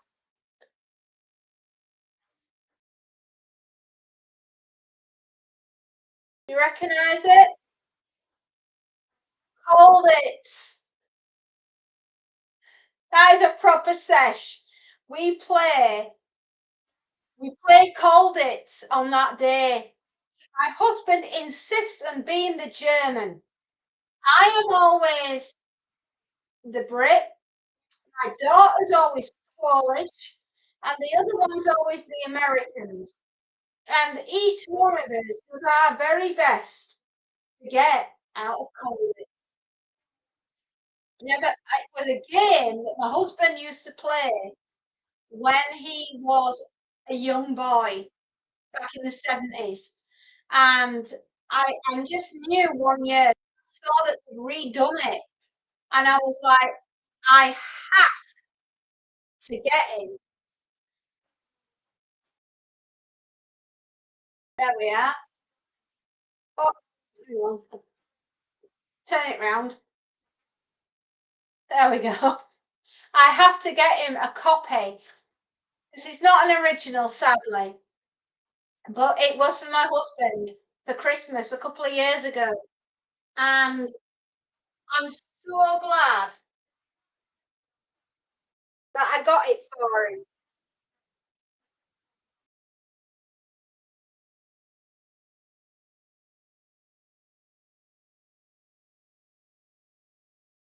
And we've always played it. And the one year, my eldest daughter, was playing the role of the Poles. What were my favourites? I like Hangman with the red and the blue cases, and you got to guess with the lettering, and you got to turn the letters round on the top, or you used to spell the word in the bottom and then put the letters up on the top as you were getting closer to finding it. And if you didn't get it, you had to keep turning the wheel. And if you turned it all the way around and you got home, then that was the name of the game, and you didn't get the I also like Downfall and Battleships, which was really good. But I love Buckaroo, and my favourite, more than anything in the universe, was Ghost Castle. Do you know the one with the skull that glowed in the dark? And you had to build a castle, and it sat in the middle of the board game. Some classics, absolutely. And you had to build the castle and around the board, and the castle was in the middle. And if you stood on a ghost on the floor when you were going round an encounter, because there were four of them, there were two boys and two girls, and you had to put a ghost um, sort of like slid over your character like a mask. And the only way to get the mask off was to shake a six and be able to take the mask off, and then you could start moving again. And if you landed on the picture that had a skull on it, then you had to fire the skull down the hole at the top of the castle. And if it knocked you over when it landed, because it could go one of it any ways, like there were four ways for it to come out. And if it landed on you, you had to go right back to the beginning.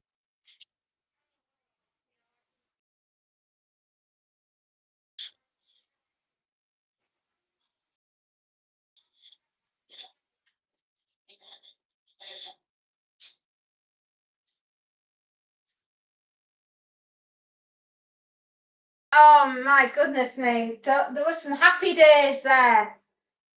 So many wonderful childhood memories.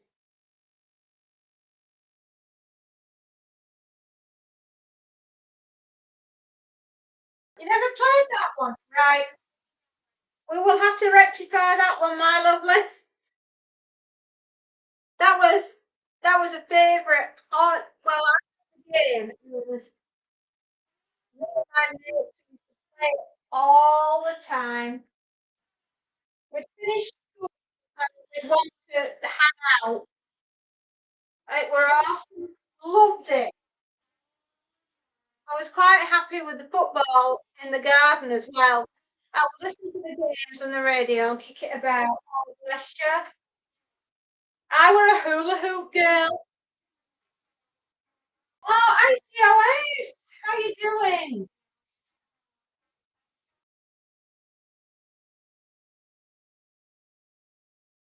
Oh, thank you. That is courtesy of another space note. We are remote transmitting today. I am here, but I am transmitting through his studio because of the castle. Hang on, let me. What do you think to my new home? Is it not the most splendid castle you've ever seen? And it has a little red window. Can you see my red window? Yep. And I've got a crow that sat on the branch. Yep. Awesome. I also have a smoking pumpkin, and we've been to the moon today. Just, it's an average Wednesday, ICOS, but we've been to the moon, and it was epic.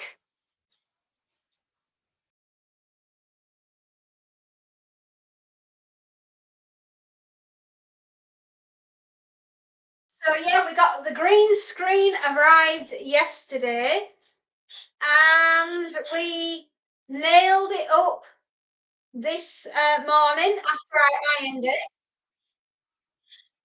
And we've been transmitting from another space studio, and it is the first time since we've got the system. We did a little test run yesterday, but it's the first time that we've done a full session with the green screen, and it is epic.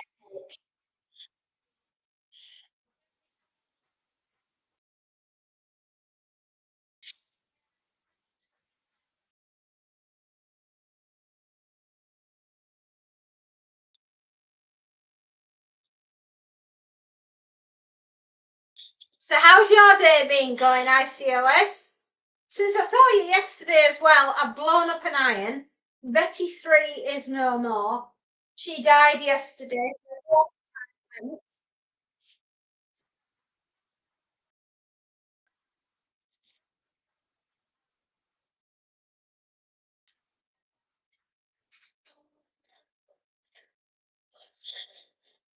I think we will be doing, every time I do a live, I think we'll be doing something that is Halloweenish.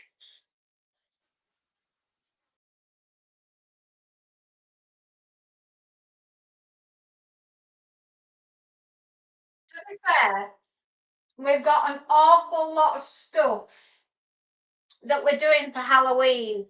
It's going to be a bit bonkers, but we are doing 31 days of horror. But with a bit of a difference this year. We're not just doing book reviews, we're doing movies, we're doing TV shows, we're doing music, we've got little skits uh, done to one side. It's just going to be absolutely bonkers. But we're doing it because we love horror, because we love everything to do with horror. More what movie watch alongs, you mean? Yeah. One of them that we're planning on doing is the Night of the Living Dead. Yes, they do trick or treat in the UK. In fact, it's become a little bit more popular in the years that have gone by. My daughters took part in trick or treating. I used to take them trick or treating because, I'm just a big kid and I want to go trick or treating, and that's what I do. What time we're going to aim for a weekend in October. We haven't decided what day yet, but we're going to go as close as we can to Halloween. Probably the weekend, the Saturday before. We were thinking about doing Night of the Living Dead, but renaming it 90 of the Living Dead. The laundry basket is out to get you type thing. A bit of a play on words, but we're gonna get it all organised, Will, and give everybody the correct time. Date, send out an invite to anyone who wants to join in. It's gonna be mental, but we're gonna have such a good night. Honestly, I can't think of anything going wrong other than we lose the transmission because we have a power cut. But apart from that, I think everything else is going to be pretty much a-okay. And boy, oh boy, are we going to have a good night. I'm literally, I'm so excited. I am fizzing. I am absolutely fizzing with excitement. I'm deciding what snacks to bring and what's everyone going to be wearing. Well, I'll probably be in a dressing gown and my nightwear, but there we go, because it'll be at night for us. I'm trying to make it so that we've got all the major time zones covered so that we're all, on it together. It'll be so much, it'll be so fun. Honestly, I'm absolutely buzzing. I can't wait.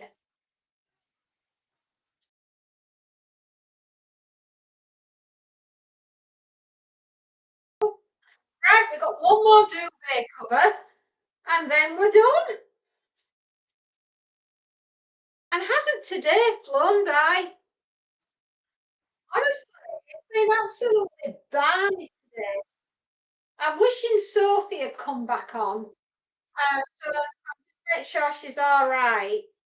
And 200 wheels because they were a bit down today, those two. And I don't like it when they get a bit sad.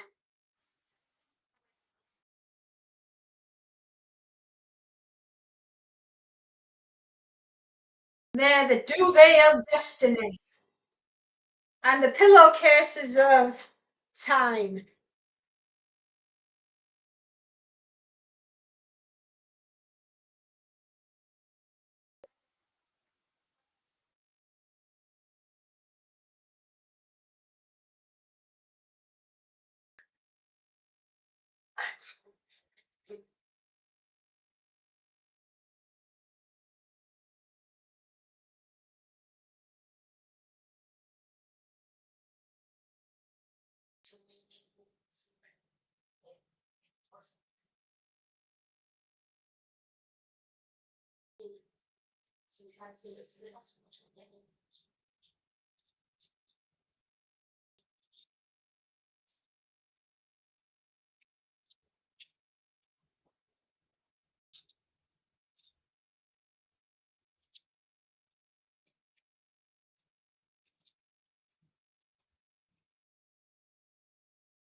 Yep, here we are, last bit. Oh, heck.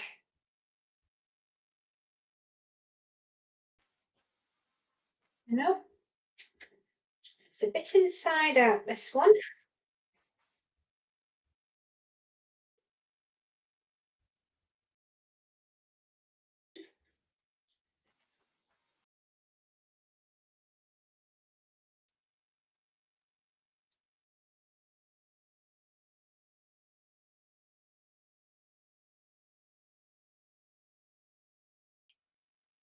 Here we are, last bit. Last last thing we're doing today. We've worked very well today. We've had a lot on.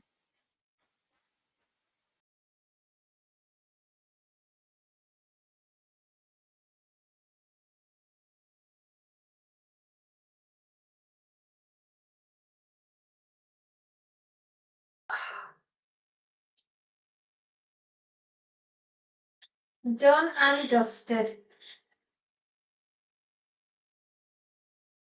Oh, it's been a good one today. Yesterday was a bit fraught, what with the fire blowing up and everything, but I think today's run a lot smoother. I think we've managed to get to the heady heights of 14 thumbs up. Yeah, so 14 thumbs up. That is unheard of. Flipping awesome, everybody. Thank you so much. You've been superstars. Oh, it's been really good. Yeah, we've got a lot of work done. We've done, well, we've got this up and running and perfect. You know, we haven't lost transmission once. I'm so proud of us. We've done amaze balls today. Absolutely fabulous. Speaking of which, absolutely fabulous was a great TV show as well. Dina Monsoon.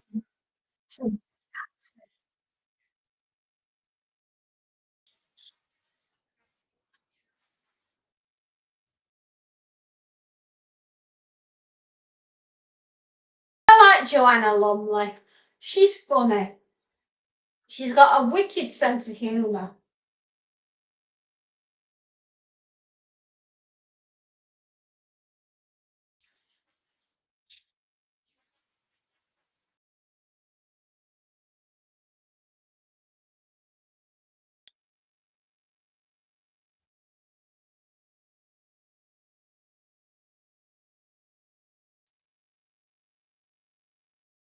That was an awesome show. That was peak 90s. Yeah. And Birds of a Feather. Yeah. Sharon and Tracy. And what was the next one there? Oh, Vivian. Was it Vivian?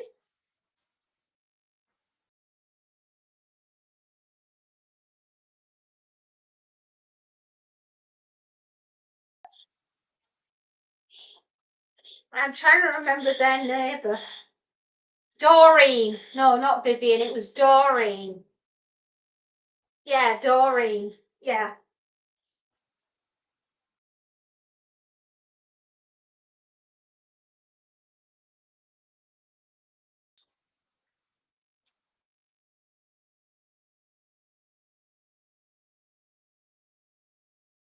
Doreen.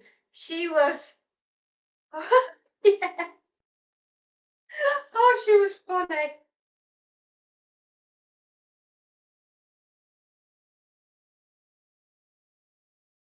Weren't their husbands put in prison for a robbery or something like that? If I remember rightly. And they had to go live together. And that's how Doreen came into it. And they had the blonde one, I think it was Tracy, had a son called Tyler. Yeah, right. Oh, that was such a funny show. Why don't they make comedies like that anymore? Hello, the space now. How you doing? We're just wrapping up, getting to the end of our TV shows now. Sophie's been a bit down in the dumps. Having a I hate myself kind of day. And 200 Wheels is also having a bit of a wobble with his channel. He's worrying that he's not going to get his channel going. And I'm trying to help him on his way. And I'm a bit worried about Sophie. He should try to help, bless him. But I had to nip upstairs to feed Monty some biscuits. And then when I came back down after I'd sorted out the washing, she disappeared and I don't know where she'd gone. So I was a little bit worried about her.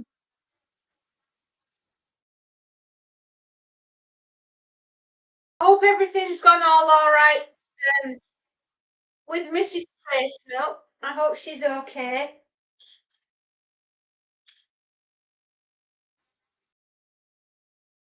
I've just been letting Will know about all the stuff that we'll be getting up to in the month of October, so he knows what's going on.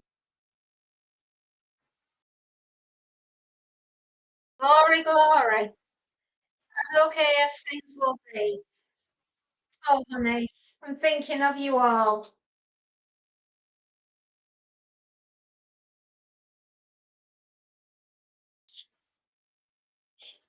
Oh, 200 wheels. You're back.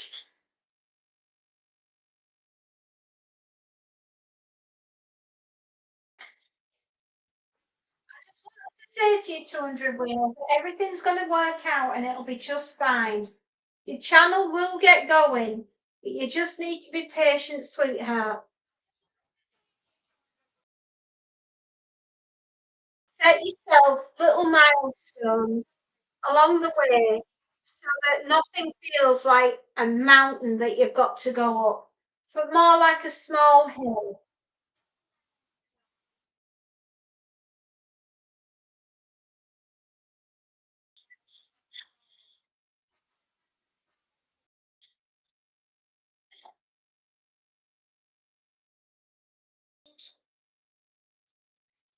Well, it looks as though I might miss our Sophie, but she might message me when when I'm not on. Tell me what's wrong. I don't know. I hope she does. I just want to know that the kids are all right.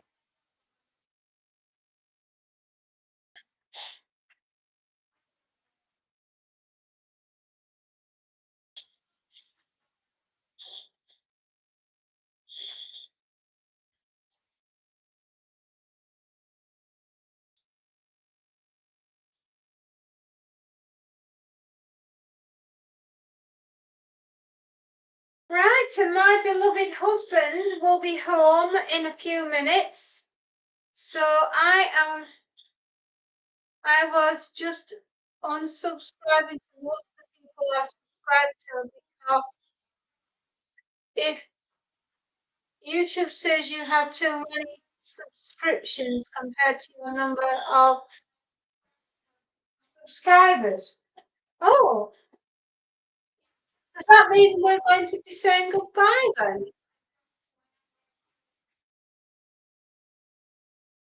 You know, you're probably right, Will. She probably will be okay. I just need to hear from her to know that she's okay. It's a mom thing. I can't explain it, but I need to know she's all right. I know she's not my child, but I still feel like I want to know she's all right. Yeah,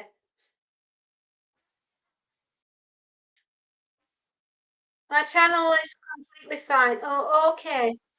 Not at all. So you're not going anywhere, 200 wheels. Oh, that's good.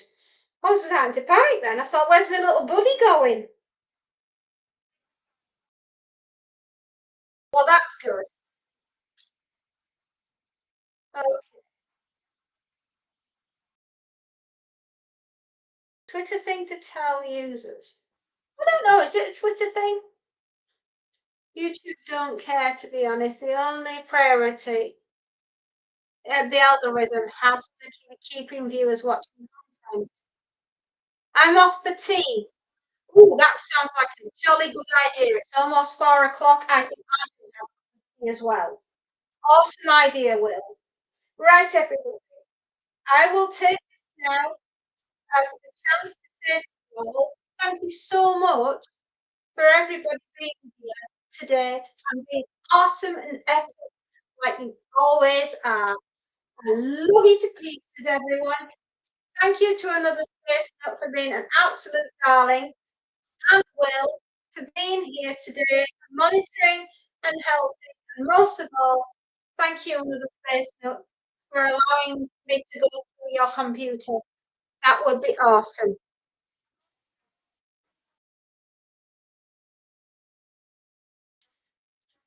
That is a strange thing for YouTube to say. Hmm, I don't know. That is an odd one. Take care, Will. Take care, Space Note. Bye, Ishi. Bye. Another Space Note. 200 wheels. Sophie, if you're there, take care. Goodbye.